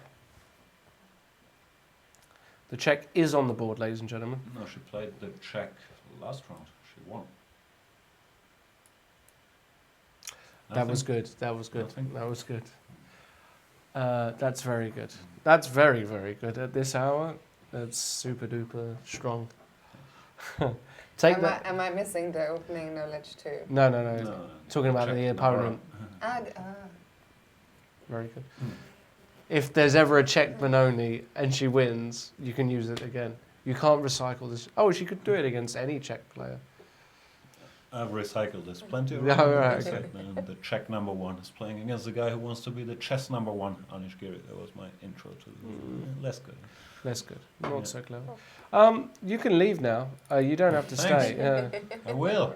I mean, what's he thinking about? Why isn't he going here straight away? What's he worried about? Maybe he's outside smoking. No, he might be away from the board. I'd love to just... what can we talk about? What's happening in the Twitter sphere? Have we got any good Nothing. tweets? Nothing. Tweet us, hashtag C24Live. You can see the hashtag. Look, I'm actually it. going to... This is so weird. I'll lean back again. What are you doing? I'm just highlighting the hashtag. See in between my fingers? That's the hashtag. C24Live. I wasn't sure what Yeah. People are asking to review the Carlsen game, but we've done that plenty. We've done that Yeah, about I'm 5 kind times. of. We've reviewed. If you want to watch all of this, of course, this is on demand. You can look at the show once we're finished. So feel free to do that. We can't go over it again, just because we've still got one key game. We've got the tournament leader, my boy, Fabiano Caruana. We're gonna have to just stick it out with him. Can we get the pizza guys in? What can we do? I mean, we're gonna be Sure here. you can. I've seen there's like half a yogurt left in the company fridge. Did you have half? If I'm, you had I'm half. not going to tell you who had the half else. King C3. Is there any other move here? Is Bishop right? Bishop E4 loses. Bishops. So Rook C8 is awful. So this is the only move. Yeah, I think we've made it to this point. What about There's a F3? question which you can expand on if you Take want it. to talk. Yeah. I'll expand. How did you, or It's for well, Lawrence. how did Oh. Lawrence become Fabi's manager? I don't know how that happened, but I can't talk about it on there. It just kind of. I got to know him at some tournaments, and You saw him across a crowded room. Yeah, it was eyes, first sight. No, he just said he needed a bit of help organising things away from the board. And I said maybe I can help. And we talked and came to an agreement. And that was really it.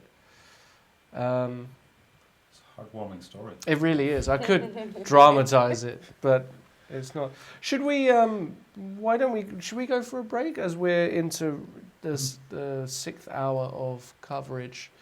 I gotta get going, as I told You you. get I gotta going. clean my flat, which is not a pretty sight. Yeah, you clean your flat. We're going to be back shortly for the final moments of the last remaining game. Fabiano Caruana, the best I'm player in dreading the coming world. back. While it was the 3 of us, I could just sit here and look at my computer and do nothing. I have no idea. But there is Wow. Macaulay. Look at The computer. producer finish? came. Has he finished his chess game already? So I won 17 moves. He won in Whoa. 17 moves, ladies and gentlemen. Maybe we can get that on the board after the break. We're going to take a break. We're going to get Macaulay back. And maybe we can get a PG in of his game just to show you guys what a genius he is. He won in 17 moves tonight for his team. When was the last time you won in 17 moves? You remember the Blitz game? Oh, yeah, that's true. All right, we'll be right back. Stay tuned. See you tomorrow.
And we're back We are back. for hopefully the last stretch Yeah. of today's show. It's been a long day. As usual, your boy Fabiano has kept us here all night. And you don't seem to be very happy with what he's done. Well, I don't know. I mean, the position was a draw anyway, so there's nothing to be too unhappy. We last saw it here, bishop f5. Fabiano went into a deep think here. Clearly, the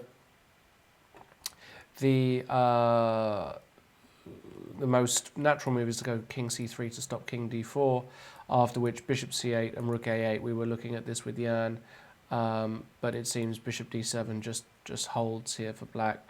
Instead, Fabiano tried to be tricky with king d2. Now, I think the idea was after bishop c8, king c3. Now this is a real Zugzwang, because the difference between this position is that, well, any king move, the king would come to d4, and that's really huge. And if the bishop goes to d7 now, you can just take on b7, right? So actually the only move was king to d4, which is what happened. And I think Fabiano's idea was to go probably rook f8, hitting this bishop, hitting the pawn. So you probably, I don't see any other sensible move except king e5. And yeah, I mean, king c3. And if rook h7, maybe you can give check and then come in. So there's still a few kind of little things Fabiano's trying.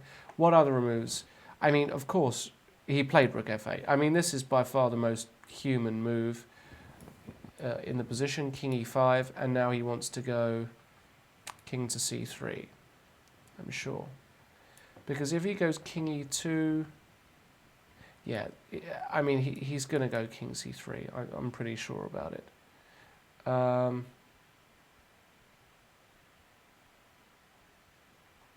Okay, so rook e7 does look logical to prevent any checks on e8. Rook e7.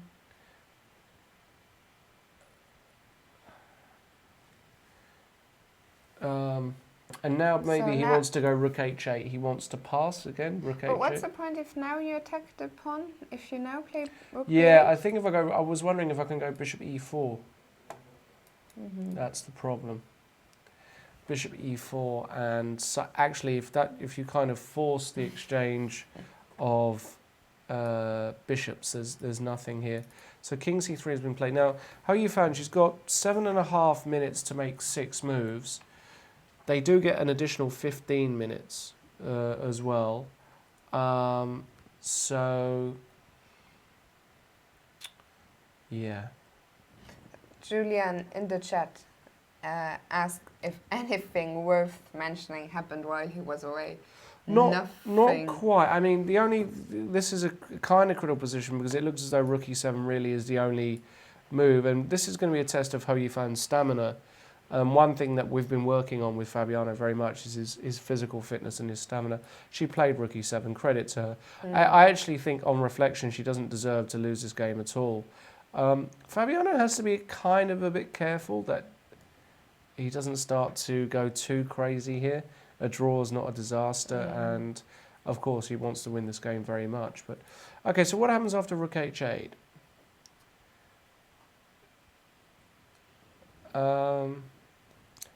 Is the only move bishop h7? And then if rook f8, and then bishop e4. So rook h8, and if you go bishop e4 here, the idea is you've got check, right? But even this is nothing. Yeah, he's now on the worst side of equal, in my opinion. He tried king d2. She saw it. She saw that bishop c8, king c3 was a Zugzwang.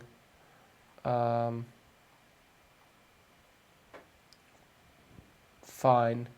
People are wondering about Jan. Jan has, I think, literally Jan has just left the building. left the building. He also won't be doing any videos tonight because he's been here all day recording with Artur Yusupov, but Jan will be back doing live commentary here tomorrow with Peter Swidler, so make sure you don't miss out on that. I'm actually starting to be slightly concerned. I don't like that. So Just take a draw, call it a day. I thought you were going to tell me I don't you're think getting you can. hungry. I am, but I don't understand how you just take a draw here. Maybe the idea is this: Rook h8, Bishop e4, check, and if King f6, now King into d4 takes and Pawn takes, and that should be relatively simple.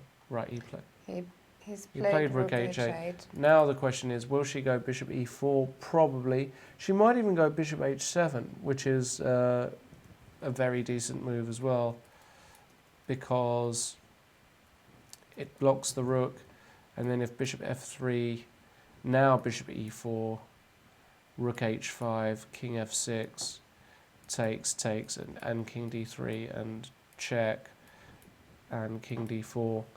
And something like this just has to be a draw, because it's, even if the pawn weren't on f4, you know, a lot of the time you're gonna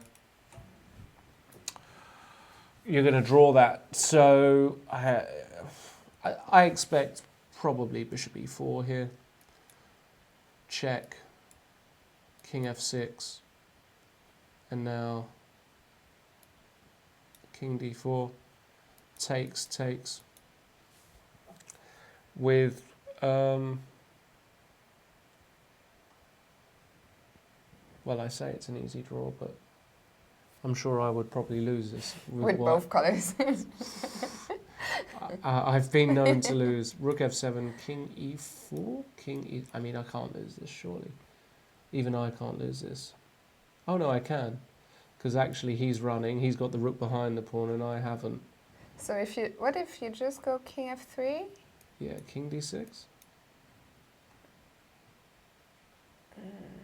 And if I just do nothing? Yeah, I mean, I understand it should be a draw. Yeah. Okay. Well, Rook h8 has been played. I just don't see anything but a draw happening here. Yeah. She deserved it, though. I mean, she played very, very well. And Fabiano's tried everything in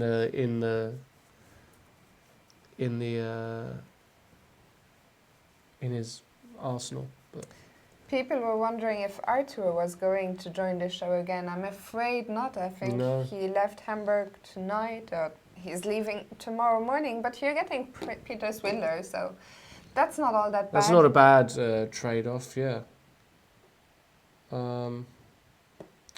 So there's someone urging me to laugh or smile in the chat, but this position nothing really, to laugh about, I'm nothing afraid. to laugh about. She's got 5 minutes. I wonder what she's going to do. She's played so well up to now. She seems very she's good. It seems like she's got good stamina. Yeah. Hou Yifan. Good nerves as well. Great nerves, good stamina. She's got the match, of course, as well with Maria Muzichuk in just the same time they're playing the candidates, almost. Yeah. Almost completely unmarketed match. It's really sad, actually. Yeah. You know, for me, to have this fantastic World Championship match, two of the most promising players. It's not even talked about. I don't see it in any forums, on the websites. Where is the information about this match? Where's the website? It's really a sad state of affairs for women's chess, in my opinion. Bishop e4, Rook h5 check was played now, so I don't think she's going to go Bishop f5, although that actually just might be totally fine.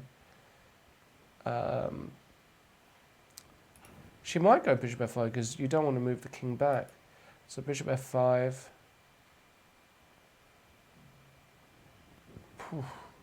I hope not, because then theoretically King d2, King f6. I don't know what to say. It's just I think it's just equal. We were just talking about this earlier, so I'm keeping an eye on the Twitter sphere. And chess24.com, if you check our Twitter feed, we've just revealed a picture of the location where the candidates tournament is going to be held. And that's at the Central Telegraph building. Yeah, we got information about this. This Telegraph, it's literally the Telegraph building where they used to send one of the oldest buildings in Moscow. It's about a 10-minute walk from where we're staying, so it's great.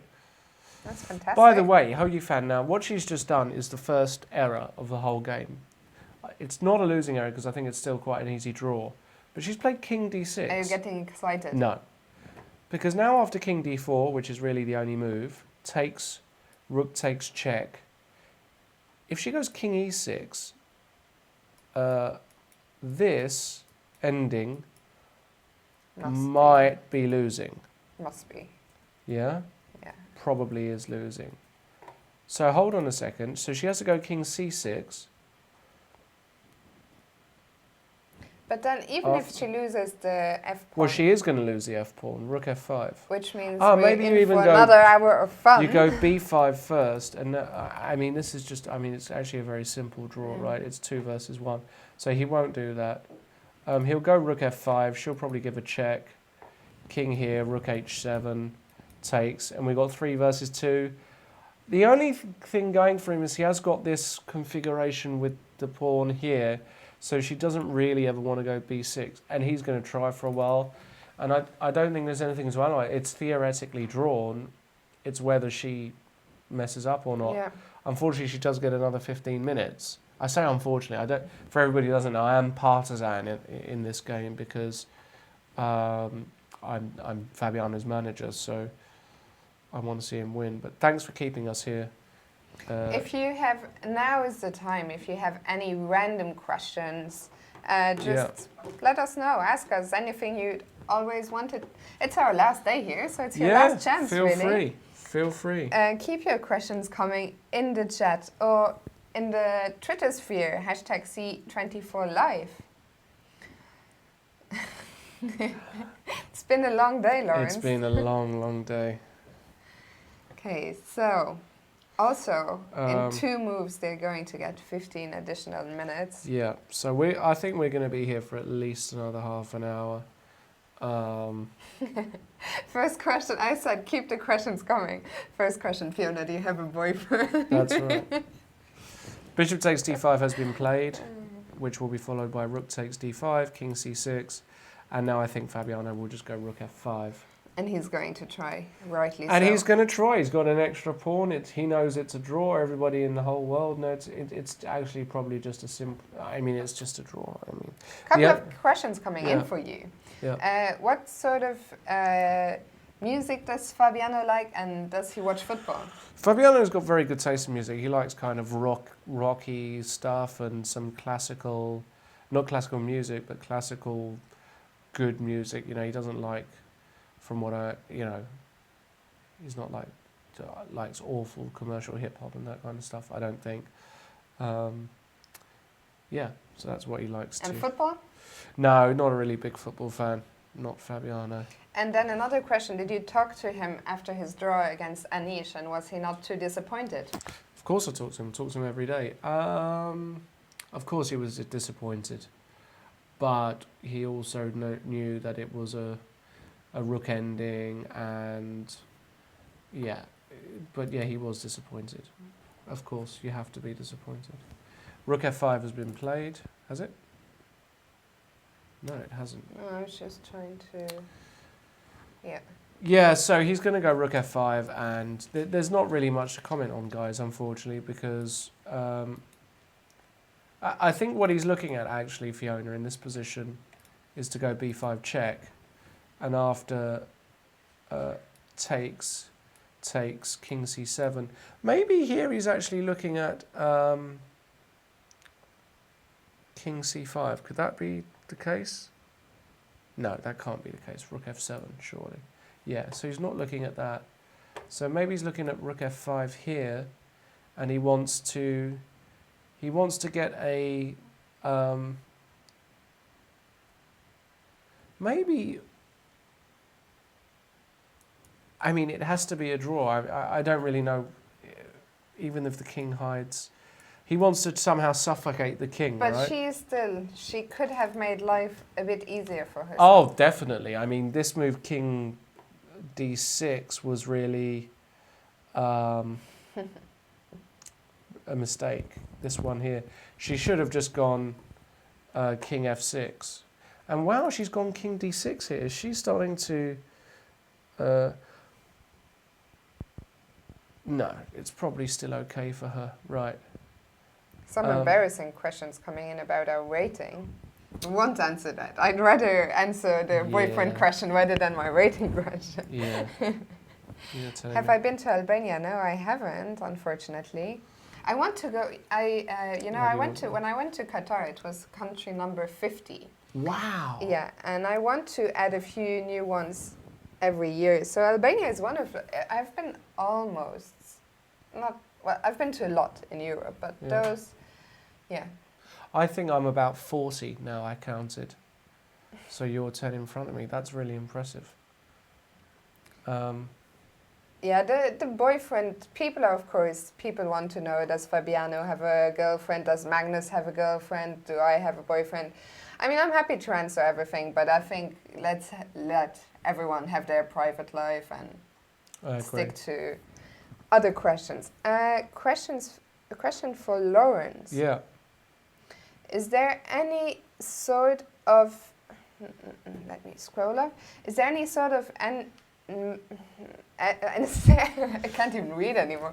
Is there any sort of rivalry between the top chess guys, for example, Fabiano and Magnus? As in, is there anyone he particularly dislikes, or are there any rivalries?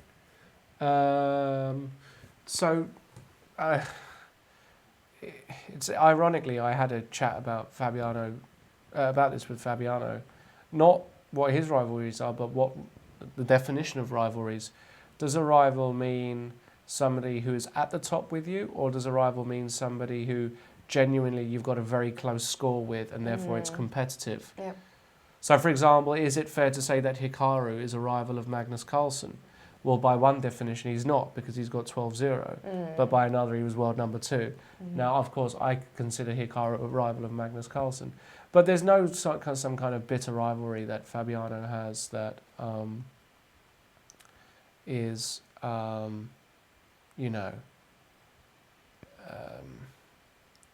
political, or like we saw in the old days with Kasparov and Korchnoi and Fischer. Doesn't. I not mean, I really think like it's that. even in a funny way, there's a bit of banter, a bit of trash talk, but it's really friendly trash talk, for example, between Anish and Magnus. But I think it makes it all fun, Before this tournament, for example, Magnus said, yes, he's having a tough time beating Anish, but Anish is having a tough time winning super tournaments. And then Anish is quite, he does have a lot of haters. We were talking about this with Jan the other day, but I think Anish is one of those really, really witty guys, and he knows how to distribute those punches, not punches, but He's he also extremely knows witty. how to take blows, Oh, yeah, for So sure. if you don't follow Anish on Twitter, I think he always makes for a good laugh. People were wondering if I'm going to start watching TV, because I'm going to do a lot more commentary with Jan in the future, of course. Hopefully a lot more with you as Sure. well. If I'm going to start watching series, or if Jan is going to start listening to music. Because the other day when Jan and I were in this exact same situation where we run out of chess stuff to say, we were trying to find some common ground, and we couldn't find any. He's going to have to start listening. What music are you into? It's always difficult I love really anything, apart from techno and house and that sort of thing. But I love old rock. Like I love, for example, bands like the Who or Led Zeppelin. But really, really, really anything. Sometimes I like listening to French rap, for example, or stuff like that. I like some French rap. Yeah, I feel you. This is the position, by the way, on the board, king c7, and I expect Fabiano just to take the pawn.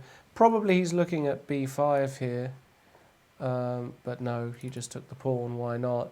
At least, he's going to be leading the tournament after this round. Rook h5 has been played, and what can I tell you? It's just a very stone-cold draw. Oh, not there. Rook That would be G4. Mehmediyarov style. There's a question coming in from Rasmus. Why are you both sitting so far apart from... Okay, Oh, we're seeing not. as this is the last half an hour or so Well, are of we? the Yeah. show, Come. snug up to you. Is that the Come. word? Snuggle? Snuggle up I'll to me. snuggle up to you. We're going to see each other more, although we won't be on air. This is true. What have I done? What are you doing? I don't know what I'm doing. Jan's chair is getting in the way. Oh no. To be honest, guys, I'm not really sure what there is to analyse left of this position. It's just a very well-known theoretical draw that... I feel that every time I move over, you just keep going more and more far away. I'm here. What can we talk about? It's just a draw, you know? People were talking about languages. How many languages do we speak? How many do you speak? You've given us a demonstration of your brilliant German today. 4? Does Russian count? I'm learning Russian, which is nice. No. Like 3 very well. You're fluent in Spanish, Yeah. English, Yeah. and? Italian. Okay, I don't know. Speak some Catalan, some Russian. Yeah, there we go. Our We got it. producer, The Macaulay, producers. is displaying. What can you say? Ja plocha gabiru paruski. There we go. There's the extent of my Russian. But I'm learning for Moscow, you know, just Yeah. in case Fabiano needs like bananas. If he needs like nectarines, mandarinki, That's impressive. apple, yablaka. You know, if Do he you needs... speak any Luxembourgish? Yep. No, I don't speak Luxembourg. My German is... Let's not talk about it. People have, yes, I speak German. For example, you can look up, I did a Banterblitz session with Ilya last summer in German. So you can look that up. I love how Fiona can become drunk without drinking a drop of alcohol. That is true. It's something That's a good we skill. mentioned. Well, Jan said, you know, well, I don't suffer from sleep deprivation, but we've been here for, it's almost 6 hours now. We have this blending light in our face and, you know, all this chest talk. It's hard. It's a Whew. hard shift. People don't realise. Yeah. So I'm just hoping that they shake hands very soon. Do you think they will, though? Yeah, it's just a draw. There's just nothing to be said. You can't, if you come in with the king, you get checked, Yeah. checked. You get checked out of there, check. I don't know, check. And then you just move back. Chess Castle wonders if we have a headache. Yeah, I've got a bit of headache. With the lights, it's a lot. I can share a bit of you. I'm in a great mood because, as you might or might not know, I just moved to Hamburg a couple of weeks ago. And today I got the great news that starting from 1st March, I'm going to move into my dream flat. So I'm waiting for the show to end and going to have a Celebratory. glass of wine. Great. Well, Fabiano played b5. It doesn't... Rasmus says, Kaku tibia dilia. Rasmus is displaying some language skills as well. Takes. And we've just got 2 versus 1, and there's just nothing to be said. I mean, you can't win this position without a blunder. I hope they just play quickly. Let me just check to see if Rook G1 is check. King here. Can I mess this up? I mean, you can't even mess this up, right? Or can you? You just get, I mean, you have to try so hard to mess this up. I was just thinking, I was wondering if here at Chess24, if we are showing the CL games, if people can watch our games this weekend. Yeah, Do they we? probably will, right? If you'll be on, yeah. Well, I think I will be, for sure. Well, my team is better than... No. 'Cause Well, if you're in the second team. I'm not sure what... I'm not going But to... I think both of us will be on the live boards on... teams? My team Guildford. is Cheddleton. Guildford. Like both. Yeah. So we will both be on the live... I don't like that. I get to... after my last performance against Mr. Svidler, I think it's better that I don't. So this weekend, if there is ever a moment like now where there isn't so much, just open a second window and you can watch Lawrence and I live in action. Well, at the so after Forense, 5 yeah. moves with white, that's what's going to happen, or black, whatever. You know, I love playing in the Forense, yeah. I haven't played for 2 years. You haven't? No. I'm the captain of the Cheddleton team, and I love my team. Unfortunately, this weekend Simon is not there, but we have Keith Arkle, David Howell. Wow. It's an amazing team. What a Eggleston, team. the one and only Mr. David Eggleston. Eggleston, Jonathan Hawkins.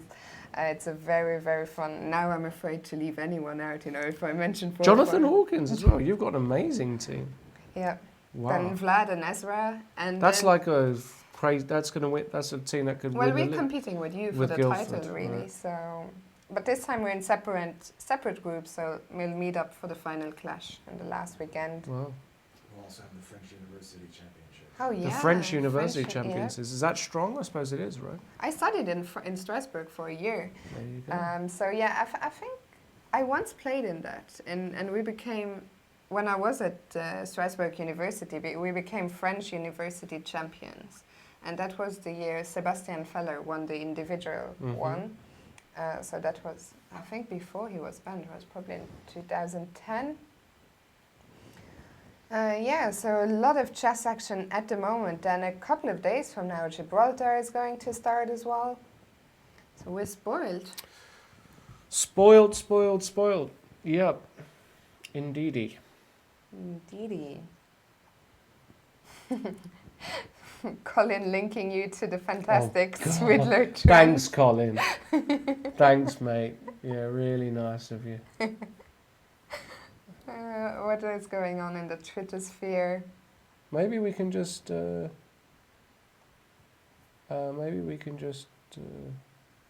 Don't say you want to go off. By the way, We can't do that. I said King D6 was a mistake in as much as you lost a pawn. I mean, mistake in inverted commas. But of course, the ending is just drawn anyway. Which will be the next open tournaments that you're going to play? Well, Lawrence has famously retired I'm from retired. chess. I'm just existing commitments to club chess. If they lure me back in, it's going to be like Godfather-like. But for the moment, I'm happy. I'm really busy. I want with to Fabiano. play in April. I really very much want to play the Edinburgh Congress. Have you ever played that? No, when is that? In April? Yeah, 8 to 10. I'm not sure if that Really? It's FIDE rated, but it's 5 days, can't do 5 rounds in 3 days, and it's a lot of fun. I love the guys in Edinburgh. Cool. I love Edinburgh as a city. Beautiful so, city, yeah. What's Hou Yifan thinking about? She's got 17 minutes. I'm just wondering whether it's time to call it a day. No, No? We have to stick. we have stuck Oh, around man. every single day until the bitter end. So Why? if we were going to stop, we should have stopped 3 hours ago or 2 hours ago, really, when this was the last game. So we're going to make it to the bitter end. Bitty end. The bitty end. The bitty end. The problem is there's just not much to discuss, right? Come on, they can't go on for much longer. They can, of course they can. He can move around. Okay, what if I just move my rook on the 6th rank? What are you going to do? No, I'm saying it's just a dead draw, but what do you want me to demonstrate? It's 2 versus 1. I mean, and the pass pawn you create is the A pawn. I mean, I don't really know. Okay, so she's gone for the other approach. She's played rook g1 and she's going to defend from behind. Rook G. giving, Yeah, this is yeah. the move I put on the board, right?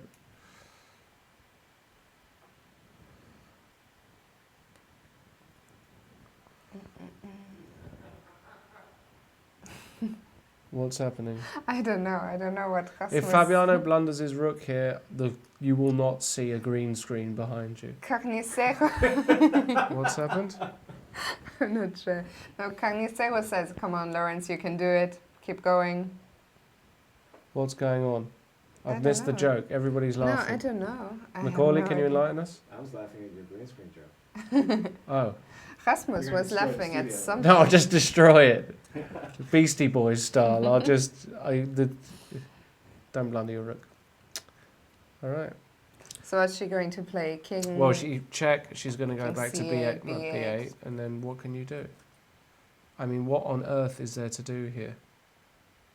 Maybe this, and then check, and then here, and then check, and then here, and then check.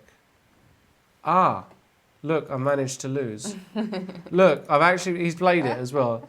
This is what we're hoping for, ladies and gentlemen. Check. Here? Which way is he going to go? Here? Here, probably. Well, this King- is on the board. King He's C5. gone to c5. And if he goes check, here, check, here, check, here, check, here. Rook d5, can I lose? Oh, maybe. Aha! There's still a chance. There's still a chance. There's still a chance. He's found the only way to try and win this due to the back rank. So check. King d6. Check. King e6. Check. King d7. Check. But what if I don't give up? What if I... What do you want to do? I'm threatening mate. Yeah, but what if I just go back to d8 or c8 or whatever? Huh? Where? Now, If I go here? Yeah, what if I go back? Well, if you go there, I go No. whoop. King, rook c8. Maybe that's... Huh? Can I go rook c8? or Rook no? c8 here. That's passive. Oh. Look, King d7. The rook has to move. Rook e8 check. Takes. King a8. King e7. Yeah, it's King not the b8, same story again as King d7, before. and now the important King a8. And now the important... Can you not play 8? Oh no, it's a bloody draw, isn't it? Because a6, but I A6? just ignore it. Yeah. And that's a fortress. That's cute. That's very cute. But can So we... actually, wait, the- can so- we win? Actually, the rook exchange here is a draw. Look, if she takes this, that's a Are draw. you sure? Yeah. Yeah, it's a draw. So she just has to exchange rooks, and it's a draw. Which I'm sure she's going. I mean, you would think she's going to do this, right? People are wondering if, like Jan, we know how to play poker. Do you play poker? Certainly do. Unfortunately, did kind of do. Doing an event soon. I calmed it down because it was getting out of hand. Yeah, I mean, most chess players do play a lot it's true. of poker. Yeah. She played rook e1. We never played against each other, though. have we? No, not poker. Let's see if she takes the rook. If she takes the rook, we can call it a day. Well, no, I suppose we better wait. Maybe. Yeah, she took it. Okay. All right. At least it means we're going to be off the hook soon. Yeah, and this is just a fortress, just to illustrate. King c8, king e8, king d8, king d6. And then this is a draw. And the way she's played it, king a8, king d7, king b8, king d6, king a8, a6, and then she'll go king b8, basically. And there's just no trickery. Do you think he's just going to play rook c8 now? King c8? Well, we've got this position. So we can wrap up, ladies and gentlemen. Whoa, We've had a... what have you done? That's all right, let's just leave it. Yeah. So played A6 He played a6 and she, and king of course, b8. played king b8. So that's it. The game is over. Ladies and gentlemen, thank you. It's a great time for finish. Can you please remind people I got 100% predictions? You got 100% predictions today. Well done, Fabiano, Fiona. Difficult. Fabiona. Fabiona.